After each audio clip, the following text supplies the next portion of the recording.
Okay, cool. I found that to be pretty easy. Let me pull up your chat too so I can see both chats. That might be handy.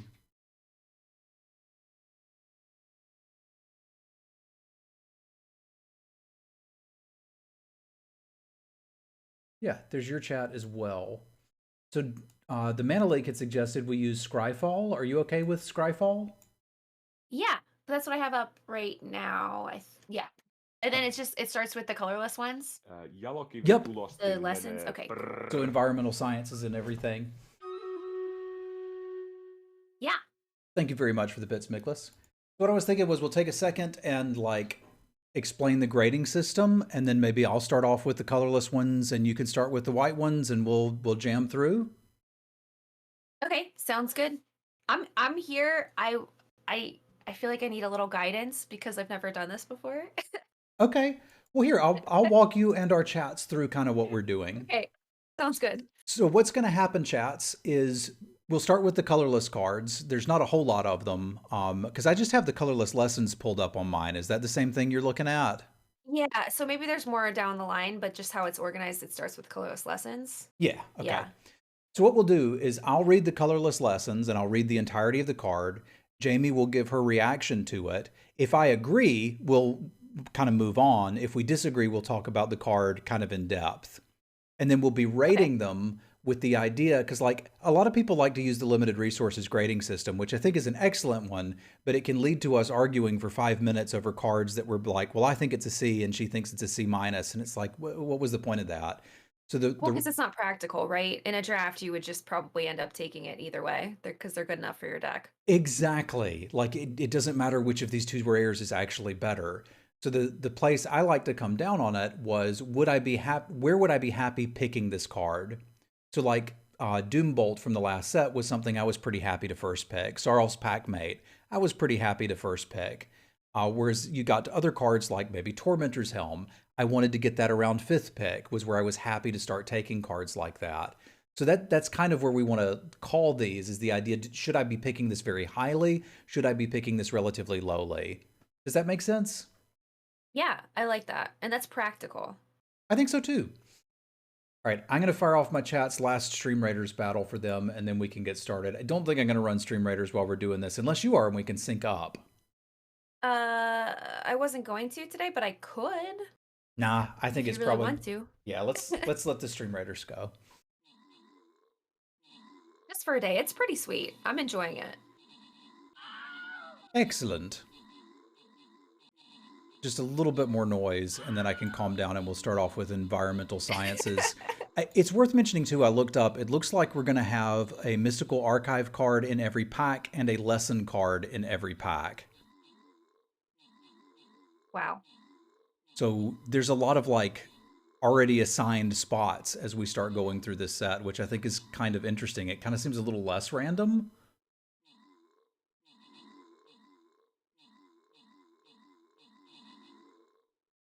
It's a lot of slots. Okay, so there's our last Stream Raiders. We're going to call it here, and we will jump in and start reviewing this here set. So that'll get us started with Environmental Sciences, which is a sorcery lesson for 2 generic mana. Search your library for a basic land card, reveal it, put it into your hand, then shuffle. You gain 2 life.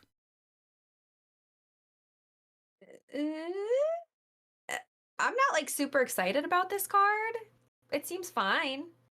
Yeah, that's kind of where I am on it too. I had a suspicion that we would be drafting either the schools or con-style wedges, and this is one of those pieces that could help you fit into a wedge or a splash if you've got something really powerful.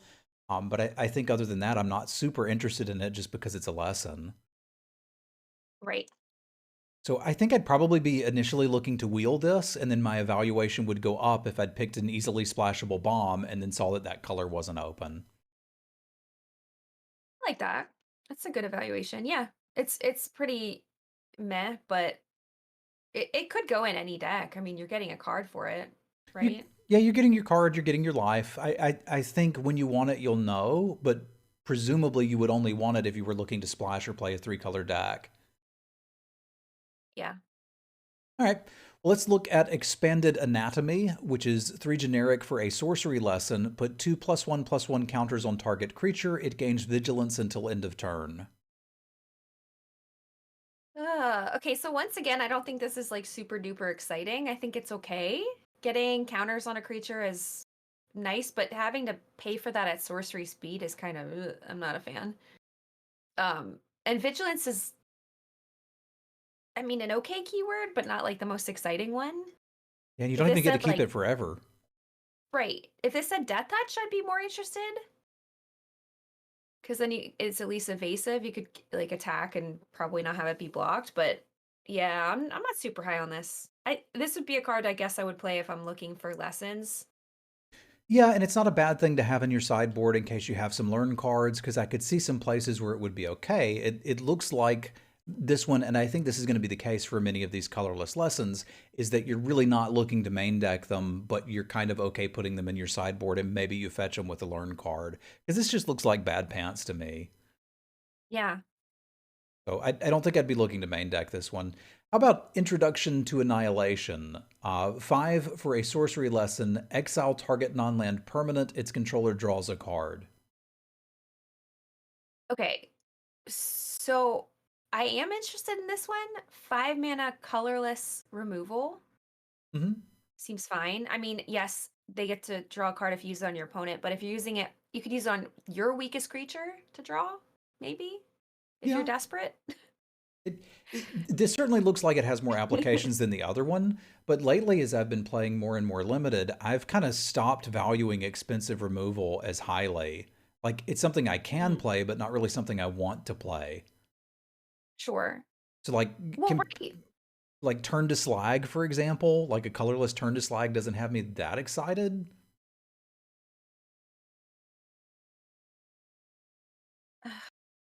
Yeah, I mean, okay, so I should take it back. I'm not excited, but this seems more playable to me because like if you need removal, it's fine.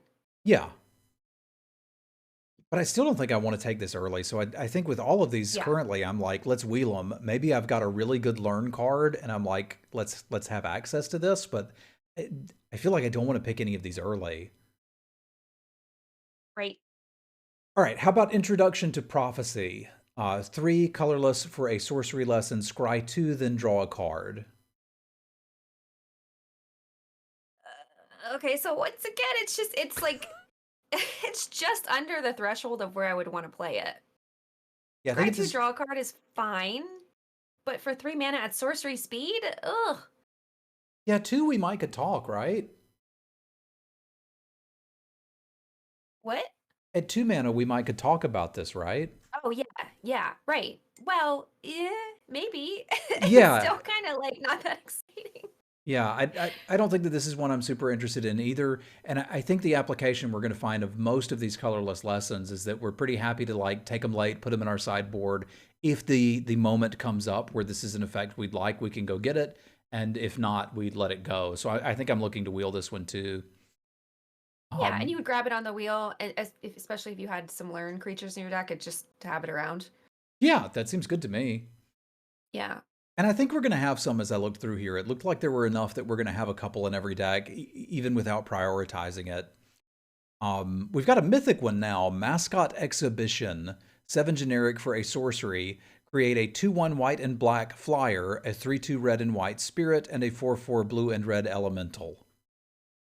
Yes. This is the one I'm excited about, but it is a mythic, so it makes sense. But look at all that power and toughness you're getting for 7 mana. Do you So put you're this getting in your 9 main deck power. or your sideboard? Oh, sideboard, Okay. right? I think so if I have at least 2 learn things, right? Yeah. Okay. So you can just play these main deck with lessons. Yeah, you can just play them in your main deck if you want to, but I think this one you're just putting in the sideboard. But this is one that's actually quite strong. Yeah, I think so. And I think I'd be happy main decking it if I didn't have any of the learn cards. But if I did, like you were starting to do the math there, like this is a lot of power and toughness, some of it with evasion. Right. I'm first picking this one. Yeah, it's good value. And it's colorless. It goes in any deck. Exactly. This is the first card I'm excited about. Yeah, it took a while, but we got to one. Wandering Archaic is 5 generic for a 4/4. Whenever an opponent casts an instant or sorcery, they may pay 2. If they don't, you may copy that spell and choose new targets.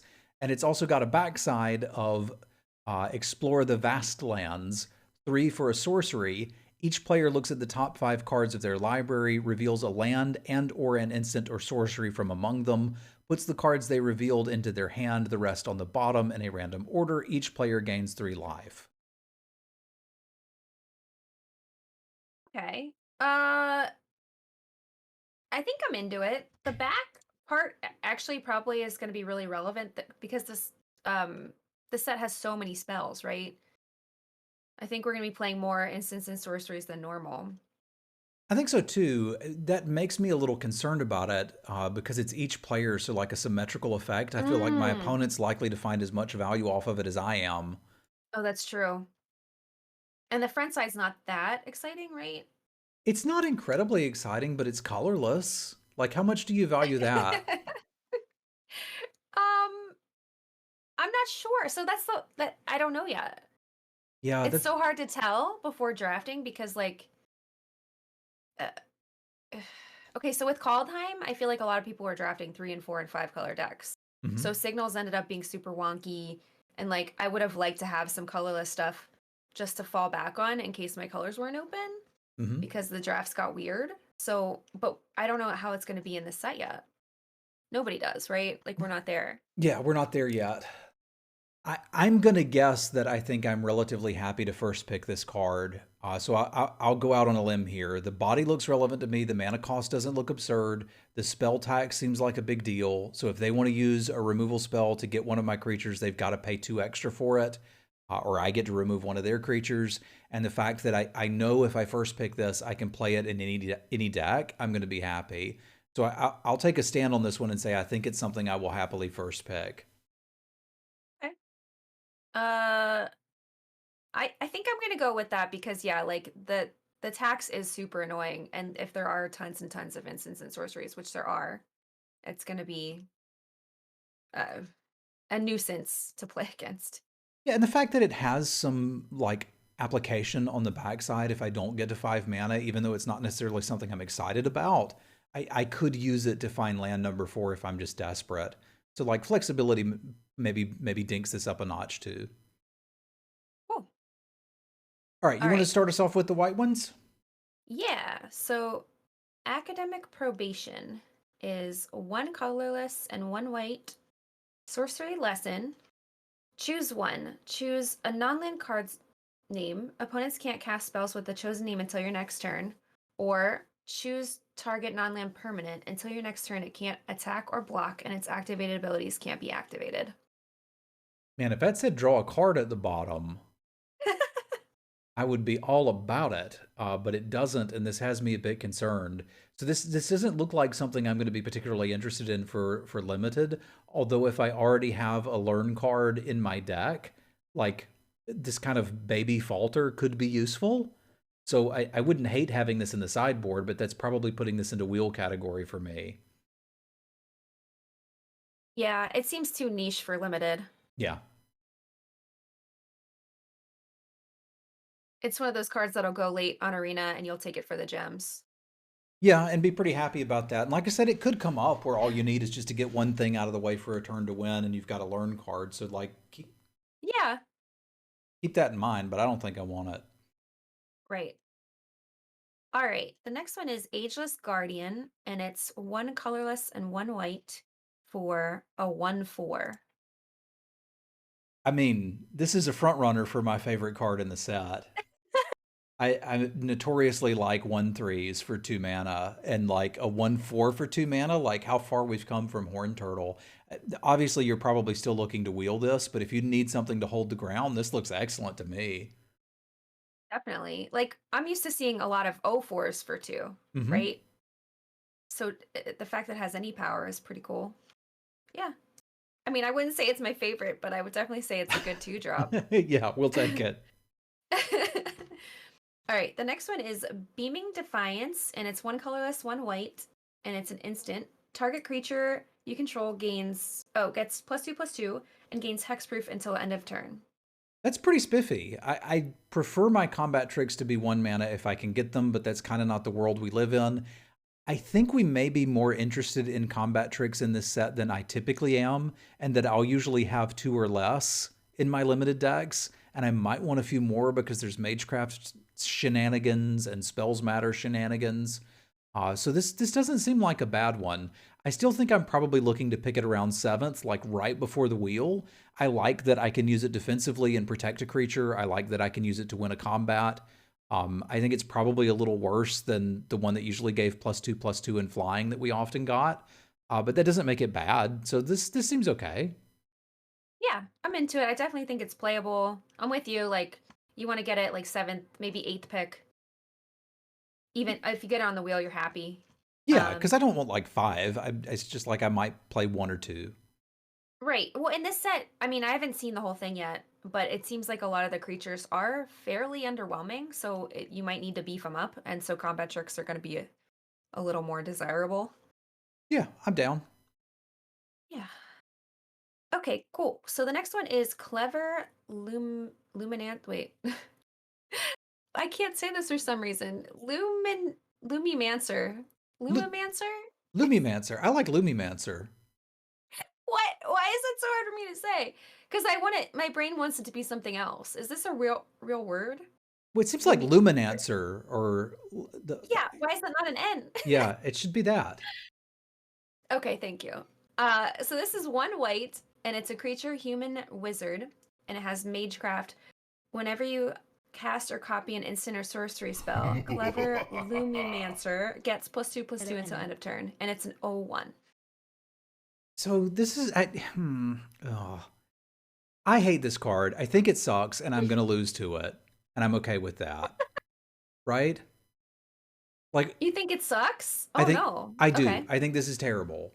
Like, I want my I want my creatures to be able to attack and block, and this one doesn't block. It's an uncommon, so I'm probably going to have one of these, and for it to do literally anything, I have to cast a spell for the rest of the game. So maybe if you can build a deck where you can do that, and it's built on having spells that generate creature tokens and that sort of thing, like the upside is I get to attack with a 2/3 a turn early. I can't like a card like this. I know I'm never going to get to play with it.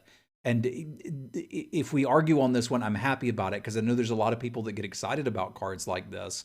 But it reminds me of the Nerd Ape from Kaladesh, where it's like, I never wanted to play the card. Okay, so I don't know that I'm excited about the card, but I think it has potential. And so I think they printed it this way for a reason, right? Like, Yeah. it's an uncommon. So I think it's going to surprise us with how powerful it can get. I do think we're going to be playing more instants and sorceries than normal. We're in a wizarding school, We are a right? wizard. You're a wizard, Jamie. Yeah. um but I mean, I wish this would be a 1/1. Like, I think that would be nice. Yeah, Dave's The fact saying that in my chat it has could have no had power. flying. Yeah. So it seems like it takes a lot of work for it to actually be good, but I don't think it's a hard include in a lot of decks. Like, I think you'll probably end up playing it Yeah, most times. I think I probably won't, but I also think that you're correct, and there's a number of times where I should, and I'm too stubborn and old not like to listen to that. So I'm going to say I don't want this card in my deck because I can't imagine playing a 0/1. I don't care what it does. But where are you taking it? Let's set that up because like if I Oh wheel it, gosh. sure, maybe I'll play it. Yeah, I don't think I'm taking it very highly. At least not in the beginning. Like, I'm sure once we play the format a bunch, like, maybe that'll change. But right now, yeah, I'd be looking to wheel it because, right, it starts out as an 0/1. Like, how you can't get excited about that. Okay. Whew, still in reality. Yeah. Okay, the next one is Combat Professor, and it's 3 colorless and 1 white, and it's a creature bird cleric, has flying. At the beginning of combat on your turn, target creature you can control gets +1/+0 and gains vigilance until end of turn, and it starts out as a 2/3 flyer. This seems okay to me. I could see maybe 5th picking, 6th picking, something like this. Like, I'm not going into white for it, but once I'm there, I dig it. Giving vigilance to a creature, I think, is incredibly powerful. Like, By itself, this is sort of a 3/3 when it attacks. Like if you want to give it the vigilance to itself, you might be able to enable an attack the turn that you play it. So you kind of get haste with that +1/+0, and you have a blocker they weren't expecting. Like, I think I'm kind of down for this. Yeah. I mean, I like it. It has flying. Yeah, granting any creature the +1/+0 in vigilance is pretty sweet. We don't really have too many big beefies in this set, though. Yeah, which is a concern, but like that arguably makes the +1/+0 better. Yeah. Oh yeah, I'm digging this card. I would take this maybe like 5th or 6th pick. Okay, I think we're agreement on there. Okay. All right, the next one is Defend the Campus, and it's 3 colorless and 1 white. It's an instant, and you choose one. Creatures you control get +1/+1 until end of turn, or destroy target creature with power 4 or greater. This is just upgraded Smite the Monstrous, eh? Yeah. Like I was on board for Smite the Monstrous as a one of in most decks. I need to see like kind of how big stuff is gonna get. Because if I need to like hold this and hope they use a combat trick or something, I'm gonna be pretty sad. But pumping your team, like that's flexible. Yeah, I'm not sure where I'm supposed to take this. I would still imagine that this is something I'm probably looking to wheel because I don't think I want 5 of them in the deck. But I don't think Right. I'd be embarrassed to play one of these. Yeah, I mean it's flexible, right? So I think I'd probably play this in any white deck. Yeah, I think so too. If we've got a good board, we've got a combat trick for our team. Yeah. Okay. Next one. Yeah. Detention Vortex is 1 white. It's an enchantment aura. Enchant non-land permanent. Enchanted permanent can't attack or block, and its activated abilities can't be activated. And you can pay 3 colorless, destroy Detention Vortex. Only your opponents may activate this ability, and only as a sorcery. What? Ugh. What? So this is our Why? pacifism at Uh, uncommon. Yikes. No. Is this Oh. real? Yeah, this is real. They're not trolling us. So there was like singing bell strike in cons, and you used that sometimes, right? I did not really play too much cons. Well, you probably wouldn't have used singing bell strike anyway. It was bad. This is bad. This is really bad. You need to be incredibly aggressive and just need to use this as a one-of falter, and I don't even want that. I'm not picking this card. The only way it'll be in my deck is if it's the Yeah. last card in the pack. Right. And if you're really desperate. But this is not removal. This is just basically like it's detention. Yeah, the card says it. Yeah, It's stuck for just until they can pay 3, which like is probably right away. if they need to. If they don't, they can just keep developing their hand and then pop it later. Like, if your Yeah. opponent's ignoring this, that's not good for you. Right. I don't want this card. Yeah, same. Flush it. All right, next one is Devastating Mastery. It's 2 colorless and 4 white pips. Okay, so 6 mana. Sorcery. You may pay 2 colorless and 2 white rather than pay this spell's mana cost. Wait, what? Okay. If the 2 colorless, 2 white cost was paid, an opponent chooses up to 2 non-land permanents they control and returns them to their owner's hand. Oh, destroy all non-land permanents. It's a, Okay. it's a really What weird a way to type kicker journey. white white. Well, yeah, it's weird. Is- Um, okay, so I don't like wraths personally. I think they just warp games. But that being said, I mean, I would play it because it's really powerful. Same. I also don't like wraths. I think they ruin a lot of limited games, but every time you see one and have the opportunity to put it in your deck, you probably should, because it gives you an opportunity to warp it in your favor. Like, I'm a big stickler for quadrant theory. Like, is this good card good when I'm behind? And this one is a resounding yes. Like, if I'm stuck with this in my hand and can't play it because I'm winning, I'll deal with that. It's a good problem to have, yeah. Yeah, so I'm going to pick this one quite highly. I could see me first picking this. It's a heavy commitment to white, but I don't think I mind that for the power level because I don't have to play it. Yeah. So you're first picking this? I am. I mean, I guess I would too, but stubbornly. I don't like wraths. I Yeah. don't like them. All right. The next one is Dueling Coach. It's 3 colorless and 1 white. It's a creature human monk, and its base power and toughness are, it's a 2/2. When it enters the battlefield, put a +1/+1 counter on target creature. And then for 4 colors and a white, you can tap and put a +1/+1 counter on each creature you control with a +1/+1 counter on it. Ooh. This is nice. Yeah. We had a set recently that had a 1/2 with this ability. Like it was tap, put a counter on something that had a counter on it. So the activation was cheaper. And my issue with it was that the 1/2 just was never relevant. This is a hill giant with that ability, right? Because like worst case scenario, I put the counter on itself. Right. But it would be weird to put the counter on itself because you're tapping to put counters on.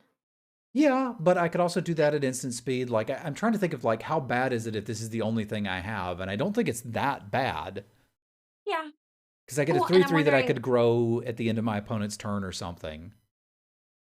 Well, I don't know how many things put counters on in this set, but like if it's a good bit, like this could be so powerful. Yeah, I think this is one that there would be some rares and maybe some removal spells I might pick over it. Chat is telling me there's a lot of +1/+1 counters stuff in here. But I think I could be pretty happy, like, I don't know, 2nd to 4th picking this. And then kind of seeing where we're going. It could even be first pick if the pack is, like a little bit weak. Yeah. And you wouldn't be that mad about it. No, I think I'd be happy about it. Because, like, again, I'm trying to think the worst this card can be is a 4-mana 3/3 that I can grow on future turns. Yeah.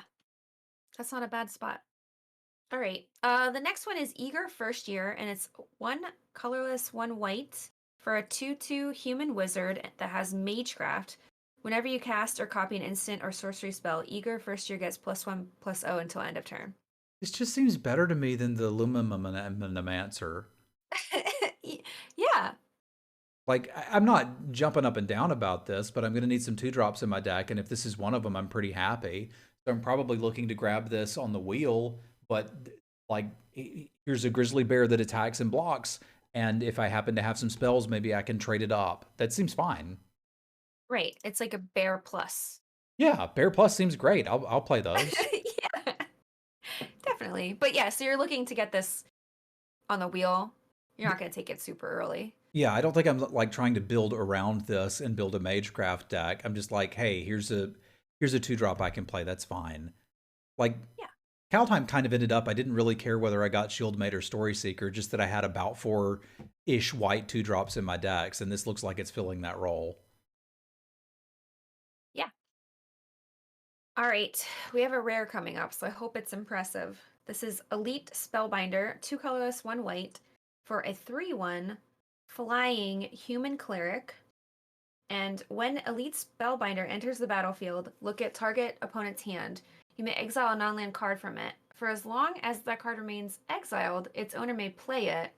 A spell cast this way costs 2 colorless more to cast. That's Pablo Doritos. Oh my gosh!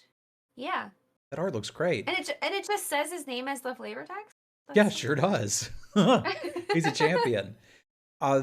This looks pretty good to me. So I've notoriously not liked cards like there was a 1/2 flying pirate that could take a spell from your opponent and hide it for a little while. I didn't love that card, although I played it sometimes. One of my issues with it was that it was a 1/2. Now I'm getting that ability on a 3/1 flyer, which I'm already pretty happy about.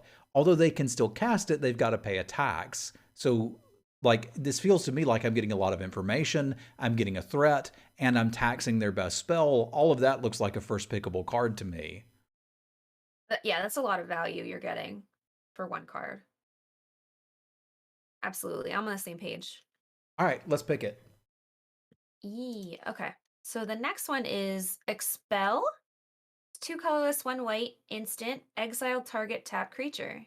Hex, yeah, let's go. That's some good removal. Yeah, this is everything I wanted Iron Verdict to be and more.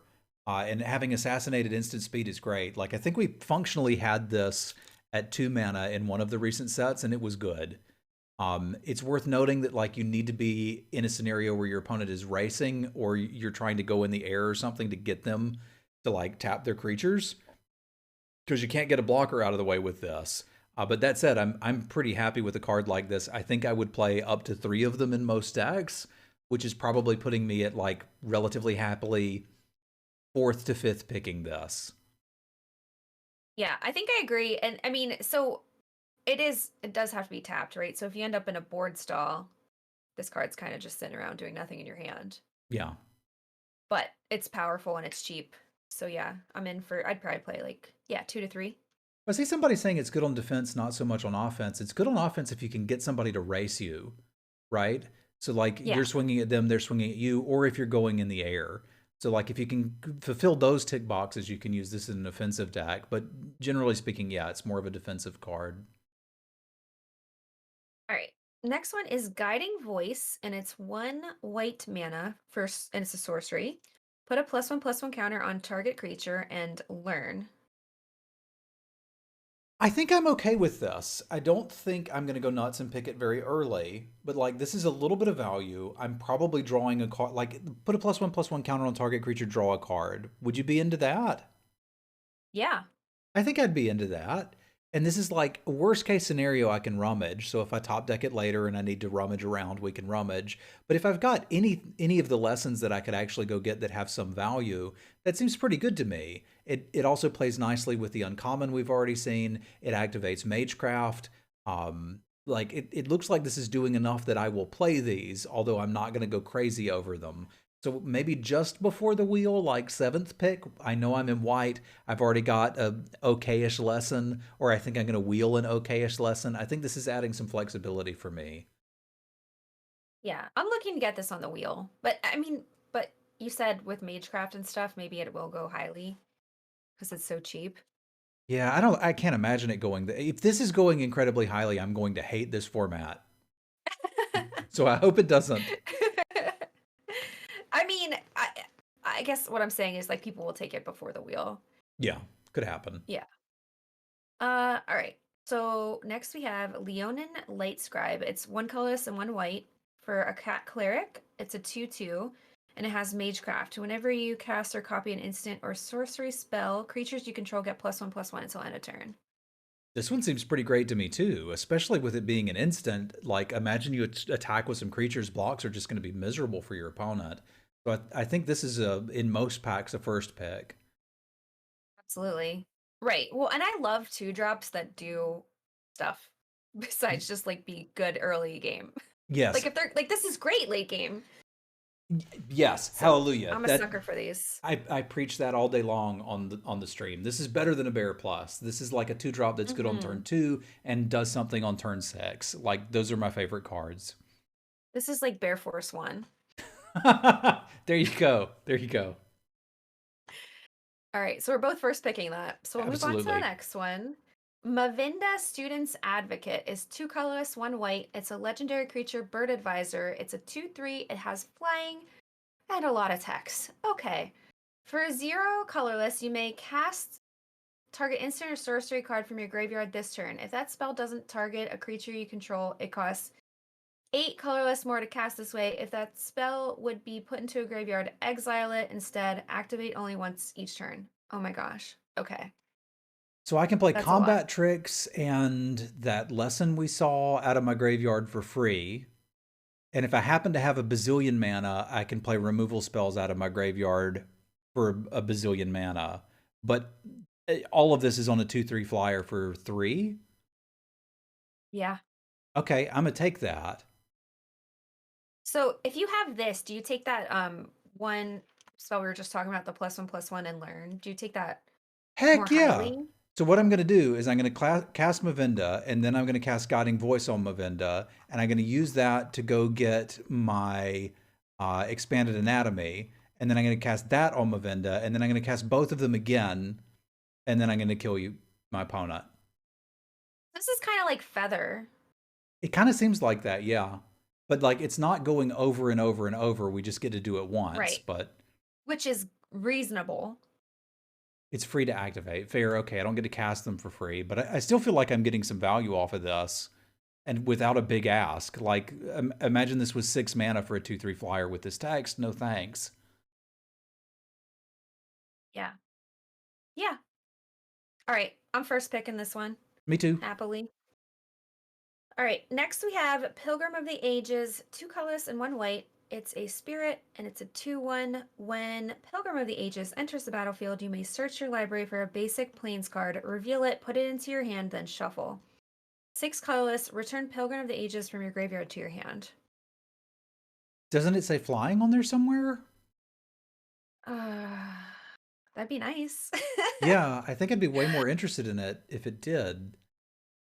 So why do I want this? I guess it's an infinite chunk blocker for 9 mana. I mean, if we have a lot of board stalls, maybe that's something that would be nice. I don't know. It kind of seems overcosted, even though you get to return things. Yeah, it seems like it should be like, I don't know, 2.5 mana instead of 3 or something. There are a lot of things that trigger in Lorehold for taking things out of your graveyard. So like it could be a role player in that deck, and it does get you from 3 mana to 4 mana, which is not terrible. So there's some stuff happening here, and I think it's something that will go in some decks, but I don't think it's something I'm terribly excited about. So I would probably be looking to wheel this if I'm specifically in Lorehold. Yeah, this looks like just the definition of filler to me. Yeah, well, it's also that. Yeah. So I would play it, but I'm not super excited about it. Yeah. Okay, the next one is Pillar Drop Rescuer, 4 colorless, 1 white. It's a spirit cleric, 2/2 flying. When it enters the battlefield, return target creature card with mana value 3 or less from your graveyard to your hand. Mana value? Oh, okay. Okay, That's so the first time I've read that. yeah, I we don't like it. gotta get used to it. Gotta get used to it. So this is not quite Gravedigger at common, but it kind of feels close to it. And again, Lorehold is pretty Yeah. interested in taking stuff out of their graveyard. That triggers a bunch of things for them. It's a flyer. I think I like this overall. That limitation on 3 or less has me a little worried, because it kind of reads, get a creature from your graveyard, put it in your hand, that creature doesn't matter. Yeah, most likely. So that worries me a little bit, but I think I'm more interested in this than the Pilgrim. Even though I can't do the thing repeatedly, I'm getting a body with some flying, which seems relevant. There's ways to augment that. I'm going to get back a creature, which can probably do something. So I could sort of see taking the first one of these around 6. Like if it's still there, I may be like, hey, maybe we're getting into some white stuff. Yeah, I mean, how many of these would you play in your deck, though? Like 2? 2. Yeah. Right. So I'm into it, but not super into it. I would definitely be happy to put it in a deck, I guess, but not thrilled I feel because like there's it feels overcosted. It does. But I guess I'm just in comparison to Gravedigger, right? Like that's what we're comparing it to. Yeah, and I'm like, there's some knobs we could tweak. Like, if this is 4 mana, I think it's absurd. If it's a 3/2, I Yeah. think it's absurd. But like, it's perfectly balanced for me to not be excited about it, but also be like, I'll probably play this some. Yeah. So Great. I think that's where I end up, is probably around sixth pick. I think I agree. All right, next we have Professor of Symbology. It's 1 colorless, 1 white for a core cleric 2/1, and when it enters the battlefield, learn. Oh Lord, I don't know how I'm supposed to value this. So if this is a 2 mana, actually I know how I'm supposed to value this. This is a 2 mana 2/1 that says draw a card, and the card that I can draw is very limited. But I think this is going to be quite good. I think I will probably second pick this out of some packs. Agreed. Yeah, I'm right. I'm happy to take it like third or fourth pick, definitely. Second pick if the pack is a little bit weak, but it's a lot of value for 2 mana. Yeah, because worst case scenario, this is basically an Immersturm Raider, right? Yeah. And best case scenario, I've actually got 1 or 2 pretty good lesson cards in my sideboard, and I can go get one of them. So I think I'm pretty good with this. Yeah. All right. Next we have Reduced to Memory. It's 1 colorless, 2 white, sorcery lesson. Exile target non-land permanent. Its controller creates a 3/2 red and white spirit creature token. So normally I would be like, this card is just garbage, but the fact that it's a lesson means there is some value to be had there. This is the sort of thing that normally I would say I'd want to sideboard in or, play if there's a lot of enchantment-based removal. And spoiler alert, there isn't. So, like, we're not looking at a lot of pacifisms or narcolepsies or anything like that in this set, which I think relegates this to the sideboard. So if my opponent has a giant creature and I'd rather be dealing with a 3/2 and I have that card we just looked at, sure, let's go get this. But otherwise, I'm not taking this highly. Yeah. I mean, the fact that they get a 3/2 is pretty brutal. 3/2s aren't nothing. Yeah, like This is like Raven form, right? but way worse. Yeah. I mean, 3/2's a lot. Yeah. Now it does get rid of anything, but like again, there's not a lot of enchantments that your opponents are going to have. I didn't see a lot of artifacts that you're going to be scared of. So this is mostly going for creatures. I mean, presumably planeswalkers, like maybe, but Yeah. So you're happy to take this later on in a pack and just have it as a tool if necessary? yeah, that's what I'm looking to do is wheel this and put it in the sideboard and in 99 out of 100 games probably not get it, but every once in a while it'll come up where they've got something I'm just not going to beat and be like, "Oh, cool, let's take care of it." Yeah. Okay, I agree. We haven't fought about any cards yet. Dang. We probably will. We just have seen some that I feel like are either filler or bad so far. Yeah. All right. Next one is Secret Rendezvous. 1 colorless, 2 white. You and target opponent each draw 3 cards. Why would I want to do this? If you think your deck is that much better than your opponent's. Well, I mean, it is. I drafted it, but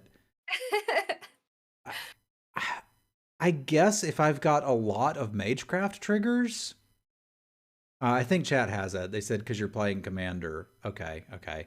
I think this is just not for us. I don't want this. Yeah. No, thank you. Yeah, That's I'll a lot. pass.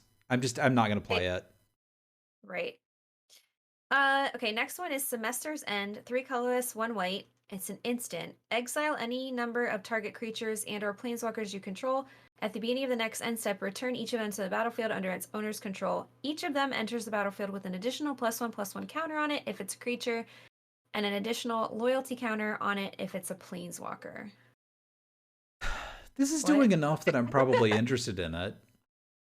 That's so weird. I guess if you have a lot of like creatures with good ETB effects, this is great. Maybe? Or like you're using this to save some of your creatures against removal. Yep. So it's flexible, but why is it a rare? I'm confused. Well, it would probably be annoying at an uncommon. Because I think at that point you could begin to build around it and assume that you were going to get one in every draft if other people didn't like them. Like all you'd need is limited resources to say the card is bad, and you could start drafting around it. I think the instant speed is doing a lot for me here. So I don't know that it's a win more card. Let's think about a couple ways we could use this. We're attacking, our opponent has a defensive combat trick. I save my creature, it comes back bigger. They attack in, they have a combat trick. I save my creature, it comes back bigger. I've got 2 creatures with enter the battlefield abilities, and those to me add up to be worth a card. Like, okay, I can do that and they come back bigger. It's just, it's a little frustrating in that it's 4 mana. Like, that's so much to hold up. And it's another thing where if there were like sleep paralyses and pacifisms running around, I think would be better, but there's not. I think I would be happy to play one of these. And I think I'd be happy to play it in just most limited decks. I just don't know that I could make myself first pick it. But you can't really untap attackers because they don't come back into play until the beginning of the next end step, right? Yeah. So I guess you could do that. You could attack them, deal the damage, exile your stuff, and then at your end step they all come back. So you could do it. It feels weird. So this is more of a constructed card, I guess? I think we could still use it. Sure. But I'm not like super excited to first pick this. It seems like a good tool to have, but yeah, I would probably take it like 6th in a pack. Maybe? You're probably right. I feel like there's a lot of flexibility here. Sure. But yeah, I'm going to default to your judgment on this one. I'm probably going to overvalue this and lose with it a few times, and then be like, yeah, Jamie was right. I don't know. It's going to make for some interesting games for sure. It's a weird card. It's a very weird card. All right. Next one we have Show of Confidence. 1 colorless, 1 white. It's an instant. When you cast this spell, copy it for each other instant and sorcery spell you've cast this turn. You may choose new targets for the copies. Put a +1/+1 counter on target creature. It gains vigilance until end of turn. Isn't that just Storm? Yeah. Sort of Storm, at least? Copy of each other instant or sorcery, so I can't play like a 2-drop and then this. It has to be an instant or sorcery. It's really strange because this kind of seems like it'd be a really good combat trick, right? But if you're already attacking, your creatures wouldn't have vigilance. Yeah, so that's weird. I could use it on a flyer or something, maybe. Like Yeah, or if you have a ton of spells in your hand, like, I mean, you could just have lethal out of nowhere. This is powerful. Yeah, it's powerful. So I think I can evaluate it worst case scenario, 2 mana, put a +1/+1 counter on target creature. Like if that's the floor, that's not awful. I could probably win a combat with that. Yeah. So I think this is okay, but like, where are you taking this? Because this is another one I'm like, 7th pick? I don't think I'm like, oh my god, Show of Confidence, let's go. Probably later, yeah, in the pack. I mean, if you have like a go wide deck, like in pack 2 or 3, if you have a lot of little creatures, like take this highly, little creatures and spells. But yeah, and it's first pack, yeah, I'm looking to take it later. That's fair. We should probably mention that this can go up based on what you've drafted, and it's got Silver Quill people depicted in the art, and like the theme of that set, that college is kind of go wide. So yeah, this could be a thing, and it would trigger Magecraft a bazillion times. So if that 1-drop is any good, it's going to be good in a deck that's playing this too. Right.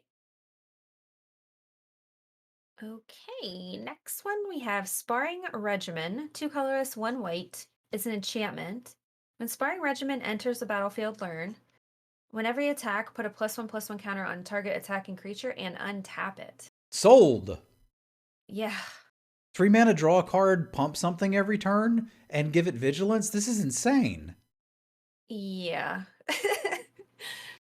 So I'm all about this. Let's first pick it.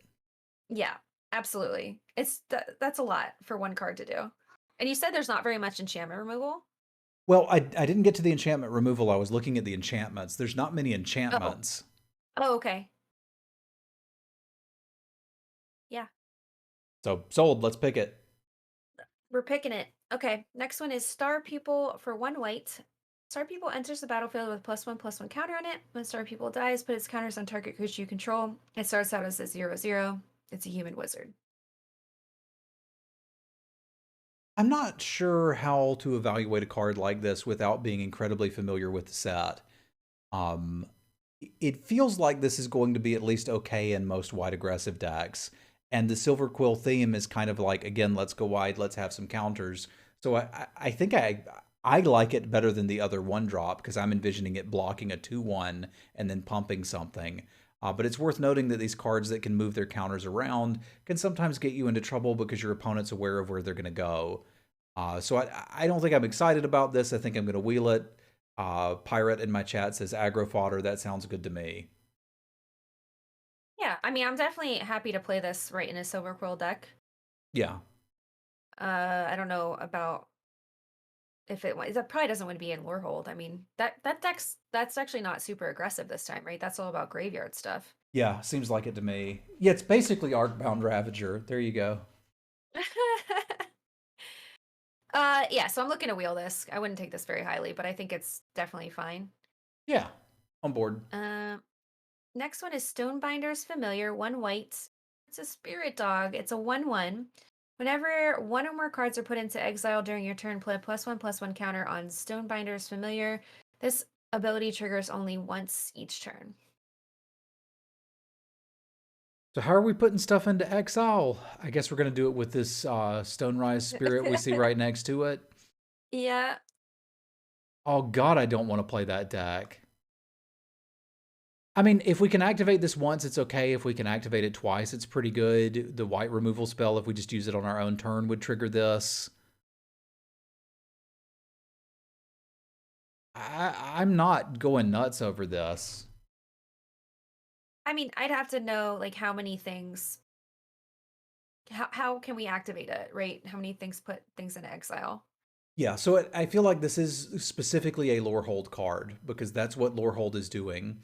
So rather than Right. call it a build around when I usually do my reviews, I'll usually say that like this is not something I'm going to first pick out of the first pack, but its value may go up once I know that I'm in lore hold. So I could see first picking this pack 3, but I'm certainly not going to first pick it pack 1. Yeah. Okay. I'm on the same page. Okay. All right. Next one we have Stonerise Spirit, one colorless, one white. It's a spirit bird, a 1/2 flying. For 4 colorless, exile a card from your graveyard. Target creature gains flying until end of turn. I don't like the base stats. I want a 2/1. The ability's neat, Yeah. but this doesn't Right, look because like late something I'm going game, to value very highly. I think I like it. Because it does enough early, you can attack with it, and then later on in the game when you have nothing else to do, it's a nice mana sink to like maybe hop your bigger creatures. Yeah, but just make it a 2/1 without flying, and all of a sudden I'm excited about it. I get what you're saying, though. Like, if you can get to the late game with this, you can probably throw some crap in the air and kill them with it. Yeah. So I see the value in this card. I just don't like it. I think it's better than filler. I think in a Lorehold deck, this is going to be actually quite good. And my problem is it may be only a Lorehold card, because I'm not pairing this with white-green in this set. I can't. Yeah. I mean I still wouldn't take this super highly. This is like filler plus. Okay. So maybe 7th-ish? Yeah. Okay. Okay, we can agree on that. Cool. All right. Strict Proctor. One colorless, one white. It's a spirit cleric, a 1/3 flying. Whenever a permanent entering the battlefield causes a triggered ability to trigger, counter that ability unless its controller pays 2. This looks worse than the vanilla 1/4 we saw earlier to me. I guess it's a flyer. Okay. So 1/3 flyers are usually pretty good. Like, I don't think that text is really doing much in limited, but I'm usually happy with 1/3 flyers. So I'm probably not picking this incredibly highly. I'd pick it about the same spot I'd do the Concordia Pegasus or whatever we usually get is, which is probably like 6th pick. But I could see playing this. I wouldn't overvalue that Uh, text on it. I don't think it's doing much. it'll be a nuisance sometimes, but Yeah. probably not very often. Yeah, I'm happy to play this in most decks because it does enough, but I'm not taking it very highly. Okay. All right. Study Break. One colorless, one white. It's an instant. Tap up to 2 creatures and learn. Ugh. Okay, so if there's an aggro deck, it's going to depend on this, right? Like, how do you like Maybe. blocking? Because you're not gonna. I could see a deck being built around a card like this, because my issue with cards that just tap creatures, again, they don't really do anything if I'm defensive, and I don't particularly like that. But if I can at least cycle it, and this is saying you probably can if you've got some lessons, I think there's probably an application for a card like this. I don't think I'm going to need to like go crazy and pick it early, but I could see picking this as early as like 6th, and I could also see picking it higher once I know I'm in a deck that's going to be interested in this effect. Right. If you get a bunch of these and then your opponent just can never block, that's annoying. Yeah, I and could that see that happening. yeah, I think the lesson is good for aggro. Yeah, exactly. So Johnny's saying that in my chat. Like your aggressive deck, like ideally you're gonna, 1 drop, 2 drop, 3 drop, attack, attack, attack, and then when you can't anymore, you play this, get the +2/+2 counters, put that on something, make another attack. So I think it just lets you keep attacking. I don't think you're gonna play 5 of them, but I could see 2 of these in an aggressively slanted deck. Definitely. But yeah, I don't think you need to take it super highly. This is something I'm looking to wheel. Okay. All right. Thunderous Orator. One colorless, one white. It's a core wizard, 2/2 vigilant. Uh Whenever Thunderous Orator attacks, it gains flying until end of turn if you control a creature with flying. The same is true for first strike, double strike, death touch, indestructible, lifelink, menace, and trample. That seems pretty cool. Like, I think a 2/2 Vigilance for 2 I'm not particularly excited about, but if I can turn it into a 2/2 flyer, I'm pretty excited about that. Absolutely. So, and you can look for keyword soup, right?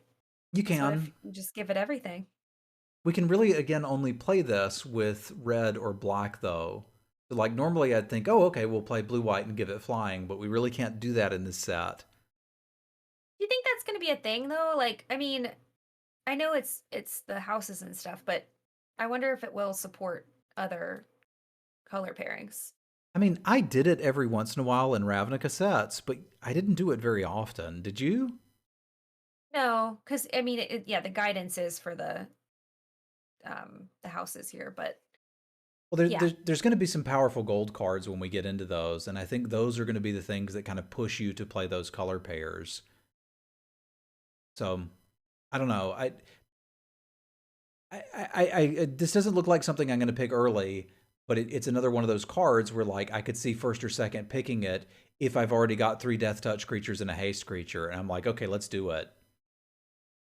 I think I would take it pretty early and then try to get the other types of creatures. Just because it's a 2-drop that does Something a later. lot. Yeah, it's hard Yeah. for me to argue with that. All right, well, I let's. think 2-drops are so important. Yeah, you're Like, right, because you can curve out and kill your opponent with them, or, be able to defensively curve out and block enough to stay alive. So I can't really argue with you there. yeah. All right, well, if you're ready, let's dive into some blue cards. Sure. All right, Arcane Subtraction is 1 in a blue for an instant. Target creature gets -4/-0 until end of turn. Learn.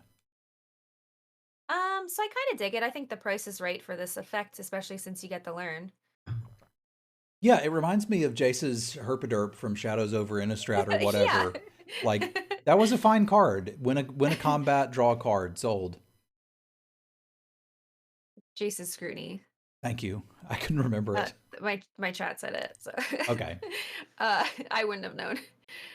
Yeah, so like I mean, in a set where spells matter, this seems absolutely playable. I mean, I'm not taking it super highly. I'm happy to play it probably. Yeah, it looks like a wheeler then, eh? Yeah. All right, how about Archmage Emeritus? 2 blue for a 2/2 human wizard, magecraft. Whenever you cast or copy an instant or sorcery, draw a card. That seems like it could be ridiculous. I'm into it. Yeah, so just draft this, pack one, pick one, and then take a bunch of cheap spells. And draw your whole Great. deck. How do you win? You can figure that out later. Okay, yeah, it seems reasonable. So I think I'm overall okay on this. Would you pick this over a good removal spell? Okay, so I mean the thing is it's so fragile. A 2/2 for 4 mana. What if you cast this on turn 4 and then the next turn your opponent just kills it? And I Yeah, know you're that's like the sad. dies to Doomblade argument, but like I don't like to put a lot of resources into something and not have it pay me back. Yeah, So 4 mana is a lot, yeah, but that's my yeah, concern. I wish it was like a 2/4 or something, but it'd probably be too good. yeah. Like, we Um, had a card like this in green that drew cards when you played creatures, and I liked that because all of my limited decks have a ton of creatures. Still wondering how many spells I can fit in. right. So how many spells would you want to play with this? At least like 10? I mean, I'd love to, but I don't know if I can get away with it. It depends on how many token producers I can get, which seem like they're not really. Well, there are some blue-green ones. So maybe this is secretly a blue-green card.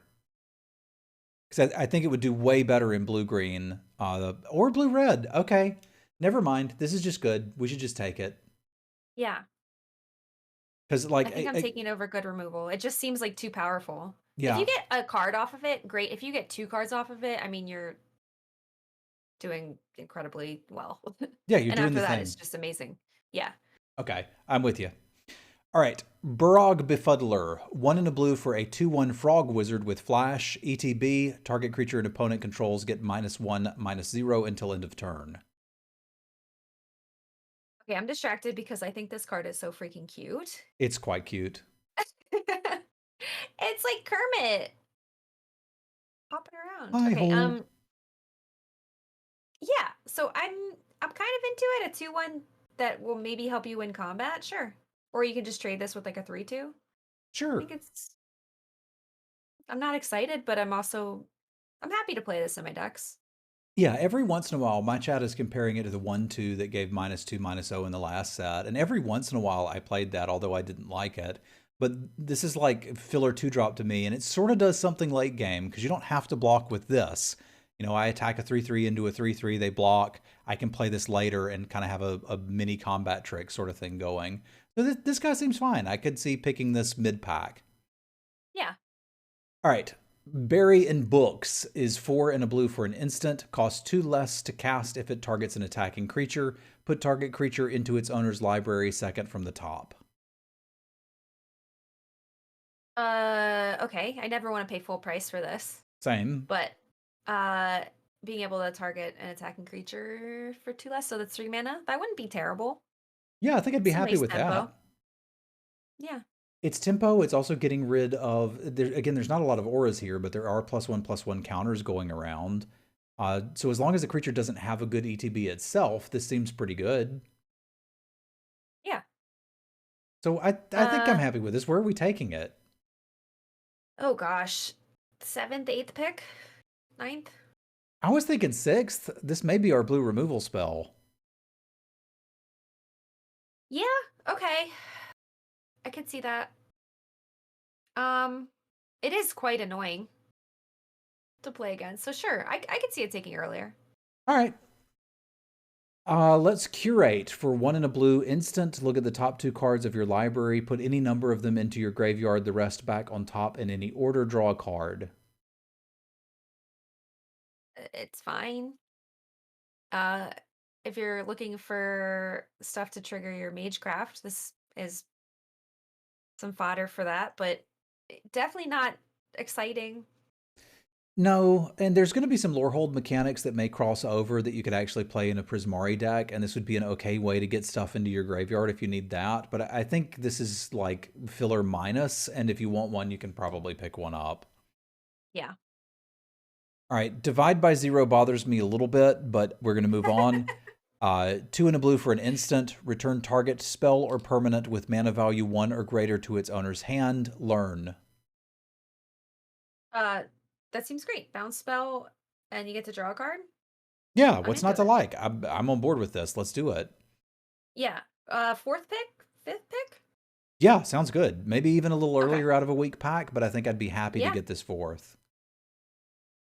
Dream Strix is 2 and a blue for a 3/2 flyer. Sold. When it becomes the target of a spell, sacrifice it. When it dies, learn. Aw. Okay, I'm into it. But it's sad because target of the spell, sacrifice it, so they could just throw like a combat trick on it as removal. They could, but then you get to draw a card, functionally, Sure. right? Yeah, so it's not that bad. But it's definitely going to have a target on its back. A 3/2 flyer is a clock. Sure, but So I don't think it's going to stick around long. I don't think it But is it's either. nice that it leaves something behind. Yeah, it leaves something behind. It's something that they're going to need to kill, or I can start clocking them with it. And presumably they didn't put combat tricks in their deck to use them as removal spells for my 3/2 flyer, so we're kind of messing up their game plan anyway. Yeah. So I think I Yeah, I dig dig this it. little guy. I could see first picking this. Yeah. I would take a first pick. I think I would take a really good removal spell over it though. Yeah, maybe. Maybe. I don't know. Maybe this is like a thing that has just separated the limited communities a bit, but I've gotten to where I want better threats than answers. And if I have a deck that doesn't actually have any removal spells in it, I don't feel like I did anything wrong these days. Oh. Which is kind of weird because I didn't used to draft that way. Well, it depends on the deck, right? Like some decks can get away with that pretty easily. Yeah, that's fair, and probably depends on the format too. Yeah. All right, let's think about Frost Trickster. 2 and a blue for a 2/2 flyer, ETB. Tap a creature it doesn't untap during their next untap step. Whoa. This is like the first card I'm actually really excited about. Well, it looks pretty This is good. so good. Oh, Windrake that does more? Yes. A Frost Drake? There you go. So is this Yeah, I our love number it. 1 blue common? So far, it's really strong. Okay, how highly are we taking it? 4th to 7th pick? Yeah, that actually sounds pretty reasonable to me too. This does seem good to me. I feel like we've gotten Windrakes and we've gotten Frostlinks, and having them stapled together is just the natural evolution of creatures getting better. So I wonder if it's going to be as good as I think it is. But looking at this card, I can't think of anything to hate about it. Right. At the worst, it's a 2/2 flyer for 3. Yeah, that's hard to argue with, and it that buying you a turn could be a big deal as well. Yeah. All right, Ingenious Mastery is X2 blue for a sorcery. You may pay 2 and a blue. If the 2 and a blue cost was paid, you draw 3 cards, then an opponent creates 2 treasure tokens and they scry 2. If that cost wasn't paid, you draw X cards. Weird. So I could Okay. Divination and give you 2 treasure tokens and scry 2, or I could just wait and cast this later. Right. So the flexibility is really nice. Um, it's just the way they word things on some of these cards is so awkward. Yeah, this would have been much cleaner if they'd had kicker. Yeah. But okay. So I think this card's great. Because early, you can cast it early if you need to. Draw cards if you're in a pinch. Late game, you could draw a bunch. Like if you have 8 mana, how many cards would that be? 7 or 8 mana? 5, like it's a lot. Yeah. So late game, this is great. I feel like I've got to be in truly dire straits to want to cast this on turn 3. But it will happen from time to time. It will. It will. It would really frustrate me though, because giving my opponent two mana and a scry 2, I feel like they'll probably kill me, right? Yeah. So I don't think I'm going to cast this for 3 very often. And you're right, the flexibility that I can isn't bad. But if we read this card as X2 blue, draw X cards, I'm taking that card. So stapling that on it doesn't make it worse. I think this is fine. I don't think I'd be like going nuts to first pick it unless there's just no other card draw in this set. We're already through the D's, we haven't seen Divination, so maybe this is the best shot I've got. So I think I'm probably on like 4th pick. Are you as high as first picking this? I mean, I want to draw 5 cards. Yeah. I might take this first pick. That is kind of hard to argue with. I like drawing 5 cards.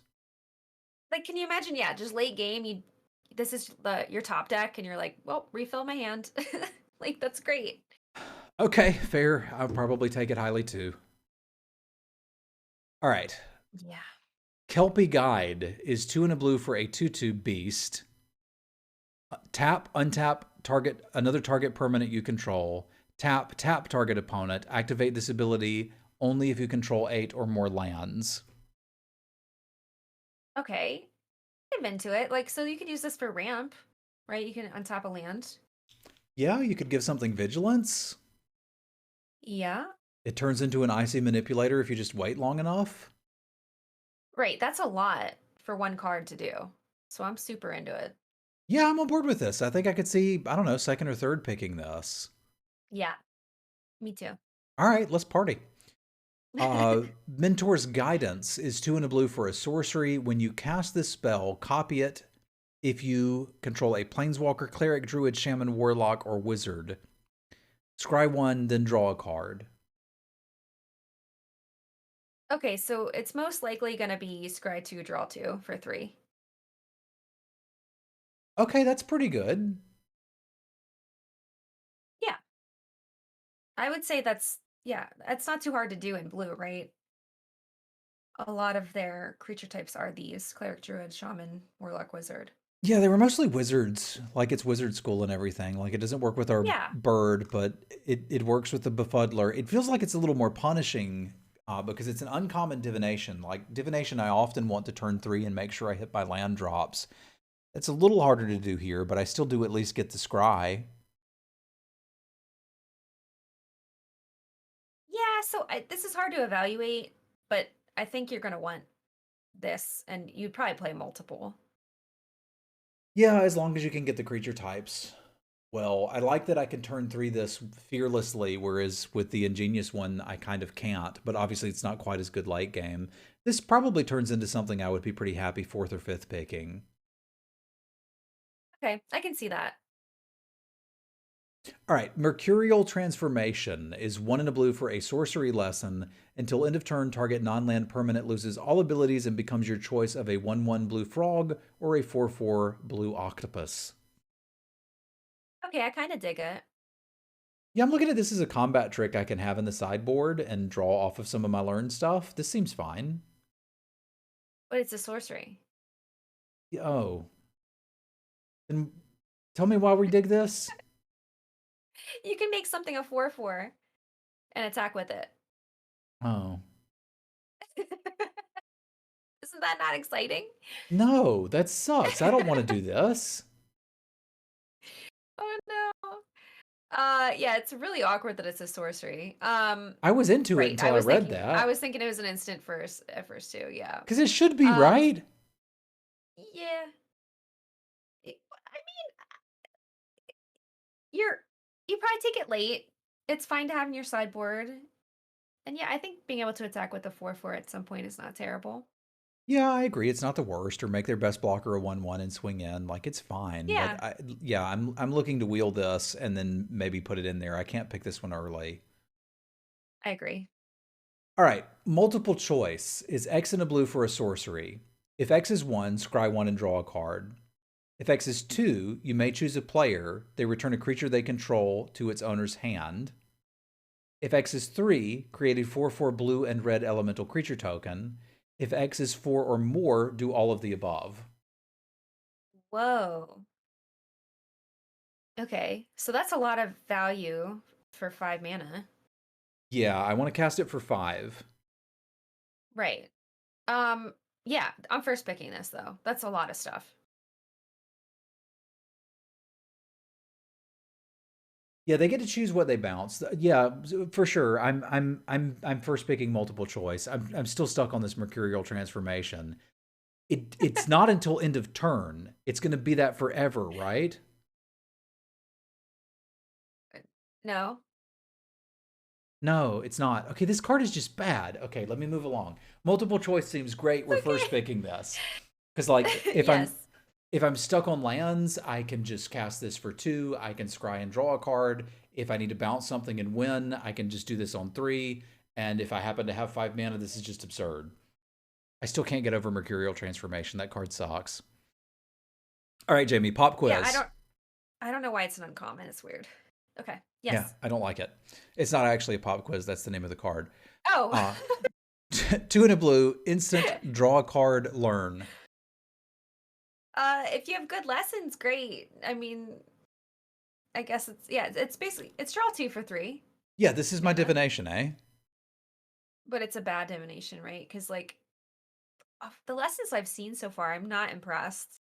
No, I'm not impressed with them either. It is instant speed, which is cute, so we could do it at the end of turn. In worst case scenario, I can rummage. So it's kind of like draw a card, rummage.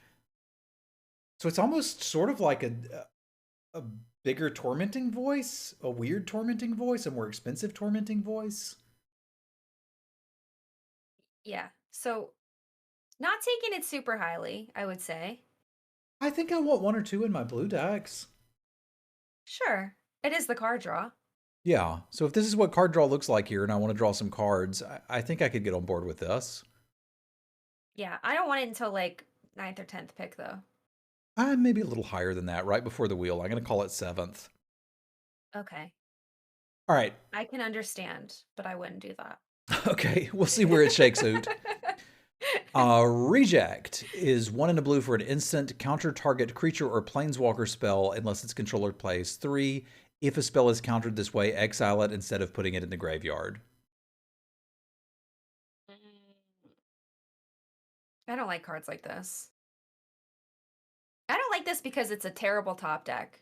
It's so bad. Yeah, I'm trying to compare it to Essence Scatter, and Essence Scatter it is not. Yeah. I don't think it's bad. I think this is playable, but I also don't think I'm terribly excited about it. It's a 2-drop that can do something later, but it's a question about whether it's going to do something later. So I think mostly what you'd be doing with this is just, oh crap, I didn't get enough 2-drops, and just counter whatever they do on turn 2 and move along with your life. Which I suppose is fine. Yeah, it's a bad version of Essence Scatter and Mana Lake, which kind of makes me not really like it. But it's playable. You can put it in a deck. So I'm probably looking to wheel this one too. Yeah, I would play these, but I wouldn't be super happy about it. Okay, I'm with you there.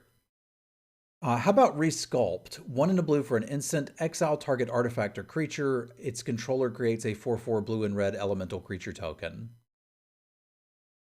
Why? Ugh. Okay. I don't like it. A 4/4 is huge. Here's a free 4/4. I mean, I guess if they have something that's like unbeatable, fine. Yeah. What if they're going to try to kill one of your dudes? Oh, yeah. Okay, I like that. In response to a kill spell. Yeah, Make so 4/4. that's kind of all I see. Go like, if there's pants, this is kind of the pants of the format, right? Like they play a 1-drop, next turn they resculpt, they attack you for 1, end of turn resculpt and start attacking for 4. Like I could sort of see that being a deck. Yeah. Yeah, we had a version of this card that made an angel before, and a lot of people liked it, and I didn't like it. And this is just a worse version of that at common. So like, you could try to do something with this. I don't think I want to. Is it there's no token producers? Because that would be kind of cool just to make little tokens and then turn them into 4/4s. Yeah, you can get token producers, you can get treasure producers. There's ways to do this. Oh, you can make treasures into creatures. Yes. Okay. All right. This card, I'm not sure how to evaluate it. I'm not really either, but I kind of feel like it's going to play out similarly to the instant that we saw in white that made a flying angel that was pretty easy to beat, which makes me probably not want to go with it. So I don't think I'm into this. Like maybe we'll wheel it, but I don't think I want to play it. I'm gonna probably try it out All for right, sure. 'Cause report I'm back to me. curious, Tell me but what you think. I'm not sure. Yeah. All right, well, let's talk about Serpentine Curve. 3 and a blue for a sorcery. Create a 0/0 green and blue fractal token. Put X counters on it, where X is 1 plus the total number of instant and sorcery cards you own in exile and in your graveyard. Um, okay, this seems like it could be very good late game if you have a high spell count. Yeah, it's a common, so you But could build around this. right. So this would be your win condition. This would be put in the deck where you're looking for lots of spells. Yeah, okay. Uh so I mean it could be really strong, but if you put like 2 or 3 or 4 of these in your deck and you just draw all those early, then you'd be sad. I mean, you could go 1/1, 2/2, 3/3, but yeah, you'd probably be pretty sad. Yeah. Um so right, this does seem like a powerful build around. Mm, I think maybe you're I'm building around something else, but you take this in case you don't draw to something else. because this is just a nice spell payoff. Yeah. So I think I can see maybe picking these up, I don't know, 6th or 7th, maybe even on the Sure. wheel if I'm in a spells deck and like, well, I got one good finisher for this deck. Let's take a couple of these. Because it is Yeah. an arbitrarily large creature. Like, I've got to do a lot of work to basically build a 6/6 or a 7/7. That's not blowing my mind, but it seems okay. But this, I mean, it's probably going to be the biggest thing on the board when it comes down. I would imagine so. If it's not, you're probably losing. Yeah. All right, well, Yeah, I'm in for like 6th pick, 7th pick. okay. All right, let's take a snow day. 4 blue for an instant. Tap up to 2 target creatures. They don't untap. Draw 2 cards, then discard a card. Mm, uh, I guess this seems powerful, but that's so much mana. Yeah, it's 6. That's a lot. It's a I double wish it was frost breath. 5. At 5, it'd be absurd. Yeah.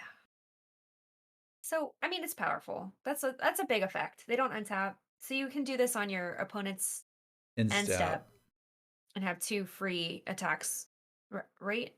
Yeah, and you're going to go up a card in the exchange. Right. So that has to be good, if not great. Yeah, I think this is okay. I think I could see myself third picking this. Like Yeah. again, blue is looking to be paired with green quite often in these drafts, so I'm going to have the biggest stuff on the board. Right. And this is just to lock up your win late game. Just freeze their board. Yeah, and I suppose there's some times where we've had a spell like this where you had to cast it defensively and you were super sad. In this case, at least you're kind of replacing the card and getting a little bit of like filtering while you're going through it. So I don't think this one's quite as embarrassing to use defensively as Frost Breath used to be. So this seems okay to me. Yeah. I'm kind of into it. All right, let's I wish it solve. was 5 mana. Yeah, me Sorry. too. Me too. But let's solve the equation. 2 and a blue for a sorcery. Search your library for an instant or sorcery. Reveal it, put it into your hand, then shuffle. um, no thank you. Unless you have an amazing spell that's gonna like win you the game. I don't like cards like this in limited. I usually don't either, but this one seems flexible enough that I might could build around it some. Right? Like, let's say we're doing a Spells Matter card, and I've got a Spells Matter deck, and I've got a particularly good spell at the top end for it. I guess I am taking an entire turn off to do it, but it seems like I just Right. want to get Magecraft triggers. I want to get stuff in the graveyard. This is the first of these tutors I've seen, and I'm like, I might could do something with this. I don't think it's necessarily just a not for limited card. I think in the right deck you could do something with this. So I'm going to call this more of a pack 3 early pick. Like if you're in the deck that wants this, you should know it, and you should be really focused on filling up your graveyard with spells and hitting some particularly good win condition at the end. Right. But I definitely think this is playable. It's not a kind of card that I like to play. agree. All right, Soothsayer Adapt is 1 in a blue for a 1/3 Merfolk Wizard. 1 in a blue, draw a card, then discard a card. Uh, seems fine. This has to be the best card in the set. I love looters, especially in formats where it looks like there's not a lot of mana sinks. I haven't seen a lot of mana sinks, so I get a 1/3 and then can just like filter through my deck once I've hit my 6th land drop. I obviously don't need to take this highly. Teferi's Protege was my favorite card in the last core set. Like this seems like it's doing a lot of what that did. Yeah. Okay, so you love looting. I love looting. I love looting. I love rummaging. I'm always excited to do this. So I'm going to take it 7th pick, but I like this card a lot. Okay. I would probably take it on the wheel, but I do think it's a powerful effect. Okay. Because, right, nobody likes to flood. The worst. It is the worst, and This this can fix it. prevents that. Yeah. Yeah. Or you can just play 18 lands and be like, okay, cool. I'll flood on purpose. Symmetry Sage is 1 for a 0/2 flyer, Magecraft. It has base power 2 until end of turn. Okay. So I'm kind of into this one because it does seem like in blue you're probably going to be able to cast a bunch of spells. So a lot of times this will be a 2/2 flyer. Yeah, but it can't ever Or really be a 4/2 flyer, right? right. But if you're just looking, if you need some early game stuff, this would be okay. I don't think it's like super exciting. Yeah, this is just another card I really don't like because like I can never block with it. Hmm. So I don't like that. I think I'd rather pass on this one. So you wouldn't even play it. I can't imagine many decks that I would draft that I would want to play this in. See, I just feel like you're going to be casting so many instants and sorceries that most of the time you will be getting in with this. But maybe that's just wishful thinking. Well, no, you're probably right. Like, let's say that this also said begin every game with this in your hand. Like that's my issue with it. Like I would take this literally every time if I could always turn 1 it. I'm just like, what if Right. I draw this on turn 6 and I need to block and I can't? Like, then all of a sudden Right. I get concerned about it. So I don't think that the card's bad. I just think it's going to lead to some of those. It's a card I don't like seeing in a format because it's going to lead to, well, they had it on turn 1, or, well, I drafted it, but I never drew it until turn 8. So I'd rather Yeah. try to minimize that variance in my deck and just play 2 drops that can attack and block on their own. So this is a card I'm going to die to. Jamie's right. You can play this, and it's probably going to be pretty good. But I don't think I'll ever really want to. Maybe that's I just understand. So grumpy old you just don't man. like creatures that can't block. Like you want them to be able to do both. Yes, or to be so good at attacking, like the 4/4 that can't block alone. Like, who cares? He's fine. Like, that's a lot of power and toughness. I just Hmm. I want my creatures to stand on their own, and I don't feel like the Symmetry Sage does that. That's fair. You're allowed to have preferences. Okay, as long as I'm allowed, then I don't want this card, and you can have all of them. Okay. I mean, I think I would probably be taking these on the wheel. I don't want to pick up super early. Okay, fair enough. Then we're probably not that far away from it. Yeah. Teachings of the Ancients, 2 and a blue for a sorcery lesson. If an opponent has more cards in hand than you do, draw 2 cards. Draw 3 cards instead if an opponent has at least 4 more cards in hand than you do. I dig it. Sign me up. Yeah, especially with the lesson cost, this doesn't seem like a big ask. Right. And I everybody holds mean, that 1 land in hand, right? So you're probably at least getting a divination out of this late game. yeah. And then if you wouldn't meet the criteria, you just don't play it. Yeah, or just Like if don't your fetch opponent it. has fewer. Yeah, Right. and I think the biggest thing here is the lesson. If this was not a lesson, I don't think I'd be very interested in it. Since it is, and it seems like it's relatively easy to find some learn cards, I think I'm about this. I could see first picking this. It seems like a powerful lesson, yeah. Okay. Well, let's take it and put it right in the sideboard. Uh, Tempted by the Auric. 1 blue, blue, blue for a sorcery. For each opponent, gain control of up to 1 target creature or planeswalker that player controls with mana value 3 or less. Ooh. Okay. Yes. Uh I dig it. 4 mana, take your opponent's best thing. That's mana value 3 or less. Mana value. Ugh, okay. I'll get over it. It is only taking small things, though.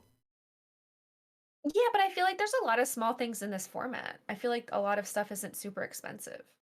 Yeah, that's fair, and there's tokens. So I think we could be pretty happy with this.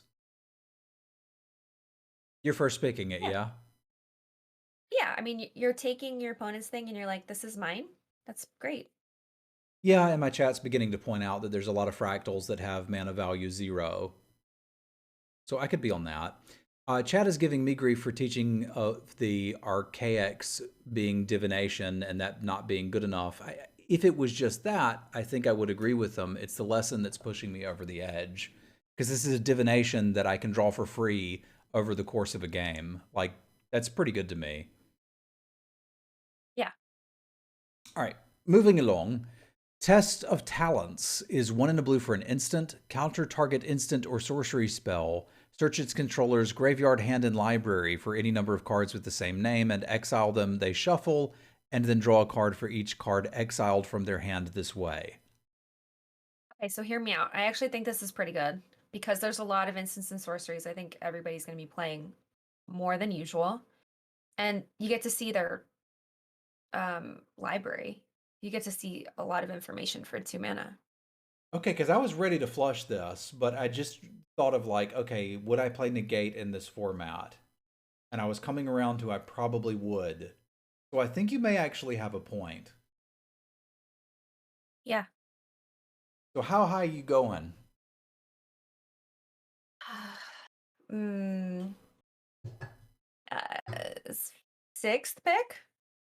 All right, put it down. I think I would take the 6th pick and I think I would play it. I think she's right. I think this is Negate plus, and the plus is you get to look at their hand and their deck. Right. I mean, that's a lot of information for 2 mana. Yeah, sure. It's a little bit worse than a negate, and I hear you guys there. We can't counter, planeswalkers or artifacts or whatever, but like it seems like there's a lot of spell casting going around here. So I think I'm on board with her here. So Right. let's I don't let's think this is going to get stuck in your hand. yeah, I don't think it is either. And that took me a minute to think through.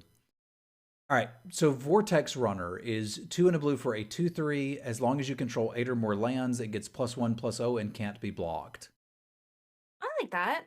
It's a 2/3, so that blocks just fine and attacks just fine, and then it becomes a threat as the game goes on. I like it a lot. Yeah, this is passing that criteria of 3-drop that does something on turn 3 and does something later. So like let's get on board. I'll play that. You're taking it like 7th to 10th pick? Yeah, exactly. Like maybe right before the wheel, maybe right after. But I think if I had, 4 3-drops and they were all this, I'd be pretty happy. Yeah. All right, we got 2 more blue cards. Waterfall Aerialist is 3 and a blue for a 3/1 flying with Ward 2. This is our first instance of Ward. So for those chatters that haven't seen it before, it's basically the text from Frost Titan. Whenever this creature becomes the target of a spell or an ability opponent controls, counter it unless they pay 2. It's got a little tax on it. So we're looking at a 4 mana 3/1 flyer with a little bit of defensiveness from spells. Uh I think that's pretty great. I want to see red first. I want to see what the removal is like for X ones. Yeah. I don't know if there's like a Pyrohelix type thing in this format or not, because that would be awful to pay 4 mana and then have it killed super cheaply. But They'd still have to pay 4 mana to kill this with a Pyrohelix, though, right? oh, that's true. So okay, I think I dig it. I I think think I power dig in this the air too. is good. I think it's still something I'm looking to pick up 6th or 7th. Like the only Hmm. issue is like how many 4-drops can you play in your deck? But if we're looking to get through in the air, this seems pretty good at doing that. Right. Yeah. All right. And we've got a Wormhole Serpent. I'm going to overvalue this card. 4 and a blue for a 3/5, 3 and a blue. Target creature can't be blocked this turn. I would go as high as 3rd pick on this. Okay. That seems pretty high, but I can see why. That's a powerful effect. That's an awesome mana sink. So like late game, yeah, you just force things through. And this is a great blocker. So I love the stats on it. I think it's a cutie. Um, It's a cutie? yeah. That thing's terrifying. No.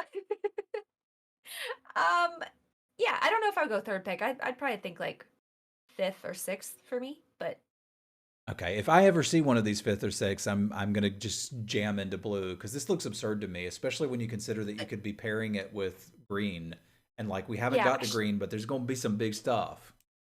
I should value it higher, I guess. I like it. I like it a lot. Yeah. No, it does a lot.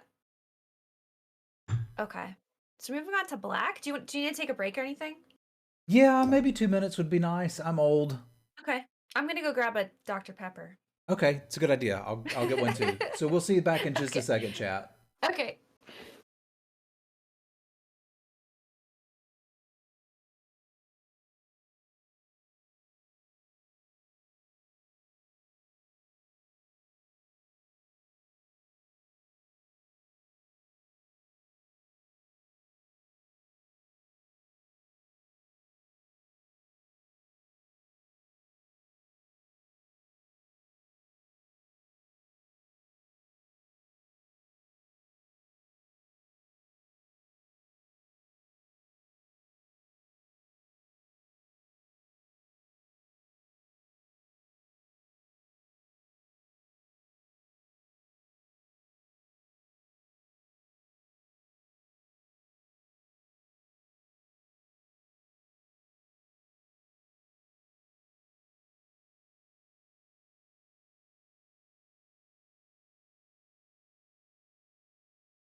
I should have checked earlier, but how's the volume on this? Can you guys hear Jamie okay?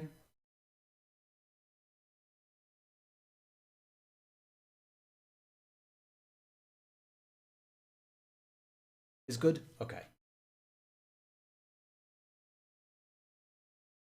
Okay, are you drinking a regular Dr. Pepper or a Diet Dr. Pepper? So sadly, there is no more Dr. Pepper, so I am drinking a Diet Canada Dry. Oh, is that good though? Yeah, it's pretty good. Do Yeah, you? I have the Diet Dr. Pepper because I think it tastes like regular Dr. Pepper. It's so good. That used to be their commercial when I was a kid. Really? Yeah, Diet Dr. Pepper tastes more like regular Dr. Pepper, so I'm glad to see that that still holds. It's true. All right. Are you ready? I think we're kind of doing good on time. I think we are too, and it is interesting that we're agreeing with a lot of the picks and cards. Okay, so do you want me to be more combative? No, only if we get to some that we disagree on. Okay, okay. All right, so we're moving into black with Arrogant Poet. It's one colorless, one black creature, human warlock. It's a 2/1. Whenever Arrogant Poet attacks, you may pay 2 life. If you do, it gains flying until end of turn. I like this guy. This fits my criteria. This is a 2-drop that does something on turn 2 and it does something later. It comes at a cost, right? But like, if we're at a board stall and I've top decked this and my opponent's at 4 and I'm at 6, that this will win me the game. And you got to play 2-drops. So this seems fine to me. I still don't think I'm gonna like pick it super highly, but I don't know, maybe 7th. Yeah. Okay, so we did see white. Is there a lot of life gain? We didn't see any life gain. No, I don't remember any. Now I do know that green black has a life gain theme. So Oh, okay. take that into account too, in that if you're playing this with green, you're likely going to be gaining some life. Right, so that seems better in that deck, but it's still strong. Yeah. Yeah, I'm into it. Yeah, 7th pick. I can see that. All right. All right.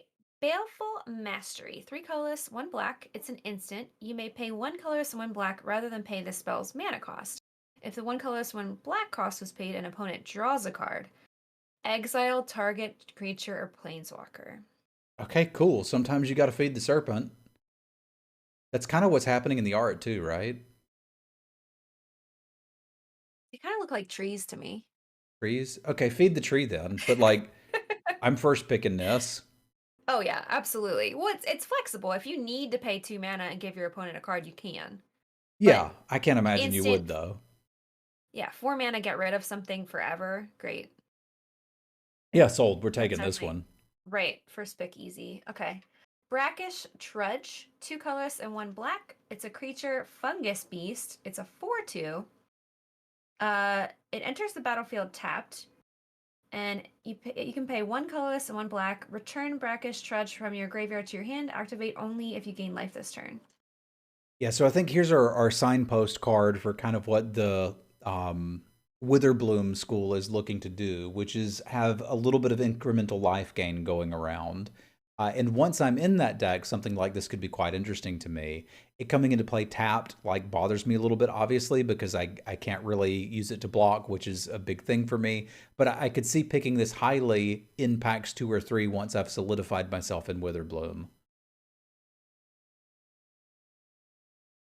Yeah, so I agree. I the cost of it coming in tapped isn't that bad, though, right? I mean, It hurts it it's though. It'd be better annoying. if it didn't. Yeah, and it has a small butt. Yeah, That's a tiny butt. But I wonder if there's some good things you can put on it, like enchantments and stuff. there's Beef it up a not. little bit. There's Oh, not. okay. Yeah, like what you can do is put counters on it. So there'll be a few things that we'll Okay. see here that we can do with that. So like you can make this thing annoying, but it's really not an aura set in the traditional sense. So I think most of what we're looking for here is like a Onaki Ogre with some value because we're gaining life anyway. So that's why I think it kind of gets stuck in almost green black exactly because I can't really see pairing it outside of that. Okay, but you do think this one's a cutie, right? Okay, it's cuter than the snake. I'll give you that. Okay, okay. Yeah, so I mean, being able to return it seems awesome. Uh So I think this card is strong. Yeah, I think it pretty highly. I'm still gonna stand Yeah. on I'll take it highly in packs 2 or 3 once I'm in green black. So this wouldn't be a reason to move in for you. No, but once I'm there, I'm like, okay, let's do it. All right. All right. Cool. Next one is Callus Blood Mage. 2 colorless, 1 black. It's a creature vampire warlock, a 2/1. Oh my gosh, why are all these cards like books? There's so much text. Okay. When it enters the battlefield, choose one. Create a 1/1 black and green pest creature token with when this creature dies, you gain 1 life. You draw a card and you lose 1 life, or exile player's graveyard. Is that a porcupine on his shoulder? That's a cutie. Agree. That we can agree with. So Yes. here's a heck of an ETB. So worst case scenario, I'm getting a 3/2 that's spread out over 2 bodies. It's going to block a little better. There may be some life gain on it, which could get me my other cutie back. If I need to go deeper in the deck, I can draw a card and lose a life. And if I'm up against a deck that's really annoying and I need their graveyard gone, I can do that. This looks like the flexibility is adding this to a card I would happily first pick. Mm-hmm. Yeah, I would happily first pick this as well. That rare we were talking about with we were talking about a lot of rares. The one that The blinky one. flashes all your creatures. Yeah, that'd be great with this. Heck yeah, it would. It'd be 2 rares, but it happens. Yeah, that could come together. I'd do it. Yeah. So, right, I'm first picking this too. That's a lot of flexibility. I dig it. All right, we have a lesson. Okay. Oh, were you gonna say something? Well, just porcupine points. Oh, yeah. I need to do some stipulation drafts where I just draft cuties because there'd be some good ones for this set. I could probably do one of them too. Okay, so the next one is Confront the Past. It's X and black mana, sorcery lesson. Choose one. Return target planeswalker card with mana value X or less from your graveyard to the battlefield, or remove twice X loyalty counters from target planeswalker and opponent controls. Seems like a bit of a constructed plant for me, although if you've got some learn cards, you may as well have this in your sideboard. I wouldn't pick it particularly highly, but the idea that if my opponent plays a planeswalker and I could go grab this and kill it, I mean, I'm not going to pass that up. But I think this is a rare I'm going to be disappointed to open. I mean, it would be nice to have in your sideboard in case your opponent has a planeswalker, right? I mean, that's an amazing removal. But the first option isn't too bad either. Yeah, I mean, right. I think this is a sideboard card, but that's what lessons are. Yeah. Basically, right? So, like, yeah, I don't know if I would first pick it. Probably not. I don't think I would either, because it depends on me or my opponent having a planeswalker, and that just doesn't happen day in and day out in draft. But I would never be unhappy to like throw this in the sideboard. Yeah. So, I mean, you pick it up maybe like 7th pick. I don't even think I'd take it there unless I'm gem hunting. But like if it wheels, sure, I'll grab it and throw it in the sideboard. Now, if I've got a planeswalker in my deck and it comes around, 5th pick, pack 3, sure, let's go. Yeah. Okay. All right. The next one is Crushing Disappointment. 3 colorless, 1 black, instant. Each player loses 2 life. You draw 2 cards. It's a weird one. We've seen variants of this, though, in a lot of different sets where it's 4 black mana, something happens with life totals, and you draw 2 cards. And I usually ended up playing one of them, and I usually ended up picking it on the wheel, and I suspect that's what'll happen here. Yeah, I like card draw in black. You don't see it too often. So I'd probably want one of these for my deck or any deck I'm playing black with. Because each player loses 2 life isn't a big deal. Yeah, that's fine. It's a symmetrical effect, and we don't like if we play enough drafts, we'll get to kill somebody with this, which I think is pretty cool. Yeah, it's like the fruit death. Yeah, it's a good one. All right. Oh my gosh. This is a cutie. Essence Infusion. 1 colorless, 1 black. Put 2+1/+1 counters on target creature. It gains lifelink until end of turn. It's a sorcery though? Okay. Yeah, so this is what our pants look like now, right? Because we want to trigger Magecraft, we want to put spells in the graveyard. So instead of auras, we get put counters on thing and it gains a thing for a turn. So this is a way for us to gain some life once we're in Witherbloom. It's a way to make something that's not particularly relevant into something that's kind of relevant. So I think I'm going to play this more often than I would like to. Um, because I normally wouldn't like to play a card like this at all, and I think I will sometimes, but I'll be looking to wheel this. It's so cute. I can't stand it. It is very Okay. cute. It gets more points for that. I think it's the cutest card we've seen so far, although the next one may be in competition. Definitely. Definitely. All right. I Twitch 1 black. It's a 1/1 flyer. It's an eye bat. And when it dies, learn. I mean, that's kind of cool. Like, this is the thing I guess we're supposed to Essence Infusion. Turn 1 Eye Twitch, turn 2 Essence Infusion. We get our card back. And I guess that's something to think about with these cards. We've seen a couple of them that put counters on something like that. If you put it on a learn creature, you're kind of going to get your card back. Yeah. Right. Well, and I like this because it's a 1/1 for 1. So if you get it down on turn 1, you'll probably get a bunch of damage in with it. And your opponent's almost discouraged from killing it because you get to learn. Yeah, I guess I don't like 1 mana creatures very often unless they're like a 2/1 or something. So like my concern is always what if it's not in my opener? And I guess maybe I just think too negatively about that. But this is obviously a very good turn 1 play, and the fact that it does something when it dies means worst case scenario I can throw it down, chomp, and move along. So Yeah. how high are you taking this? Because this is one we might argue over. Ooh, not super high. Like maybe 8th, Uh, ninth. okay, then yeah, we're not going to argue. Sorry. I don't I could try to be more argumentative. We'll get there. We'll get there. Okay. The next one is Flunk. 1 colorless, 1 black. Target creature gets -X/-X until end of turn, where X is 7 minus the number of cards in that creature's controller's hand. Weird. It's really weird. I got to do math and pay attention to their hand. Ugh. Okay, so they start with 7. They play 2 lands and they play a creature, but they've drawn 2 cards. So this is progressively going to get better as the game goes on, unless my opponent can't deploy their hand, in which case I don't need it anyway. This is just a premium removal spell, right? I would think so. Cause yeah, like it just gets better later, right? When they have an empty hand, it's amazing. Yeah. Um, I guess it's a little awkward in the beginning, but it could be fine as a combat trick too. Like if they only have if they have 6 cards in hand, -X/-X could win you a combat. Yeah, and I'm always telling Oh, people not to think of murder as something you're going to play on turn 3. So the fact that this is only 2 mana, like think of it as like 5 mana, untap 3 lands, and I think we're closer. So this seems yeah, pretty good to me. I expect I'll first pick it a reasonable amount of times. same. Good removal spell. Yeah, cheap removal is stuff that Right. I like. All right. Next one is Go Blank. 2 colorless, 1 black. It's a sorcery. Target player discards 2 cards, then exile all cards from that player's graveyard.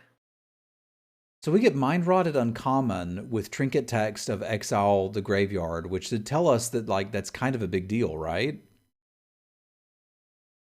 Right. It seems like graveyard stuff matters for a lot of these decks.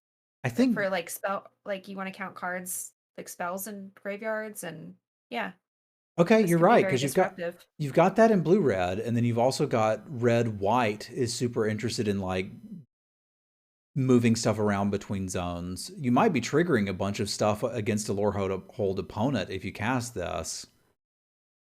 So I'm kind of curious about how good that's going to be. But like at its surface level, I like Mind Rot. I usually played Mind Rot in a lot of sets, especially one where it's triggering spellcraft and all sorts of other stuff. So I'll probably play this. I probably won't pick it incredibly highly. So I'd probably say, I don't know, wheel it. Yeah, so I'm not a big fan of mind rats because I don't like them. Like, what if you draw it late game? So Skullray Yeah. was awesome because like it was never a dead card. Yeah. But yeah, I don't think I would take this very highly.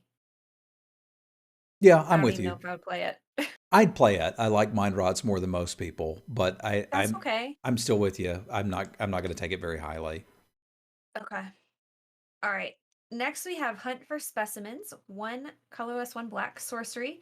Create a 1/1 black and green pest creature token with when this creature dies, you gain 1 life and you learn. You live, you learn. Like, this is going to depend on how good my lessons are, right? Right. Like, I don't want to play this if I don't have any lessons, but I'm going to have some lessons. So if I've got, 2 or 3 lessons that are situational, all of a sudden this starts to get more interesting to me. I think I'm really starting to like this mechanic and the flexibility you're going to have with the sideboard, even in best of 1 games. So this looks like probably the 2-drop you're going to want specifically in Witherbloom, but even potentially in Silverquill, you can go grab a decent lesson, get a body on the board, and move along. So this looks like it's going to be pretty good in both of the black decks, which means I should probably be taking it. I don't know, like 6th pick. Right. I mean, it feels like a forbidden friendship, but instead of a second token, you get to learn. Yeah, and chat's pointing out too, like at worst case scenario, it's a fish or wizard or Immerstrom Raider, whatever you want to call them, right? Like worst case scenario, I can rummage away a land late game and get some value off of it if I've already got all my lessons or didn't have that many. Right. So this So seems I like a think it's premium black 2-drop. yes, I think so.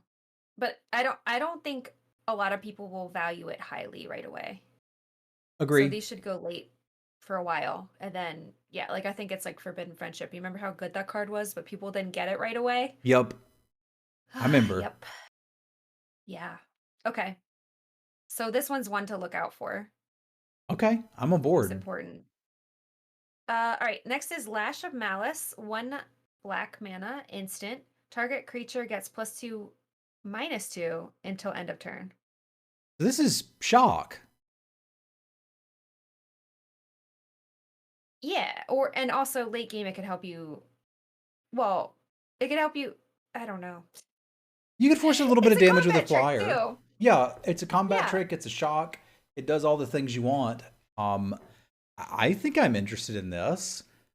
It doesn't look like it kills everything, but it looks like it's killing things that matter. So I think I could probably see picking this as early as 4th or 5th.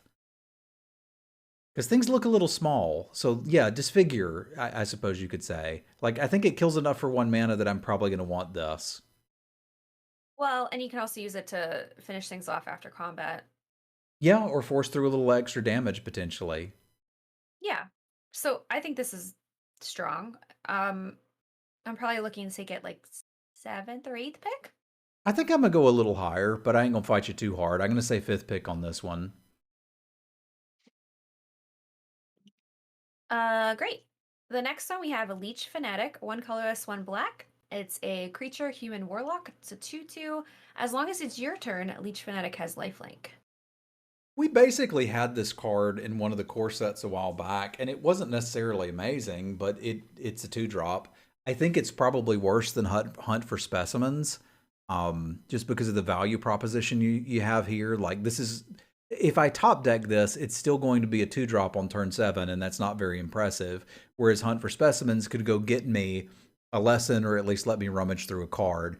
So I think this is a playable black 2-drop, but it is decidedly worse than Hunt for Specimens. So it's only going in if I don't get enough specimens, which probably puts this on the wheel at best for this card.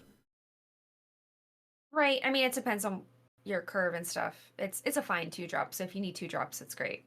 Yeah, but I mean, you would just always take Hunt for Specimens over this if you could, right? I think so. Well, I mean, it depends on lessons you have, but yeah, Yeah. most times. Okay. All right. Next we have Mage Hunter, 3 colorless, 1 black. It's a creature horror. It's a 3/4. Whenever an opponent casts or copies an instant or sorcery spell, they lose 1 life. That seems pretty cool to me. We got us a decent blocker. Opponents are going to be casting a couple instants and sorceries, so I'm kind of trying to evaluate this as a 4-mana 3/4. My opponent loses 2 life, something like that. That seems okay. It doesn't seem busted. I mean, it's one of the bigger things we've seen, right? There's just a lot of tiny creatures this set. So that's going to hold down the fort pretty well. Yeah, but you're gonna need something else to kill them because, like, you attack in, it's just gonna trade for a couple of 2 drops. So it Right. seems playable, but not exactly blowing my mind. Yeah. Right. Like, I mean, the text on it, opponent casts or copies, they lose a life. Like, that could be big. It could be, but your opponent can sort of play around with it. And like if this is going to be a problem and one of the spells that they have is a removal spell, I know where it's going to go. Right. Right. So, okay, this one's decent, but not super exciting. Yeah, so that puts it maybe like, I don't know, 6th or 7th for me. Yeah. I would say same, maybe even a little lower. Okay. All right. The next one is Mage Hunter's Onslaught. 2 colorless and 2 black. Sorcery. Destroy target creature or planeswalker. Whenever a creature blocks this turn, its controller loses a life. What? Interesting, but okay. I guess this is Yeah. for the Silver Quill idea of going wide. We'll kill your biggest blocker, swing with a bunch of crap on the ground, and the blocks aren't good for you because you're taking damage. But I mean, this is just, 4 mana sorcery, kill a thing. I'm past the point where I think I'm first picking removal like this because my evaluation of drafting has changed a little bit over the years. But I think I'd be very happy third picking a card like this, for example. Yeah. Still take removal really highly. Like, I would first pick this if the pack was not like super strong. Yeah, me too. Yeah. I But I just would take a bomb over this any day. Yeah, I don't think I'd be happy about it, but I probably will first pick this sometimes. Right. So I'm taking this early. And I mean, those are Yeah. kind of cuties on it, right? Sure. I could see that. Okay, okay, I'm learning. All right. Next, we have Necrotic Fumes. 1 colorless, 2 black. It's a sorcery lesson.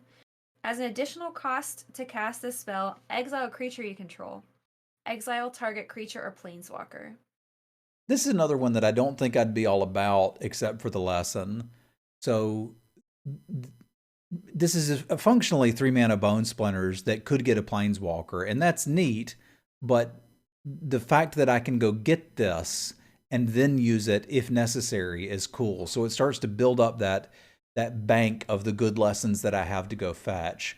So I think this is one of the lessons at Uncommon that I'm a little more interested in, and probably something I would like to take, I don't know, 5th pick, I'd be happy about. And yeah, Vel is saying in my chat, this is what we do with pests. Exactly. I make a pest, I go get this if I need it, and I have other things to choose from. So it's increasing my flexibility, and I think I like the 3 mana Bone Splinters in that world. Right. Because it's like, it's almost free because it's a lesson. I know it's not, but it feels, it's taking, I don't know how to like wrap my head around lessons yet. Well, we talk a Because you lot have to, about the cost of a card, right? And this isn't costing us a card if it's in Mhm. our sideboard and we get it out. So I think that's where it comes into play, is like it is sort of free. We're turning one of our other cards into this one. Yeah. Or like half a card into this. That all seems So good to yeah, me. I want to pick this one a little higher than some of the other lessons I've seen. definitely. I'm looking to take this like 3rd or 4th pick. Yeah, sold. Okay, I said 5th, but I could see it going even higher than that. Okay, cool. Next we have Novice Dissector. 3 colorless, 1 black. It's a creature troll warlock. 1 colorless, sacrifice another creature. Put a +1/+1 counter on target creature. Activate this only as a sorcery, and it's a 3/3. I got really excited until I saw only a sorcery. Yeah. Same. So I could still see some applications here, but this seems very fine at common. Thalid Omnivore, this is not. I guess it's Right. giving me a way to like get rid of creatures that are left over that aren't really doing anything anymore. Again, I usually look at a card like this and think, well, this would be really good against pacifism and narcolepsy, but we just don't have those cards in this set. So I don't think I like this one that much. I think I'm looking to wheel this and, oh, I don't have any 4-drops yet? Okay, come on in. Instead of I'm excited about it. Yeah, same. So you would take it on the wheel, like 11th pick or so. Yeah, 23rd card sort of situation. Yeah. Same. All right, next we have Arik Lore Mage, 2 colorless, 2 black, creature, human, warlock, and you can tap to search your library for a card, put it into your graveyard, then shuffle. If it's an instant or sorcery card, put a +1/+1 counter on Arik Lore Mage, and it's a 3/3. It seems like it's going to take a little work for me to do something with in limited, but we've already seen a couple things that you can get out of your graveyard through various shenanigans. And just having a 3/3 that starts growing and getting bigger doesn't seem that bad either. So this seems okay, but can you talk me into first picking it? No, I don't think so because okay, are there ways to get instants and sorceries out of your graveyard? Not that we've seen yet, but we did see that Witherbloom card that, like, when I gain life, I can get it out. So it doesn't have to be an instant or sorcery. I wouldn't hate putting that little dude in the graveyard. And if I've got, it feels like I'm taking removal spells out of my deck to put counters on this guy's, which is weird. Yeah, I don't really like it. I think it's too much work for it to be good. But I think if I was in black and I got one 6 pick, I'd take it and play it. Okay. I don't know. I I want to see it in action. I don't think it's that great because it has to be an instant or sorcery to get a counter. Correct, but if there's something else I've got that cares about getting stuff out of the graveyard, like there's what if we take that 2/1 from white and put it in the graveyard and then we spend the mana and get it back? It's not even that impressive, is it? No. No, it's kind of not. If this was a 4/4, I'd be much more interested. Well, it is as soon as you tap it once. Sure, but you're just pulling out an instant or sorcery that you probably have in your deck because you want to play it, not because you want to just put in your graveyard to have it do nothing. Sure, but then you start getting into Schrodinger's card, right? Like if it was the bottom card anyway, who cares? You were never going to draw it. We may need to revisit it after seeing more cards. That's a fair critique. But I think this is at least playable on its own. So the question of whether or not you can put it in a deck is somewhat moot. It's a question of how good can you make it. And Right. we're gonna need to see some more. I would like to know more. Yeah, I agree. Yeah, that's when I'm gonna just hold my judgment for a little bit. Okay. All right. The next one is Plum the Forbidden. 1 colorless, 1 black. Instant. As an additional cost to cast this spell, you may sacrifice 1 or more creatures. When you do, copy this spell for each creature sacrificed this way. You draw a card and you lose 1 life.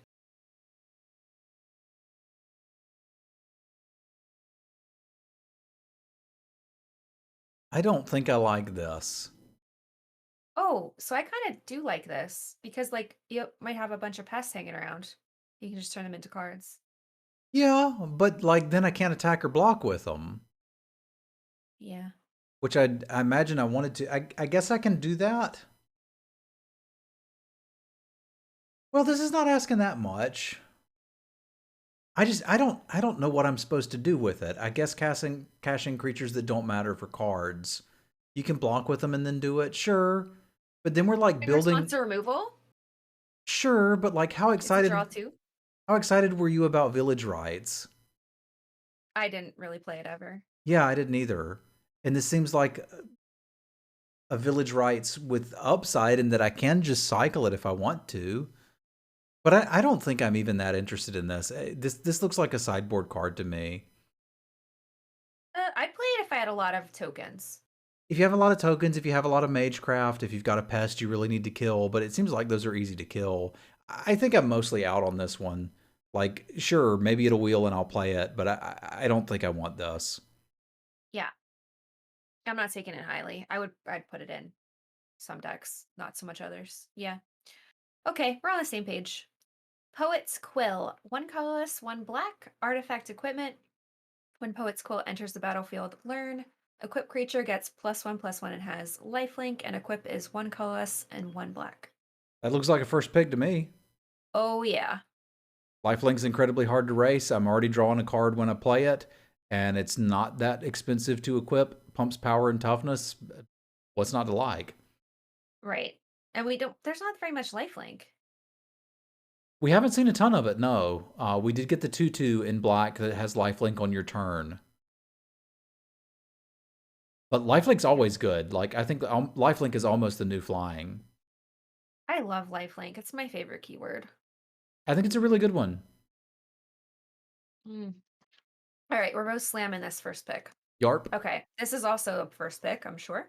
Professor Onyx, 4 colorless and 2 black. Legendary Planeswalker Liliana. Magecraft, whenever you cast or copy an instant or sorcery spell, each opponent loses 2 life and you gain 2 life. Her +1 is you lose 1 life. Look at the top 3 cards of your library. Put one of them into your hand and the rest into your graveyard. Jeez. -3, each opponent sacrifices a creature with the greatest power among creatures that player controls. -8, each opponent may discard a card. If they don't, they lose 3 life. Repeat this process 6 more times. Woo! There's a lot you can do here, and it all adds up to a card I'm taking first out of every pack. Yeah. I mean, so powerful. All of the modes are like incredible. Planeswalkers, I hate Planeswalkers Unlimited. Like they just changed the entire game. They But do. will I play it? Absolutely. And it seems like the Planeswalkers in the last 2 sets had been toned down a little bit. This one is not toned down. You're getting a 6 mana walker and 6 mana worth of value out of it. Yeah. Incredible. Okay. Next is Professor's Warning. 1 black. Instant, choose 1. Put a +1/+1 counter on target creature, or target creature gains indestructible until end of turn. This is what I like. I like 1 mana combat tricks, and this is a good one. I can use it as a negate, or I can put a counter on something and win a combat. I still don't think I'm picking it particularly highly, but if this is the combat trick I'm playing, I'm happy about it. So I want to wield these and play it. This is Snakeskin Veil, but just deconstructed. Yeah, fair. And I like Snakeskin Veil as a combat trick. Yeah, same. But that's way better than this because you get both. But this is in black. Like it's yeah. I'm definitely gonna I would play these in any black deck for sure. Okay. Probably 1 to 2. Yeah, I wouldn't take it highly though. Yeah, same. So I'm going to wheel it. I'm going to play one, and it's going to be okay. Yeah. All right. Next we have Promising Dusk Mage, 2 colorless, 1 black. It's a 2/3 human warlock. When a Promising Dusk Mage dies, if it had a +1/+1 counter on it, draw a card. So that is kind of the Silver Quill theme of putting counters on stuff. I haven't seen enough that can do that to make me value this card very highly. So I'd be looking to wheel it, put it in the deck. If it ever happens to come together, cool. If it doesn't, it's a 2/3. Sometimes you need those. But like, this is obviously a build around card. I just ain't willing to build around it. Right. You'll probably just have incidental like +1/+1 counters that you can put on it. You don't have to try to force it. Yeah. So the cost is not that high. It's a 2/3, right? I would happily play Right. 3 mana 2/3s in most decks. Happily, or you would? I would. Fair. I'm not going to be happy about it. I'd rather have 3/4s or something, but we ain't getting that. Yeah. Right. So this is filler for sure. Okay, filler it is. All right. Next we have Sedgemoor Witch, 2 colorless, 1 black, and it is Human Warlock, a 3/2 Menace, Ward, pay 3 life.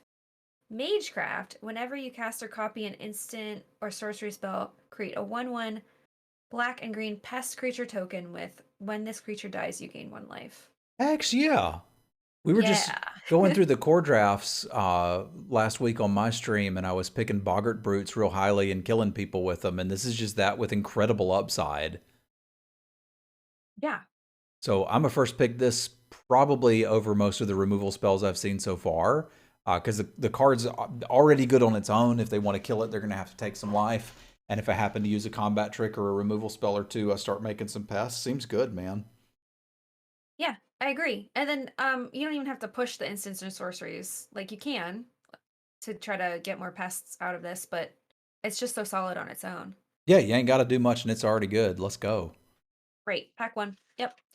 All right. Spectre of the Fence, 3 colorless, 1 black, creature Spectre. It's a 2/3 flyer with 5 colorless and 1 black. Target opponent loses 2 life and you gain 2 life. Oh man, I really like this card. I'm a sucker for a mana sink. Yep. They're amazing. And this is great for late game. Absolutely. And it ain't asking me that much to pay 4 mana for a 2/3 flyer. I'm still Right, that's only supposed, slightly overcosted. yeah, just barely. And you don't often see that stat line in black. So I think this is a nice little common that I like quite a bit, and I'll probably pick it 6th or 7th, and probably should be looking to wheel the one of them that I'm going to play. Yeah. Yeah. Okay, so how many would you play? 3? 4? 2. 2 is how Okay. many I'm supposed to play. I'm trying to Okay. talk myself down a little bit from this because I really like it, but I'm also aware that I just can't jam a ton of creatures like this in a deck and expect to win. So I think I'd be pretty happy to play 2. Right. Okay, cool. I think I'm on the same page. All right. All right, next we have Tenured Inkcaster, 4 colorless, 1 black. It is a Vampire Warlock 2/2. When it enters the battlefield, put a +1/+1 counter on target creature. Whenever a creature you control with a +1/+1 counter on it attacks, each opponent loses 1 life and you gain 1 life. For 5 mana? Yeah, it seems like a lot, huh? Okay, so I'm going to put this into my synergy grade where I might pick it very highly in pack 3, but I got to have a crap ton of +1/+1 counters going around before I get excited about this. Because, like, the It's floor on probably, this is a 5 mana 3/3. yeah, Ugh. but it's probably not too hard to build around it. Like, which house has the counter theme? Black, white? Silver Quill.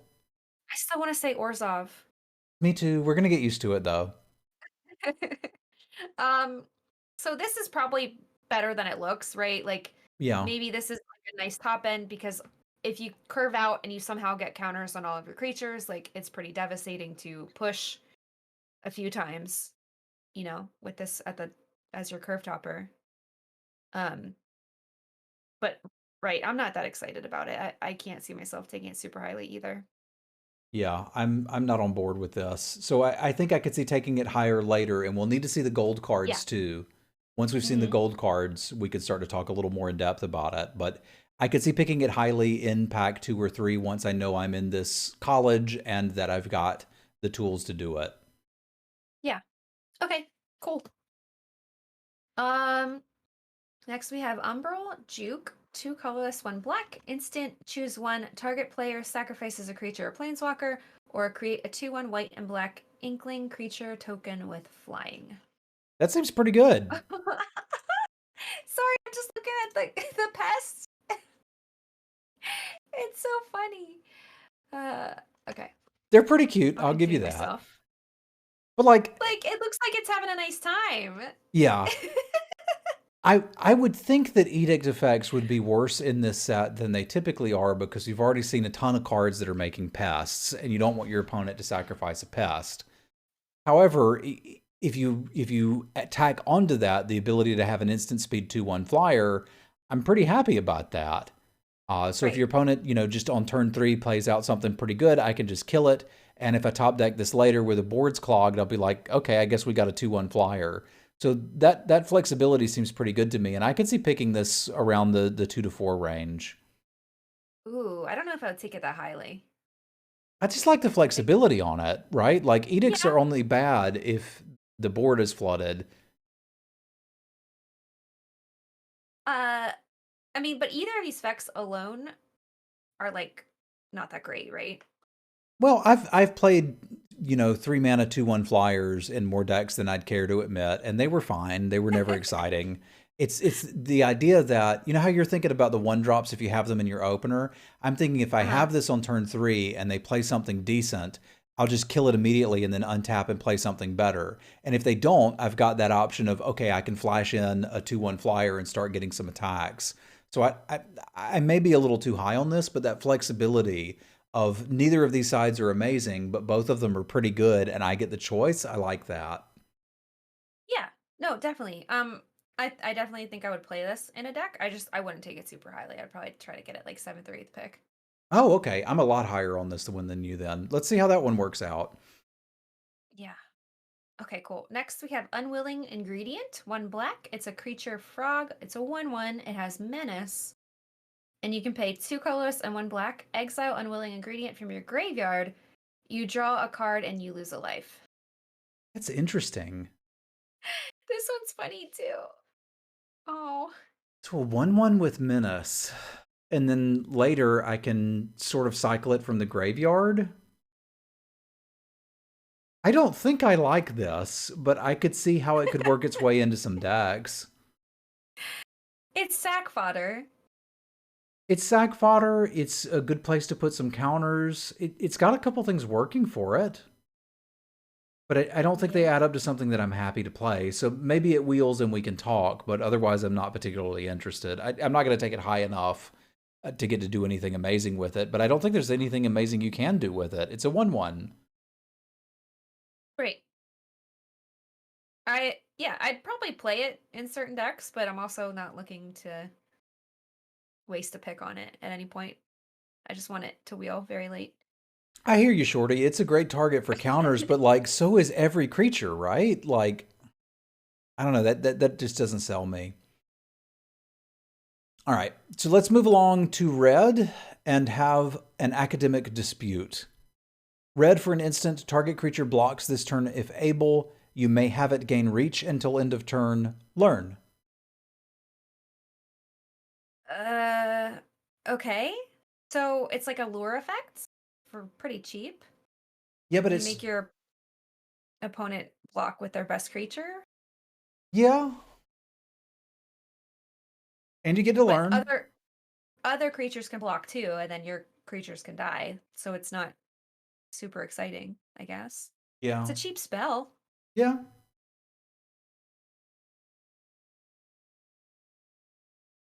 I don't really like it though.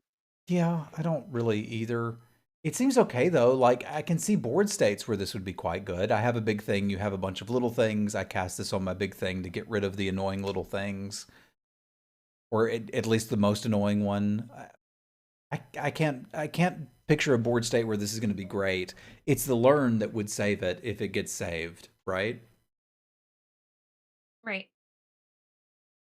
That's fair. You could target your own creature and give it reach to block a flyer. Like there's some flexibility here, and it's just 1 mana. It's uncommon. I'm gonna need to play with this some, but I don't think I'm looking to take it very highly. Yeah. All right, let's leave this one for judgment after we get to play with it. It is a cheap spell that gets another spell, but it doesn't really do anything. Doesn't even do nothing. Let's move on to Ardent Dustspeaker because I think we can evaluate this one better. 4 and a red for a 3/4 Minotaur Shaman. When it attacks, you may put an instant or sorcery card from your graveyard on the bottom of your library. If you do, exile the top 2 cards of your library. You may play those cards this turn. That is so cool. Okay.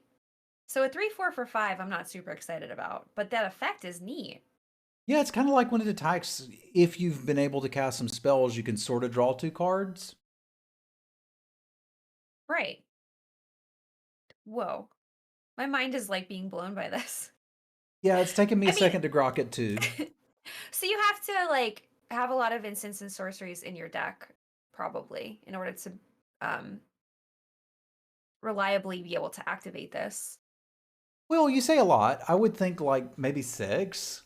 Because, like, I don't need this to happen all that often. The bodies are relatively small from what we've seen so far. So I think it's not unreasonable that I could cast this on turn 5, have a spell in the bin, and be able to attack and sort of draw 2. Well, it's on an attack trigger, so you're going to at least have 5 mana out when you attack with it. Right, because it's not, you can't do that the turn you cast it. Yeah. Yeah. I'm realizing my chat can't see the whole card. I'll move it so they can read the whole text. So, I mean, I think this card is super interesting. I can't grasp how good it's going to be yet. I think it's going to be pretty good based on the power and toughness we've seen of the creatures. I suspect it's going to attack in, trade with something, draw you a land and a something you can play. And that sounds pretty good to me. Because I initially undervalued the Firewalker from the most recent set, and it was really good. And this has got a lot of that same energy, and it's at uncommon. So I think I could see fourth picking this. Okay. Yeah. I can get behind that. All right. Blood Age General is 1 in red for a 2/2 Spirit Warrior. Tap, attacking spirits get +1/+0 until end of turn. Okay, a bear with upside, I'm a fan. I don't know how many spirits are in this set, but I don't think you can go wrong with this. It's a bit of a red-white plant in that most of the spirits are in red and white. But yeah, Okay. it's hard to argue with 2 mana 2/2 and somewhat relevant ability. So I'm on board. I'm looking to probably get these 7th pick and fill this into my 2-drops if I'm in red-white. If I'm in red-blue, I'll probably be significantly less interested in it. Yeah. Right, because it will most likely just be a bear. Yeah.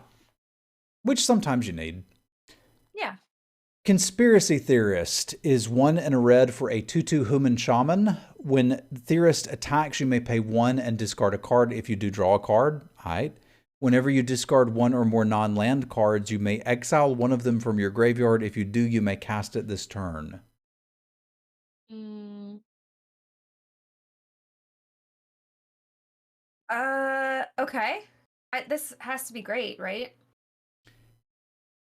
It's in a weird spot, right? Because I don't want to activate it on turn 2, and it's not going to have good attacks on turn 6.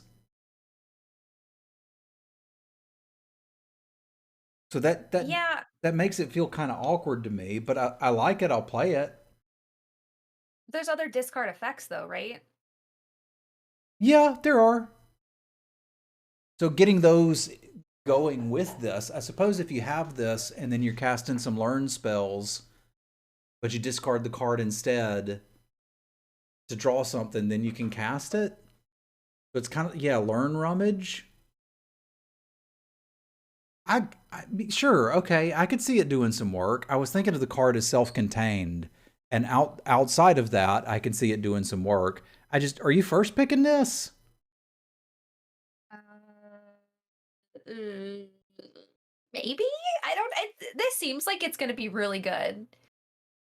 But it also seems like it needs a little bit of work. Yeah, I feel like the price But it's asking me is a bit too much. well, the worst it could be though is a bear. Yeah, but So like it's not asking for much. no, it isn't, and I'll take that. And like, if I need a 2-drop, I'm always going to prefer this 2-drop. It's just I like the 2-drops that do something late game, and I guess this one does. It just has to combo with other cards, not necessarily with itself. Yeah, it's a bear that Right. loots on attacks. I think I'd probably like it more if it was just a bear that looted on attacks, because then I wouldn't have to try to understand it so much. Yeah. Uh I so when the set drops, I will probably take this early to try to see if I can make it work. But I'm not sure if you're actually supposed to take this like first pick. Okay, well, get back at me, because I probably won't, and I'll need to know. Because maybe she's just right. All right, screw it. I'm going to go with you here. Let's pick this early and see if it's any good. And if you're right, you can crackle with power, which is XXX red red for a sorcery. Deals 5 times X damage to each of up to X targets. What the hell? Okay, this is like definitely a first pick. Yup. What if X is 1? Bolt, bolt, bolt. Deal 5 damage to 3 targets? That's ridiculous. I'm 5, sorry. 5 times X damage. 5 times X is okay. Yeah, right. So if X was 1, it'd be 5, right? It'd be 5 to 1 target. Oh, okay. So you have to. That's still a lot. So it's 5 mana, 5 damage, or 10 mana, 10 damage to 2 things. Or 8 mana. Okay, okay. I'm beginning to understand this card. Okay. So most likely you're not going to cast it for a ton, right? Most likely X is going to be 1. Yes. But it's X target, so this can go face. This can be a finisher. And dealing 5 damage, that's going to kill most of the creatures in this format. If not all of them. I've not seen big ones.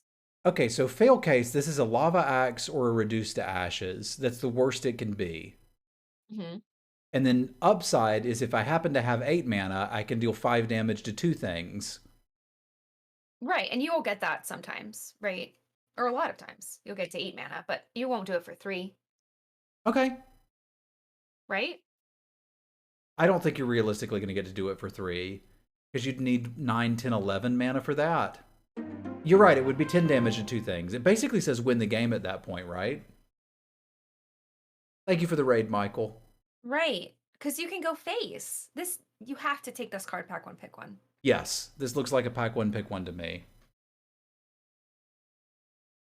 For 8, it's 10 damage to 2 things. Okay, math is really difficult for me.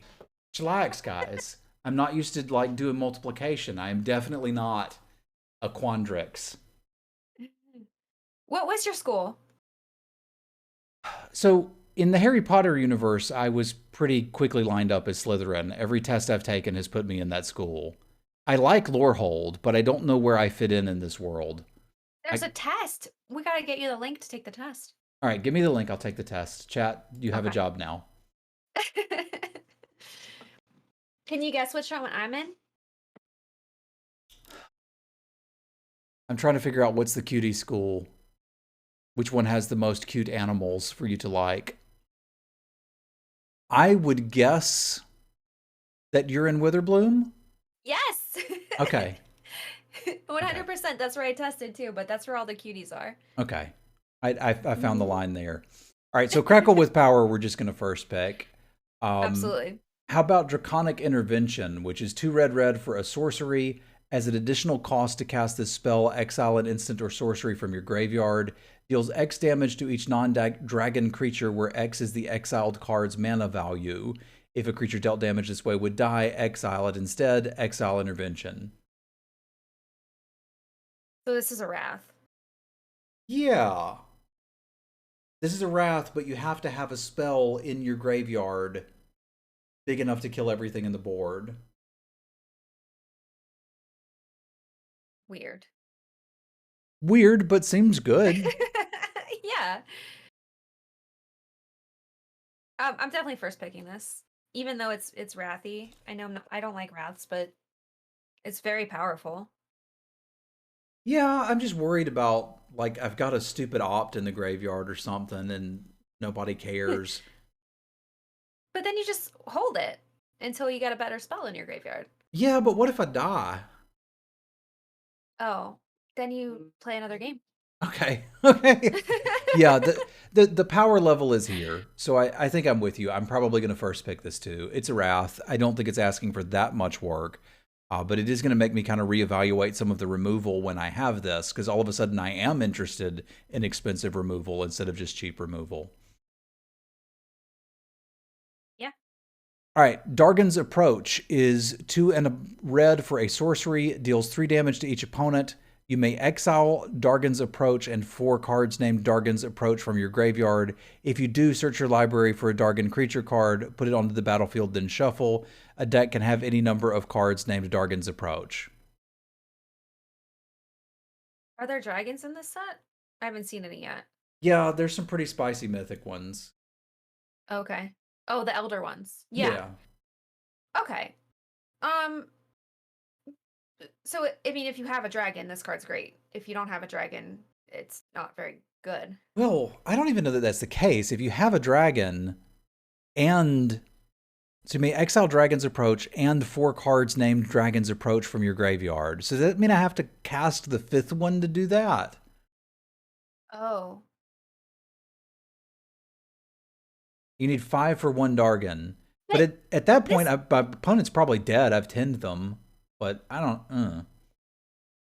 So, I mean, this is interesting because it's a common. So there's going to be somebody who's trying to make this deck work. They're going to try to get 5 of these. Yeah, like the last day of the format, it's me. But I don't think I want this because I can't kill their creatures. Change this to kill their creatures. Let's talk. Right. To any target would be amazing.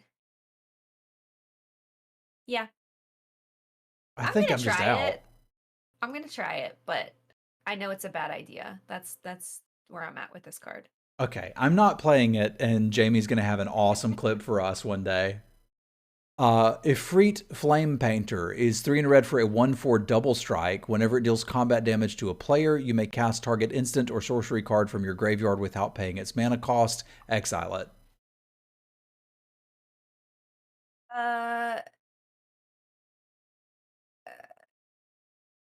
I mean, is it going to be able to get in? It's only doing 2 damage. Yeah, your opponent has a lot of control about whether or not this gets in. Yeah. This is just not very evasive. It's not very big. Yeah, we've seen a lot of creatures like this that have some sort of effect, right? And like the cute part here is like whenever it deals combat damage, you may cast an instant or sorcery without paying its mana cost. If it actually connected, you could cast 2, which is pretty spiffy, but it's really not gonna get in. So I think this is a creature that I would play. It blocks well, it attacks well enough, but it's a Pillar Field Ox with upside. Right. You're not first picking this. No, I'm not, but I'll certainly play it. So if I see it Yeah. come around, I don't know, 5th, let's take it and put it in the deck. It snowballs quickly, but Absolutely. it snowballs quickly if they don't have blockers and I'm casting spells, which is kind of like, huh, what isn't going to snowball quickly at that point? Right. All right, Enthusiastic Study is 2 in a red for an instant. Target creature gets +3/+1 and trample. Learn. Okay, I'm kind of into this because I feel like a lot of the creatures are really tiny. So I think this is going to get through a lot, and giving something trample is nice. Plus, you get to learn. I think that's a decent amount of value for 3 mana. It is. I don't like 3 mana combat tricks. I don't like the +1 toughness. But I can see the value here. This just, ugh. I guess we're supposed to cast this on our Flame Painter and get him. Oh, yeah, that would be cool. Yeah, I'd do that. So the first one hits him, it's in the bin by then, and I'll cast it again. I mean, that's a lot of damage. That's like the dream. Yeah, that's a pretty good dream. I still don't think I particularly want this. I don't care what it does. 3 mana for a combat trick is too much for me. I get punished too often when I try to put those in a deck. So I'm going to wheel this and probably not play it. So I would try to play it, but only because like spells matter. If you have some good lessons, I think it's decent. But you're right. I mean, there's always the risk you get 2 for 1, so I understand. Yeah, I'm scared of it. So if you get something good out of this, let me know and I'll start playing it. Okay. Explosive Welcome is an instant for 7 in a red. Deals 5 damage to any target and 3 damage to any other target. Add red, red, red, presumably to your mana pool. Hey, it's expensive, but I'm kind of into it. You're paying 8 mana to deal 8 damage, and then you get like a little bit of a refund on your mana. So much mana. It is, but I think it's fine at the top end. And when you get to that point in the game, 5 damage could just kill your opponent. It could, but I feel like I'm going to die with this in my hand and wishing it was anything else. I think I'm off on this one too. The power's there, the mana cost. The cost is just too high. Yeah. Okay. So you don't like that it's 8 mana. I mean, it's very expensive. I would play one of these and be happy about it. Yeah, and I see chat popping off saying there's a lot of things that make things cheaper. There are, Well, and treasures too. yeah, and if you have those, well, then all of a sudden this card gets reevaluated a little bit, right? So it's one of those cards where, like, if I open this, I'm never taking it. But if I open it in pack 3, all of a sudden, I've got a bunch of treasure laying around. I got some ramp. I got some make my spells cheaper stuff. Yeah, let's talk, right? So that's kind of where I'm at on these and how we have to evaluate them here. Is I don't think I pick this and get into Prismari, but if I'm in Prismari and this shows up, well, let's party. Okay. At least that's where I'm at. Okay. See, I think I would take it early because I think that's a lot of damage. I think that's going to turn the game in your favor, but you're afraid you're going to die with it in your hand. Yeah, and I think that's like you said, it's okay for me to have preferences. I think this is just one where we differ a little bit. Is like I want to Yeah. find another reason. I want to know that the color pair is open and then get the payoffs rather than take the payoff and see if it shows up. But to be fair, if Right. we're at a Sweatsuit Invitational or a Pro Tour, maybe I'm going to take the payoff first and see if it comes together. Mm-hmm. So I don't think that's crazy. Yeah. All Cool. right, we got a reverse kicker here in red. Fervent Mastery, 3 red, red. Search your library for up to 3 cards, put them into your hand, shuffle, then discard 3 cards at random. If you pay it for 1 cheaper, an opponent discards any number of cards, then draws that number of cards. Ooh. So you're definitely not paying it for 1 cheaper. No, but are we playing it for 5? Uh, Seems like a gamble to Discard 3 me. cards at random? Yikes. No. How lucky do you feel, I guess? Do you feel lucky? No. On Arena? Never. I mean, I guess if I'm empty-handed, I could go search for 3 lands and discard them, and that'd be something.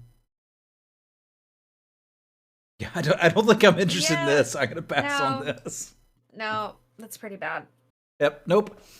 First day of class is 1 and a red for an instant. Whenever a creature enters the battlefield under your control this turn, put a +1/+1 counter on it, and it gains haste until end of turn. Learn. That seems like it could be really good. But maybe not. Like, if you're able to cast that as your first thing and cast like 2 or 3 creatures afterwards. Yeah, but I gotta get to turn 6 and have a pair of 2-drops left over in my hand. Yeah. But the learn value is there too. So I think what I'm supposed to do is turn 2 2-drop, turn 3 3-drop, turn 4 this and a 2-drop, get a lesson. And it has haste then too. So Yeah. you're beefing up your creature and being able to attack with it. So I think this is worth playing. It's a cheap spell too. Yeah, I think for me the balance of this is going to be how good are the lessons. If the lessons are as good as I think they are, I'm probably going to play this if I'm in red. If they're not quite as good as I think they are, I'm probably not. I still don't think anyone's taking this early though, eh? No. No. This is filler for sure. Okay. Well, we'll call it filler, say less wheel it, but let's see. Fuming Effigy. This has to be my favorite card in the set. It's got the right stat line.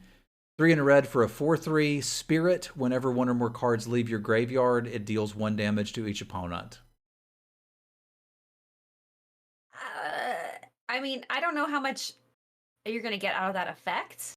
That is kind of the lore hold thing. So if you're in red white, you'll be doing that a little bit. But a lot? Like, do you think this is going to get like 2 damage, 4 damage? Maybe 2. Let's say it's a Borderland Minotaur that's easier to cast and deals 2 damage when you cast it. So maybe a turret ogre without reach. It's fine. Yeah, that's all I'm wanting for it. It's fine. Fine plus. Yeah, fine plus. Sorry, I my favorite Magic card is Borderland Minotaur. I just love that stat line in limited. So this, to me, this is not a first pick. I'm probably looking to pick it, I don't know, 7th or something, but I think I like it. Yeah, I'd play it. All right, that's all we're asking for. All right, Grinning Ignis. This is from like Time Spiral stuff. I remember this dude. 2 and a red for a 2/2. Red, tap, return it to its owner's hand, add 2 and a red, activate this only as a sorcery. What? That's so weird. It's incredibly weird. It can like ramp you. And it's also an infinite spell count, sort of, at 1 cost per turn. So, like, it does stuff with Storm. It's potentially a way you could cast your big sorceries. So, okay. So this helps you ramp a little bit, or can. It can But then at a you're returning cost. it. Mm-hmm. It's so weird. Okay, my brain is breaking on this card. I don't know what to do with this one. So I played with whatever set this was in, not a lot, but enough. And like kind of what you're looking to do with it is play it out, then next turn return it. So you're looking to go from 3 mana and then skip right past. The next turn you bounce it, you play your land. So you're going to go up to 6 immediately, and then you can do whatever you want with it. And it's kind of done its thing, right? You can also, with Storm cards, like keep playing it and recasting it for 1 mana each turn just to up your Storm count if that's something you want to do. And there are some Storm cards in the archive. All of that said, I don't think Grinning Ignis is absurd, but I think it probably has its place in a Prismari deck. So I'm probably looking to pick up the payoffs, and then when I see this, grab it. So that probably puts this in the 6th-ish range for me, but I suspect people will want to take it a little higher. Okay. Yeah. I'm still confused about it. I'm gonna have to play with it. It blows my mind that you would want to spend a turn to do this, but I understand it's powerful to be able to cast a 6-drop on turn 4. Yeah, and that's one of the things you could do with it, and there's a few more. So if you're first picking those explosive welcomes, grab this and you will be happy. Okay, cool. All right, Hall Monitor is 1 for a 1/1 Lizard Shaman with haste. 1 in a red, tap, target creature can't block this turn. I'm into it just as like a tapper, I guess. Mhm. Well, not tapper. Making something not be able to block seems useful. Meh. This card is No? bad. Oh, I don't want it. okay. I mean, I don't like the decks that this card fits in because they're a little too focused on I'm the aggressive deck, and if I ever get behind, I just lose. I don't like Yeah. being in that scenario. I do think that this card is doing enough to justify its place in a significant number of decks. So I'm not suggesting that the card's terrible, just that I don't want to play it. I get it. So I wouldn't take probably it highly. wouldn't play it. Where its target creature can't block, not your Right. creature is unblocked. If it was, because as I started reading it, I was thinking it was going to make something unblockable, and then I was going to be like, oh, okay, let's talk. But that's not what it does. But where are you taking it? We're probably closer than I think on it. I mean, you can use it to make their biggest thing not be able to block. Yeah. But I don't know. I mean, I would put this in a deck, but I wouldn't be super excited. This is like 23rd card for me. Okay. Yep. I'm right there with you. All Yeah. right. So that turned out not to be a heated debate. But the next card is 2 in a red for an instant, can't be countered, 4 damage to target creature or planeswalker. Yes. Pack one. I would take this. Pack one, pick one. Yeah, Great removal.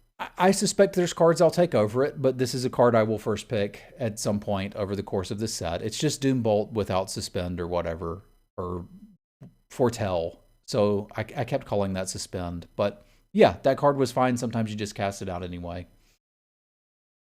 Igneous Inspiration is 2 in a red for a sorcery, 3 damage to any target. Learn. Yes. Sign me up. Pack one, pick one. Yeah, I think I'm even happier to pick this one because those lessons do seem really good to me.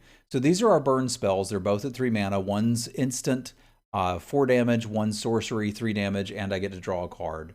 All right. And this is any target. Yeah, so you can send this one face if you need to. Yeah. Illuminate History is 2 red for a sorcery lesson. Discard any number of cards, then draw that many cards. Then, if there are 7 or more cards in your graveyard, create a 3/2 red and white spirit creature token. I take it. You can exchange the cards in your hand that you don't want for something better. Mm-hmm. And then you will, a lot of times, have 7 or more cards in your graveyard. So I think this is a great lesson. I think so too. I think if it wasn't a lesson, I probably wouldn't take it. But because it is, I'm quite interested in it. So if I first pick something like this, which I imagine that I would, I'm going to value those tutor cards quite highly.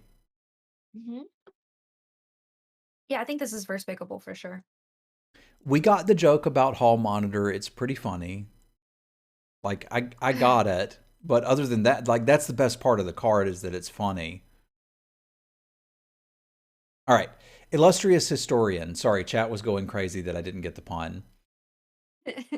How often do you play this in the deck, though? I don't think I would put any of the lessons so far in the deck. I think all of them so far that we've seen are better off in the size board.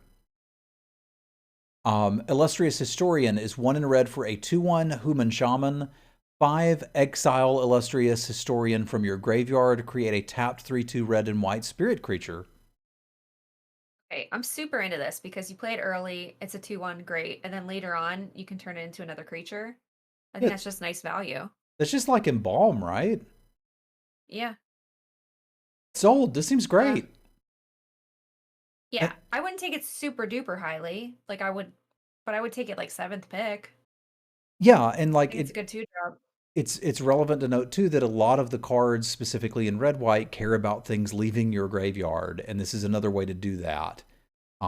So this seems pretty good to me. I imagine I'd be looking for this around pick 6 once I'm in red white. Yep. All right, Mascot Interception is 3 in a red for a sorcery. Costs 3 less to cast if it targets a creature token. Gain control of target creature until end of turn. Untap it. It gets +2/+0 and gains haste. No, thank you. Eh. I don't like things like this.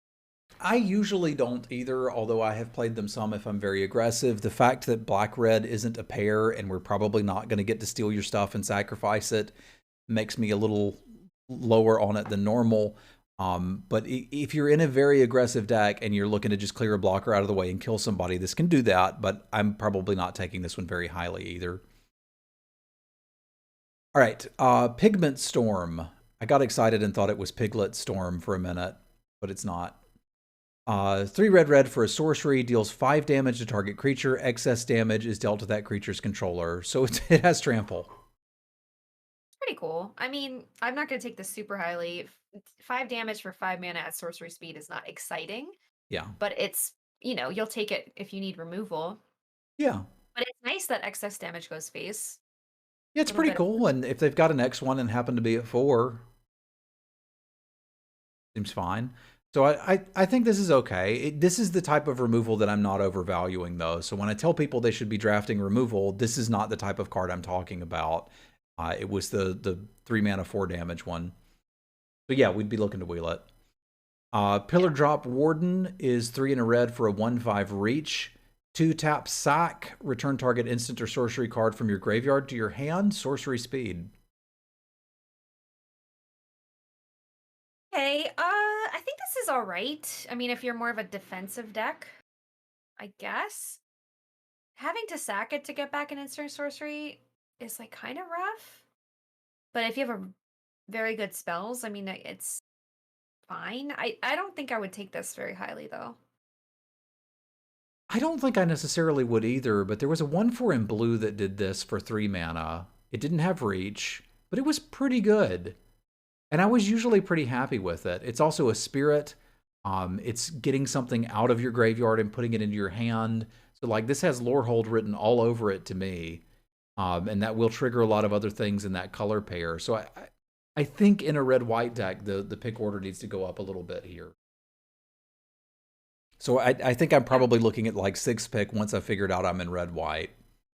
The sorcery speed does kind of suck. I'll give you that. But again, it's going to trigger things that you would want. Because the thing about the blue 1/4 was you could block with it and then do that. And this one you can't.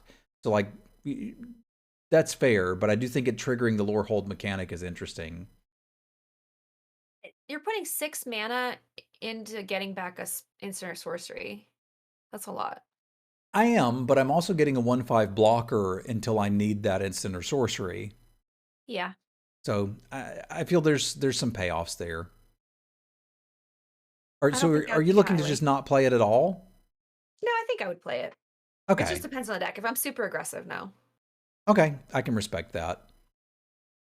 All right, Retriever Phoenix. 3 and a red for a 2/2 flying haste. ETB learn. Okay. As long as it's in your graveyard, if you would learn, you may instead return it to the battlefield. Okay, so that's pretty cool. A 2/2 flying haste for 4 that draws you a card, and then you can get it back later. I think I'm into it. It's just kind of tiny. It's kind of tiny, but I mean, 4 mana 2/2 flyer haste, draw a card. Later, if I'd rather just draw this instead of another card, that seems fine too. I think I'm first picking this. Oh, okay. I don't know if I would first pick it. I think it's strong, but I don't think it's like amazing. Am I wrong? I could be wrong. So think about 4 mana 2/2 flying, draw a card. You pretty happy about that or no? Yeah. So this is that plus haste. And yeah, chat's getting on me. You only get to learn if you cast it from your hand. Fair, right? But like I feel like that's pretty good value for me. Okay. I'll have to think about that. I would like to see that like 2nd to 4th pick. Okay, I think I would too, but I think I'd also take it first. Yeah, that's fair. All right, let's start from scratch. 2 and a red for a sorcery lesson. Choose 1 damage to any target, destroy target artifact. I mean, it's a lesson, so that seems on par with what we've been seeing, like kind of underwhelming effects, but it's like a free card. Mm-hmm. Is kind of how I'm seeing him. Yeah, there's some X1s, there's some artifacts. Yeah.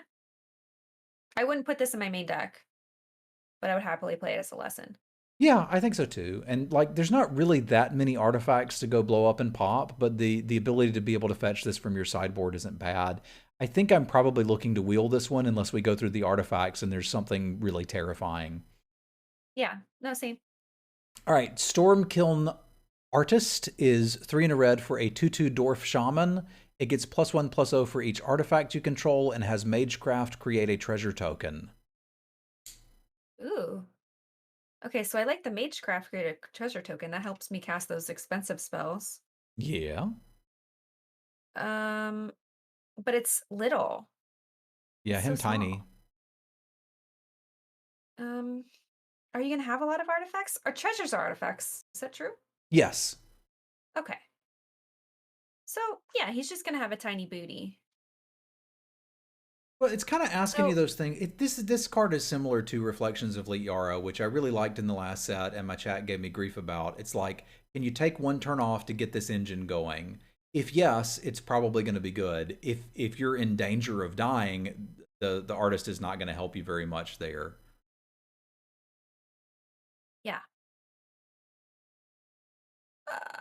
Okay, so I think it's good. I think it can be really good in the right deck. The right deck is having lots of instants and sorcery spells and then having big explosive stuff at the top that That's you're trying to ramp blue-red. to. Yeah. So I wouldn't play this outside of blue-red, I don't think. So are you picking it early and then trying to get into blue-red, or are you looking to pick it early once you know that you're in blue-red?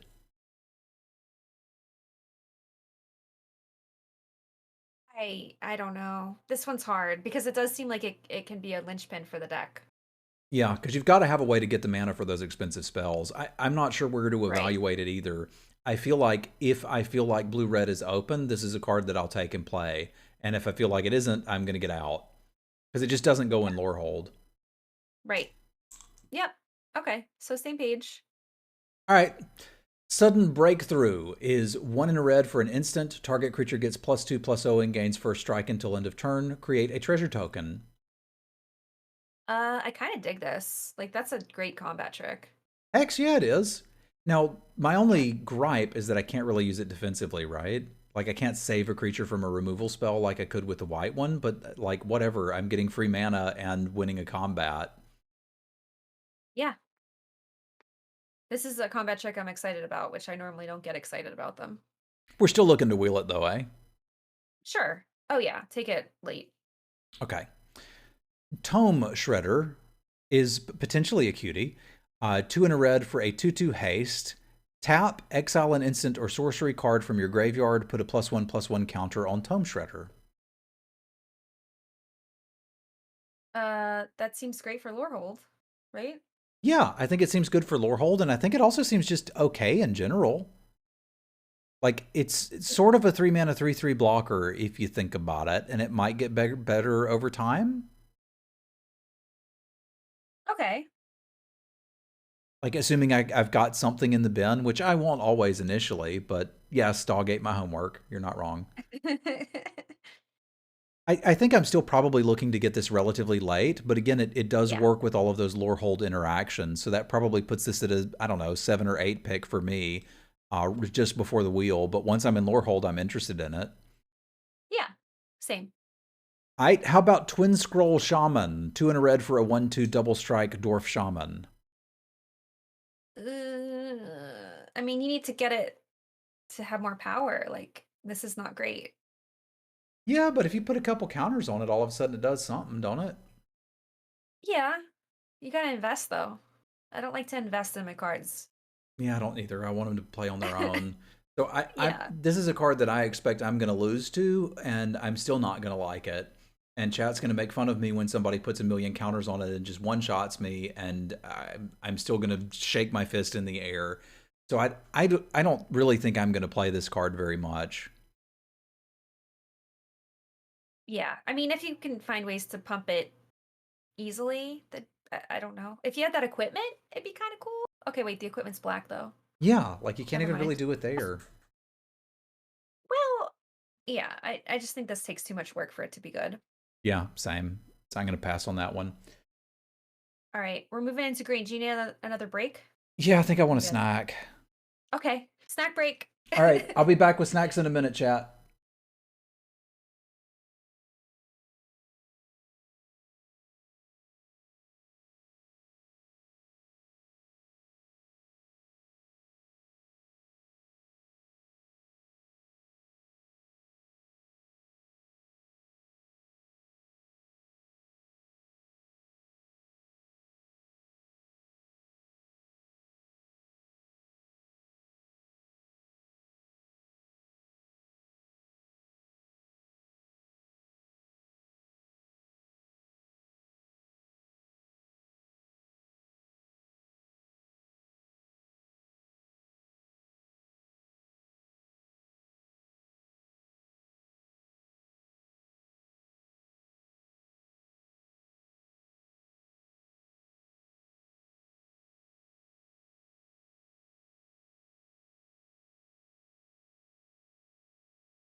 Thank you for your patience. I return.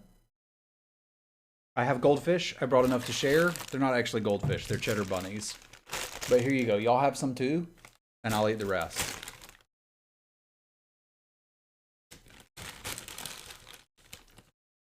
Oh, nom nom.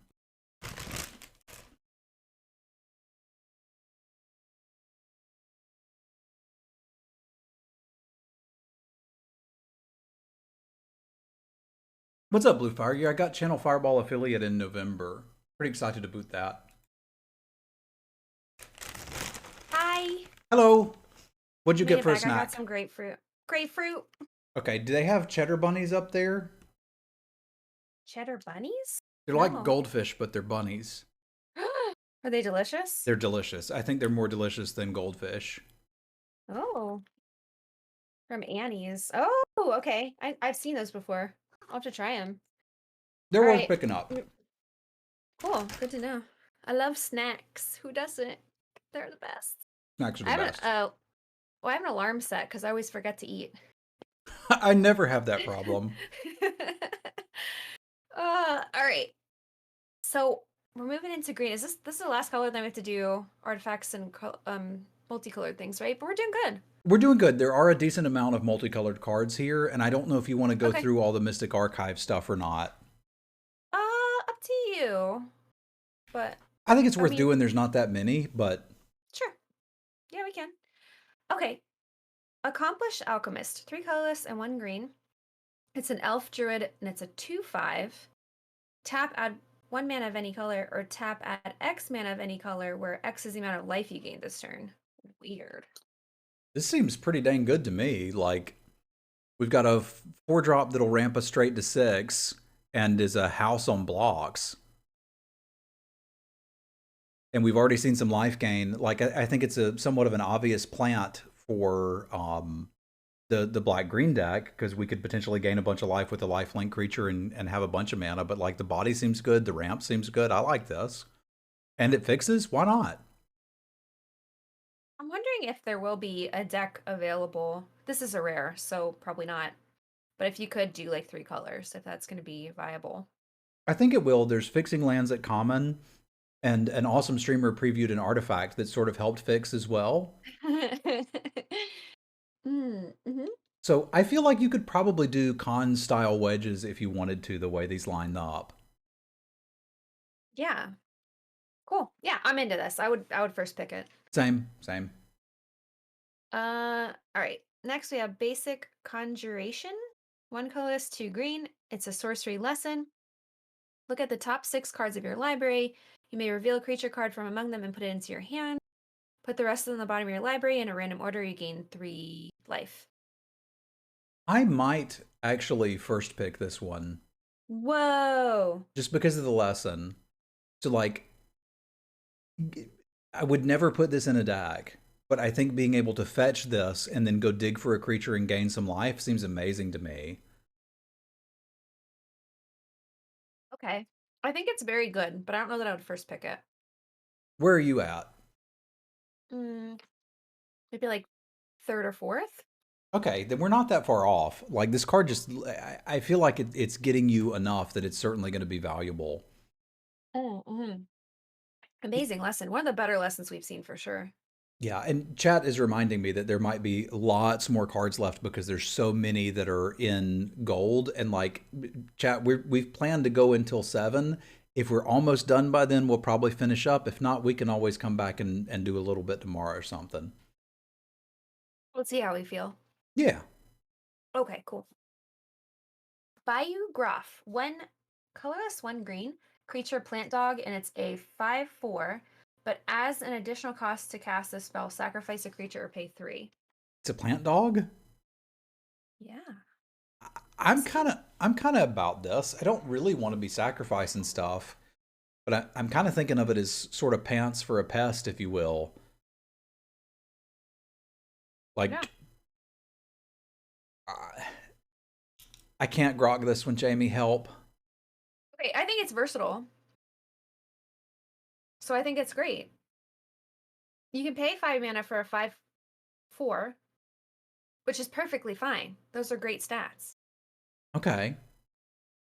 And there's going to be a lot of pests and stuff, right? So I kind of really dig this card. Yeah, is this just absurd? Am I going to have to be dealing with turn 3 Bayou Groffs? Probably. And somebody's going to play white-green even though they're not supposed to and do that thing that puts a counter on something when it dies and just be like, turn 2, 6/5, your turn.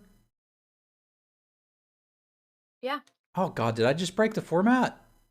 How highly are you taking this, though? I don't know. I was going to go from this seems fine, I might play one, to now I just want to draft every single one of them and all of those one drops and see what happens. It's got to be good. Yeah, there's one drops in multiple colors. So, yeah, having this on turn 2, oh my gosh. Realistically, Yikes. I think this is probably like a 5th to 7th pick card. But I like a lot of what it's offering here. Okay. Yeah, I'm on board with that. I think it's going to be the most annoying card to deal with.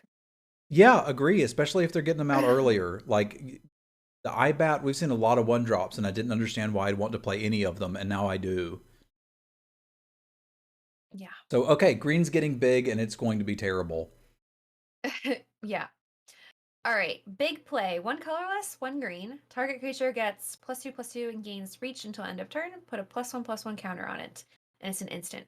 Hex, yeah. So we had +3/+3 and gains reach as a combat trick before, and it was fine. And with this, you get to keep some of the bonuses. Like, again, I would caution you not to go super crazy and draft 5 combat tricks. You don't want that many. But if I'm going to play a combat trick in my green deck, this one looks fine. I'd probably pick it around the wheel. Yeah.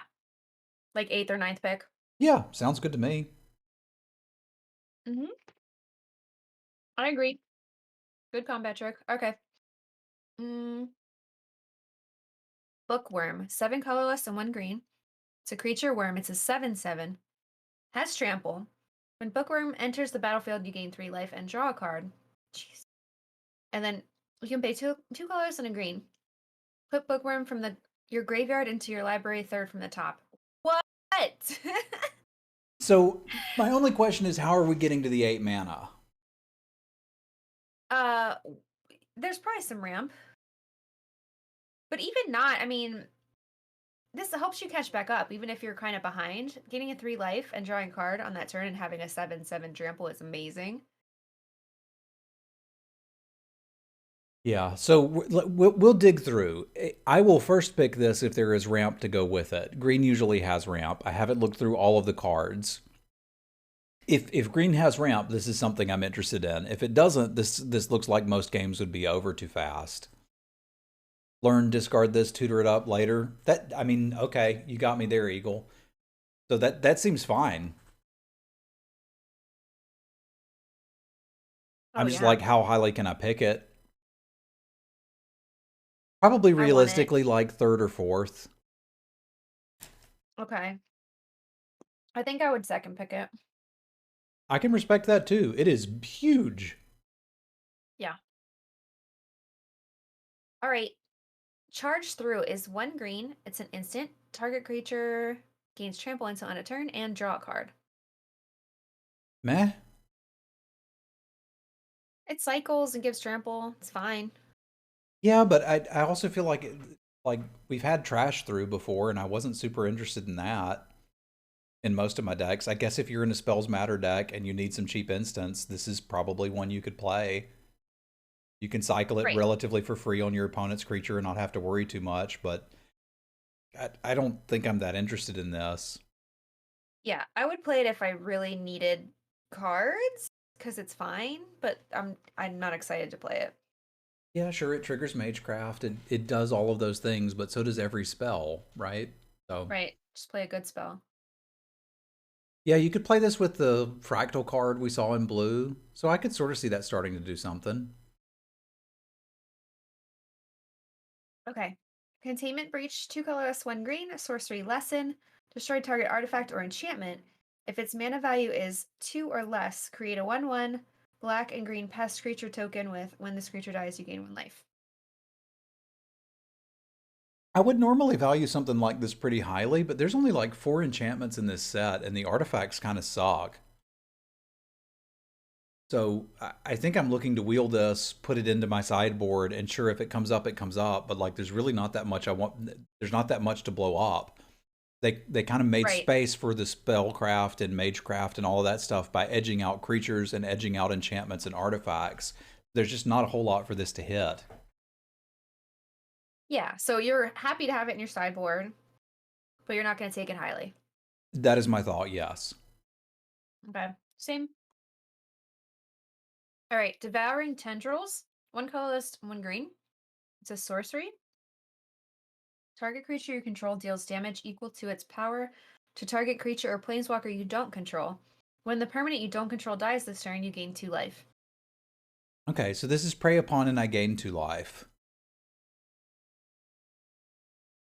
So Yeah. there were some life gain shenanigans mattered in black green, which was interesting. There's no power or toughness boost here. It does trigger Magecraft, yada yada yada. I don't think this looks great because I know what the common fight spell looks like, and I think it looks better to me. But I might be crazy, so I think I'm not picking this one particularly highly. I think I'd be looking at Deals this. damage. Pardon? It's It not a deals fight. damage. Yeah, yeah. Huh. Okay, so this is, That changes things. yeah, this changes things significantly. This is not fight, this is punch.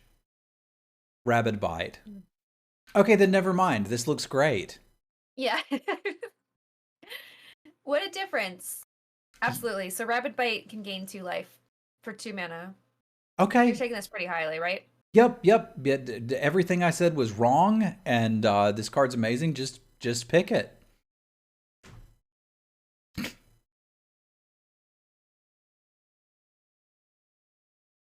All right. Dragon's Guard Elite, 1 colorless, 1 green. Has Magecraft. Whenever you cast or copy an instant or sorcery spell, put a +1/+1 counter on it. It starts out as a 2/2. And you can pay 4 colorless and 2 green. Double the number of +1/+1 counters on Dragon's Guard Elite. This looks Whoa. fantastic to me, and I would imagine force faking Yeah. it.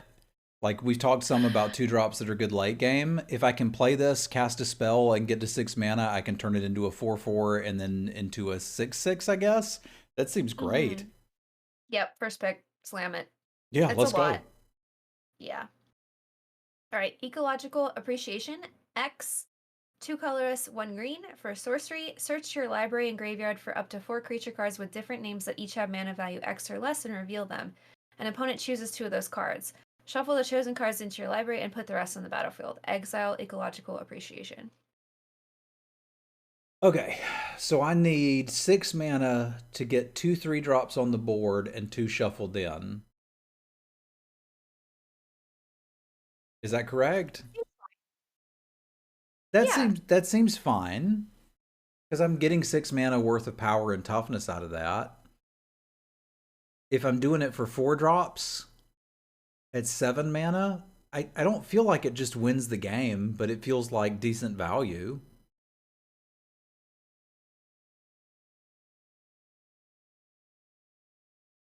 Right? right. Well, okay, so I like this card because it affects the board immediately, right? It's not just putting cards in your hand. Yeah. And so you get to choose your 4 best creatures, And then get the 2 worst of your 4 best. which should still be pretty good. Yeah, unless you've just drafted garbage creatures. I think I like it too. You do need at least 3 creatures of the chosen mana value, but that shouldn't be a problem. Like if you're casting this for 4, like you could get 2 drops as well. It's X or less. So I think this Yeah. is fine. I could see first picking this. This seems like a good 6-drop that could scale better than that over time. Yeah, and you can hit it's your search your library and your graveyard. So you'll definitely be able to find 4 creatures for X equals 3 or 3. less. Yeah, I think 3 is where you Yeah. would cast this because I don't think Oh, you'd or cast it for less. 2. Yeah. Yeah. I'm into it. I guess I would first pick it. It seems flexible enough. Yeah. Cool. All right, Emergent Sequence, 1 colorless, 1 green. Sorcery, search your library for a basic land card, put onto the battlefield tapped, then shuffle. That land becomes a 0/0 green and blue fractal creature that's still a land. Put a +1/+1 counter on it. For each land you had, enter the battlefield under your control this turn. Okay. So this is rampant growth? Search your library for a Uh, basic land card, put it on the battlefield tapped. It sure so it's is. ramped. Yeah, right. This is great. I mean, even without the other stuff, you're ramping. You're ramping and your land is a 2/2. Yeah. Okay, this, well, yeah, and we've already seen expensive stuff we want to do in green. I could imagine first picking this out of some packs, but I think I'd be happier third or fourth picking it. But like, this seems wonderful. Yeah. You do put the land And at risk. However, you're basically getting a 2 mana Elvish Visionary. Like, think about it that way. Or Llanowar Visionary. That's the card I'm thinking of. I mean, I'm down. Yeah, I'm all about this. Let's do it. Yeah. Maybe, but you're right. Maybe not first pick. Maybe like, I mean, I would first pick it out of some packs for sure. This is a strong card. Okay. Next we have Exponential Growth. It's XX double green sorcery. Until end of turn, double target creature's power X times. No, thank you. Yeah. This is a bad edict, right? Like, if it even matters, your opponent is just like, okay, I'll throw my pest token in front of it. Right. I mean, I guess if you have like a lot of trample or evasive creatures, like maybe this is something you'd want to play. But it's sorcery speed and yeah, no. No, I just don't want it. Yeah. Same. All right. Next field trip, 2 colorless, 1 green. Search your library for a basic forest card, put that card into the battlefield tapped, then shuffle, and then learn. Okay, so I'm going up on the bookworm. We've seen decent ramp at common and uncommon. This is get you a Yeah. forest card, put it into play tapped, and draw a card, or get to rummage. Like, this all seems great. Yeah. Okay. That's I'm not taking it early by any means, but I'm into it. So I would say like I would take this like 7th pick. Yeah, that's Be exactly happy. what I'm thinking. Like, once we know we're in green and we have something big to ramp to, let's go. I hope it's a bookworm because I want it to be a bookworm. But Yeah. yeah, this is All right. almost cultivate, sure. Yeah. All right, Fortifying Drought. 1 green instant. You gain 2 life. Target creature gets +X until end of turn, where X is the amount of life you gain this turn. Okay, so worst case scenario, this is +2/+2 for 2 mana, and it could be better.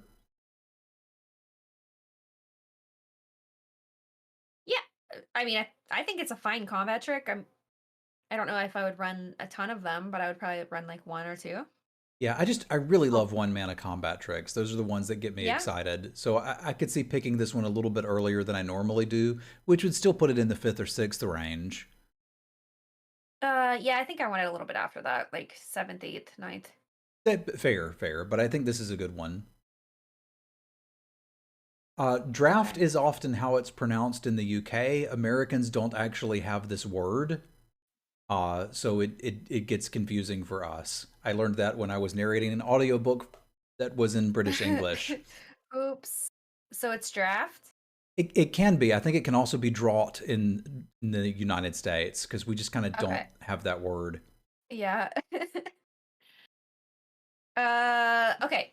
Gnarled Professor is 2 colorless, 2 green. It's a creature, tree folk, druid, a 5/4 trample, and when it enters the battlefield, learn. What? That's busted. Yeah. Well, yeah, 4 mana, 5/4 plus learn. That's a first pick. Yeah, that's the first pick out of Lock it every up. pack it's in. Sold. Yep. Okay. Honor Troll, 2 colorless, 1 green. Creature, troll, druid, 2/3 vigilance. If you gain life, you gain that much life plus 1 instead. Honor Troll gets +2/+1 as long as you have 25 or more life. Okay. I mean, this is fine. The problem, like, it can't be a common because then it would be abusable, and at uncommon, I'm not going to get to pick it high enough to get to play with it. The good news for this card is like its base stats, 2 mana or 3 mana for a 2/3 is fine, and the vigilance is kind of cute. So I don't hate this, but it's almost exclusively a Witherbloom card. I don't think I'm going to pick it incredibly highly, but if I do find myself in a deck that has a lot of life gain, then I could be interested. Yeah. I mean, if I'm in Witherbloom, right, I think I would take this a little more highly, but at the same, yeah, it's really you're probably not gonna have 25 or more life a lot of times, even if you're in Witherbloom. Yeah, because you've got to basically be ahead and gaining life while you're doing it, and there wasn't that many lifelink creatures that we could do. I still don't think that this is bad. Like, I'll It's not play it, bad, but but I wouldn't it's like imagine a that. win more. Yes, exactly. And I wouldn't imagine that you're getting a 4/5 for 3 very often. Right. So you want this on the wheel. I do, or maybe, I don't know, 6th or 7th. Okay. Yeah. Carrick Wrangler, 4 colorless, 1 green, creature, elf, druid. It's a 3/3 that has Magecraft. Whenever you cast or copy an instant or sorcery spell, this turn put a +1/+1 creature on target creature you control. Okay, so we got another 5 mana 3/3. I don't like that. You're investing a lot to try Yeah. to get value off the Magecraft, and I would say it's probably not worth it. Yeah, that would be my take too. Although I suppose if I'm playing a rampy deck, I could kind of consider that this virtually costs 1 less. It's just the body you're getting isn't doing enough in combat. Yeah. I'm not excited by this. I expect that there are decks that could play it. They would need to be spell heavy. And maybe this one goes specifically in blue green. Although some of our 2-drops in green black were spells too, right? The pest makers. That's kind of cute. Uh, yeah, but so you're probably casting that stuff before turn 5, Yeah, and then you have to top deck it. Yeah, right? fair. I don't really like this. I guess wheel it if we want it. I would run it if I was in need of some more beef or filler, I guess, but yeah. It's not even that beefy. No, it's really not. Yeah, I think the plant dog is Okay. better. Yeah, I wouldn't run this. Yeah, pass. All right. Leyline Invocation, 5 colorless, 1 green. Create a 0/0 green and blue fractal creature token. Put X +1/+1 counters on it, where X is number of lands you control. Whoa. So mostly a 6 mana 6/6 that could get better in the late game. Yeah. That seems okay. I mean, it's a vanilla creature. It's not going to, have trample or flying or anything like that, but it is arbitrarily large. Right. There's the beef. Yeah, there's the beef. So if you're building into if you're building into a ramp deck and you didn't get there on a really good payoff like a bookworm, you just grab one of these on the wheel and like, okay, I guess we'll play this instead. Seems fine. Yeah, I would want maybe one of these, not more. I think I'd want one if I didn't get two bookworms, but I'm probably dreaming that I'll get two bookworms. Yeah. Okay, Mage Duel. 2 colorless, 1 green, sorcery. The spell costs 2 less to cast if you cast another instant or sorcery spell this turn. Target creature you control gets +1/+2 until end of turn. Then it fights target creature you don't control. So here's our fight spell. And this seems like a good one to me. 3 mana, we get +1/+2. That means we can probably fight something small with something small and still win, and the larger it scales, the better. The toughness boost usually enables an attack. After having seen the punch spell earlier, I don't think I'll be first picking this, but I think I'll be quite happy to have it in most green decks, which probably puts it around a 5th pick range for me. Yeah, I agree with that. I think it's a pretty solid fight spell. And being able to maybe cast it for 1 green is kind of cool. Yeah, we could cast our ramp spell and then cast it. That seems pretty cool. Yeah. All right, Master Symmetrist. 2 colors, 2 green. It's a Rhino Druid. It's a 4/4 reach. Whenever a creature you control with power equal to its toughness attacks, it gains trample until end of turn. So this is mostly a 4 mana 4/4 reach trample that might give that to some of your other creatures too. That seems pretty good to me. I could see 4th pick in this. Yeah. I mean, it's one of the more solid creatures we've seen. A lot of the creatures seem like kind of underwhelming to me. More vanilla Yeah, than but call time, at least. yeah, and they don't have quite as many books written on them, but Yeah. it's But worth yeah, noting this the one's green ones solid. seem big. Right. Yeah, I would take this pretty highly. I don't know about 4th pick, but maybe. Yeah, I could see it. Okay. All right, Overgrown Arch, 1 colorless, 1 green, creature plant wall. It's an 0/4 defender. Tap, you gain 1 life, or pay 2, sacrifice Overgrown Arch, learn. I think this initially didn't look very good to me. I think this is going to play well in blue-green specifically, where you want something to come down, block a little bit, gain a little bit of life, get you some value as you're learning, and then you hit your 6th, 7th, 8th land, and you can start casting the big blue spells or the big green monsters. So I think this will have a spot. I don't think I'm going to go nuts about it, but I think if I see one of these 6th or 7th pick, I'm probably going to grab it. Yeah, and there's a lot of life gain payoffs in black too, so if it's going to play well in both, okay. Right. So I think I would take this not super duper highly, but I would take this maybe like 6th or 7th pick. Okay. Because yeah, it blocks really well. I think that life gain, uh, no, it's just going to be annoying. Number one, like if you're in a board stall, just like gaining a life a turn. I mean, that adds up. There's a lot of things that care about life gain, and then down the line when you don't need anymore, you can grab a lesson. Like that's a lot for a card to do. Yeah, I think it's got a lot going on for it. Cool. Professor of Zoomancy, 3 colorless, 1 green. It is a bear druid, a 4/3. When Professor of Zoomancy enters the battlefield, create a 1/1 black and green pest creature token with when this creature dies, you gain 1 life. I'm gonna need you to read the flavor text too. She's brilliant, if a bit overbearing. It's so good. Perfect. It is good. So this is a Borderland Minotaur that comes with a friend. This is stupid. This is how far things have been Right. pushed now. I don't know if it's better than the Plant Dog, which is difficult, but they're both five mana for 5/4. So like you're gonna have some big stuff in green. I like this card a lot. I shouldn't 4th pick this, but I probably will. Okay, I don't think I would go as high as 4th pick, but this is going to be, yeah, the meat and potatoes of a lot of decks, right? Like this is uh, it's almost like packmate level. I I mean, think you're not drawing a so. card, but you're getting a value off of it. Like getting that token that comes in with it is huge. Yeah, this is 4 mana for a 5/4. Right. Like I think it's So, absurd, and I think I would play all of them that I could get. But I also notoriously love Borderland Minotaurs, so I might be crazy. yeah, no, I don't think you're crazy. I think this card's really solid. It's one of the better commons. So yeah, I mean, I'm hoping not to have to take it super highly, but I would take this like 5th or 6th pick probably. Okay. Yeah, I guess that's the dream is nobody else likes them that much and I'm wheeling them. Yeah. All right. Reckless Amblemancer. 1 colorless, 1 green. It's a 2/2 elf druid. You can pay 4 colorless and 1 green. Double Reckless Amblemancer's power and toughness until end of turn. It seems okay. Like this is a It's a do more 2-drop. bear. Yeah, it's a bear with upside. So we've talked about Yeah. having 2-drops that do something in the late game. Like that's not incredibly scary. Like 5 mana turn my 2/2 into a 4/4.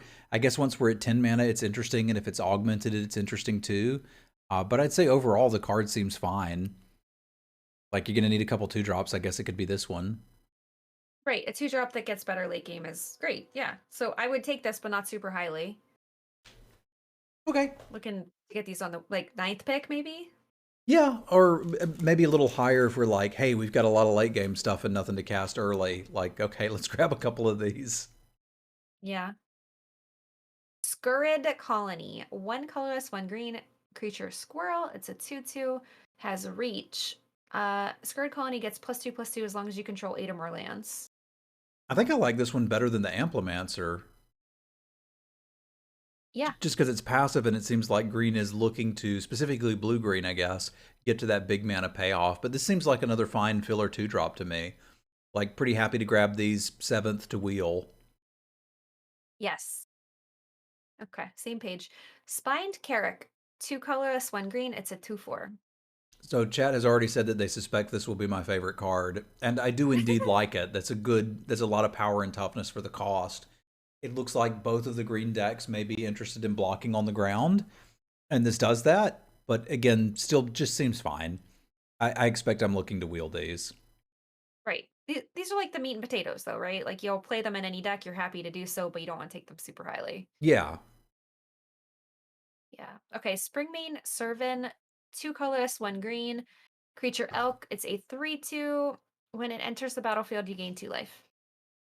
So I think like we've seen a pair of these here where the Karok may go a little bit better in blue-green, and this may go a little better in black-green where the life gain may trigger something, but it still just kind of feels like these are replaceable 3-drops. Like you can play it if you want to. It's not going to make or break your deck. So more meat and taters, but it's not a bad Yep. tater.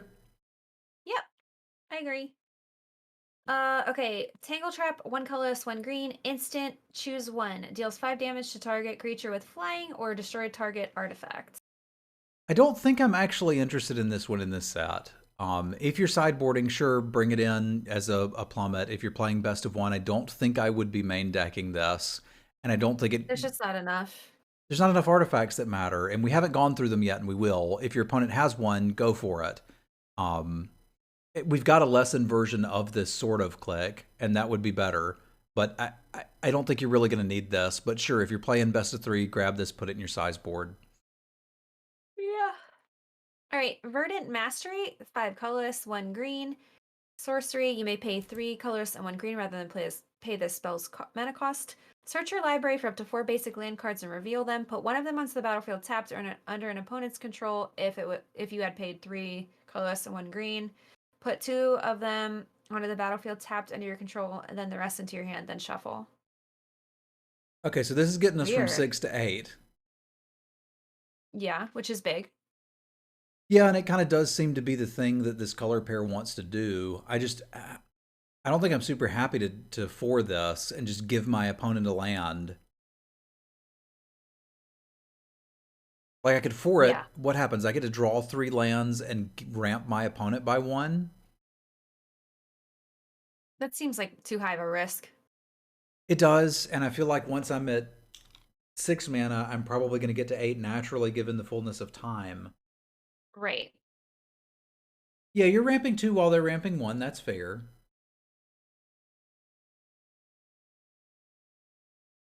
Which sort of means it's like 4 mana ramp 1. I don't know. This doesn't seem that much more impressive than the 3 mana get a forest and put it into play card. Yeah, I'd rather do that because, okay, so you don't want to pay 6 mana. No. And I don't want to pay 4. Yeah. And chat's saying you can give them a color they don't want, but we don't know what they want beginning. Like, for all we know, they're splashing a red card, and I'm like, here, have this dumb mountain. And they're like, cool, kill you. I don't know. I don't think I'm picking this one very highly. Yeah, It seems like there's better ways to ramp at common. So like if this is coming around 6th or 7th pick, let's talk, but I ain't picking it before that. I agree. I mean, if you're trying to do like 3 or 4 color shenanigans or something, maybe. They better be really But good splash cards though. yeah, yeah. Okay, so we're switching to the um, flip cards now. Yeah, so you want me to just run through all of these then? Sure, and then we'll I think multicolors oh my next. gosh. There's a lot of multicolors. There's a lot of Okay. multicolors. It's a big part of the set. Okay. And if it gets to where it's going to take too long today, it's okay for us to come back and try it another time. That's okay. No, no, no. We can do this. All I right. think. Augmenter Pugilist, actually. 1 green for a 3/3 trample. As long as you control 8 or more lands, it gets +5/+5. And on the other side, we have Echoing Equation, 3 blue for a sorcery. Choose target creature you control. Each other creature you control becomes a copy of it until end of turn, except they aren't legendary if the chosen creature is. Whoa. I'm into the Thank you, front Mr. side a Lucifer. lot. A 3/3 for 3 that can get bigger is great. First pick. Yeah, sold. And if the other one ever happens to come up, if you top deck it and that would win you the game, by all means, win the game. Yeah. All right. Yeah. Blex, the Vexing Pest, is 2 and a green for a 3/2 legendary pest. Other pests, bats, insects, snakes, and spiders you control get +1/+1. When Blex dies, you gain 4 life. Other side is Search for Blex, 2 black, sorcery. Look at the top 5 cards of your library. You may put any number of them into your hand and the rest into your graveyard. You lose 3 life for each card you put into your hand this way. Ooh. Okay, so I like both modes a lot, actually. Um, yeah, first pick.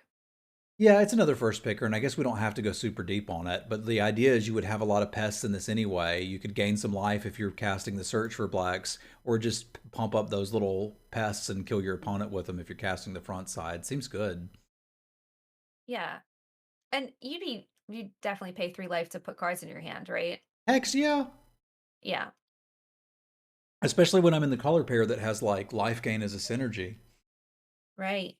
That's really strong. Cool. All right, Extus Auric Overlord.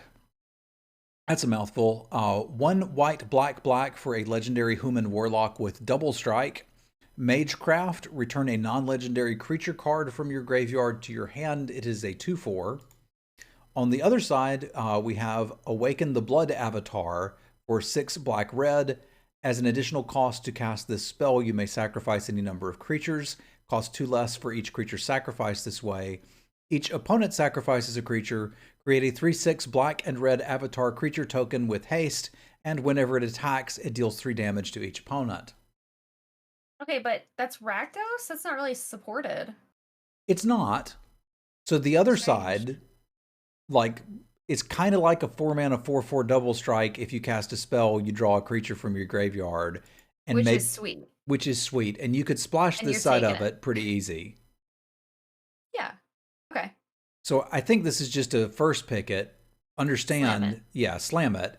You're either playing it in Silver Quill and pretty happy, or you're splashing this in Silver Quill or the Not Golgari Witherbloom, or potentially even your Prismari decks. That could happen. But it's a first pick because this front side is just too good. Flame Scroll Celebrant is 1 in a red for a human shaman. Whenever an opponent activates an ability that isn't a mana ability, it deals 1 damage to that player. 1 in a red, it gets +2/+0 until end of turn, and it is a 2/1. The other side of the novel is Revel in Silence. White, your opponents can't cast spells or activate Planeswalker's loyalty abilities this turn. Exile Revel in Silence. Okay, so the back side is not very relevant, right? Correct. And the front side is a 2/1 that can pump. Yep. Which is fine, but not super impressive. I mean, I don't even know if I would first pick this. I wouldn't. But I'd play it in every red deck. Right. I think it's fine, but it's not like amazing. Yeah, I would completely agree with that assessment. So if we see this going around, I don't know, 6th or 7th, and I'm already in red, sure, let's play it. But I'm Yeah. not windmill slamming this. Yep. All right, Jadesy, Oracle of Archivavus is 6 blue for a 5/5 legendary human wizard. Discard a card, return Jadesy to its owner's hand. Okay, so you can bounce your own creature. Magecraft. Reveal the top card of your library. If it's a non-land card, you may cast it by paying 1 rather than paying its mana cost. If it's a land card, put it onto the battlefield. Okay. Other side, Journey to the Oracle. 2 green for a sorcery. Put any number of land cards from your hand onto the battlefield. Then if you control 8 or more lands, you may discard a card. If you do, return Journey to the Oracle to its owner's hand. What?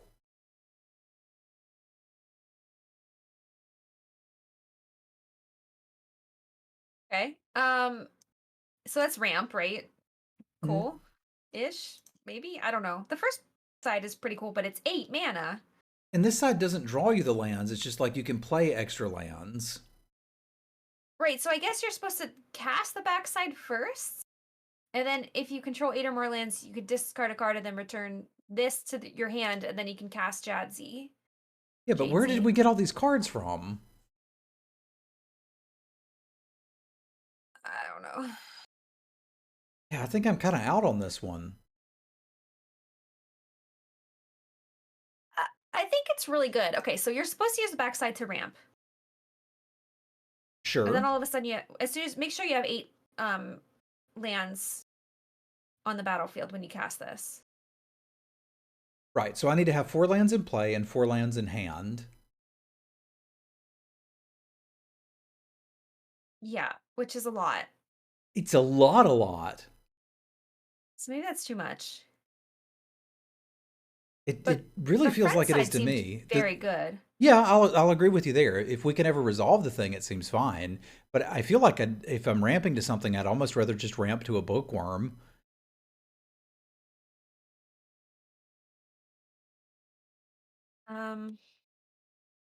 Yeah, I don't know, because she can never really be killed as long as you can discard a card. Yeah, that's fair. So you do get to keep her forever, but like if you're dying to a 3/4 flyer or something, it's not helping. Like the bookworm at least has trample and gains some life. Right. Yeah, I don't know. I think you want a lot of ramp for this to be good. Same. But, all right. I guess I'd first pick it. It seems powerful, but I'm going to agree with I'm you and first pick confused. it because I want to see this in action. Because I can envision a scenario where you turn for this, play the 4 lands, return it, and then your opponent's just like, well, I guess I'm going to die. Right? So like the dream scenario of casting it on curve and actually being able to get to 8 and then play this is ridiculous. So it's probably worth it just for that. Yeah. All right, let's talk about Cayenne, Dean of Substance. 2 and a green for a 2/2 legendary elf druid. Tap. Exile the top card of your library. If it's a land card, put it into your hand. Otherwise, put a study counter on it. Huh? Okay. 4 and a green. Create a 0/0 green and blue fractal creature token. Put a +1/+1 counter on it for each different mana value among non-land cards you own in exile with study counters on them. Okay. I think I'm grokking that. Other side, Imbraham, Dean of Theory. 2 blue for a 3/3 flyer. X blue tap, exile the top X cards of your library and put a study counter on each of them. Then you may put a card you own in exile with a study counter into your hand. Okay. Yes. This Blue, seems good. blue side seems better to me than the green one. Yeah. God, there's so much text. There's a world to text here, but it's like, do you want a 3 mana 2/2 that draws you lands or eventually starts making you creatures? Or would you like a 4-mana 3/3 flyer that draws you cards. I want that one. Yeah, I Yeah. want that one too. Seems real I would good. first pick that. Yeah. I would first pick that too and look to play the blue side. Yeah. Yeah, sorry, Chad. I do need to scroll these a little bit better, so I will try to be cognizant of that. It's a 3/3. I'm trying to figure out what's more open because I guess like you could play this blue side in green blue or just play it in blue red and be pretty happy with it too, eh? Yeah. Okay. So let's move on to Mila, Crafty Companion. 1 white for a legendary fox. It's a 2/3. Whenever an opponent attacks a planeswalker, you can attracts one or more planeswalkers you control, put a loyalty counter on them. Whenever a permanent you control becomes the target of a spell or an ability opponent controls, you may draw a card. And on the other side, we have Luca the Planeswalker. 4 red for a 5 loyalty Planeswalker Luca. +1, you may discard a card if you do draw a card. If a creature card was discarded this way, draw 2 cards. -2, return target creature card from your graveyard to the battlefield. It gains haste, exile it at the beginning of your next upkeep. -7, emblem. Whenever a creature enters the battlefield under your control, it deals damage equal to its power to any target. Gross. Okay. Yeah. You're taking this. Yeah. Luca's very good. Yeah, I think Luca's very good and the Fox is at least playable. So you take it, you hope that you get into Lore Hold and you have the ability to cast either. A lot of the text on the Fox isn't particularly relevant for limited, but that doesn't make it bad. Right. Pestilent Cauldron is 2 and a black for an artifact. Tap, discard a card, create a 1/1 pest. 1 tap, each opponent mills cards equal to the amount of life you've gained this turn. 4 tap, exile 4 target cards from a single graveyard, draw a card. And on the other side, we have Restorative Burst. 3 green for a sorcery. Return up to 2 target creature, land, and or planeswalker cards from your graveyard to your hand. Each player gains 4 life. Exile Restorative Burst.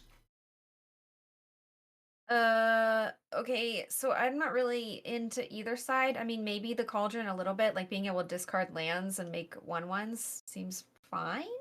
Yeah. But like not super, I'm not impressed with this one.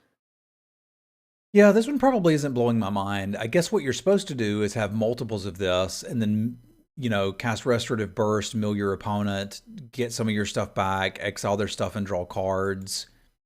Like, 5 mana, draw 2 cards is okay. I would play that. Dirtle around and make some pests is okay. I would play that. But you're probably right. I don't think I'm first picking it. Yeah. All right, so you need to be in Witherbloom to consider putting in this in your deck because I think you'd want the flexibility of both sides. Because both sides aren't impressive either way. Like, but they're fine. I mean, I don't think this is a terrible card. Yeah, I think it's playable. And it is either graveyard, that's correct, chat. So you can exile your opponent's stuff and draw, but it's got to be 4. So, like, you'd have to activate this twice to have built a weird divination. I think you could play this. I think it's something I'd be looking to get 5th, or maybe I'm already in Witherbloom and open it.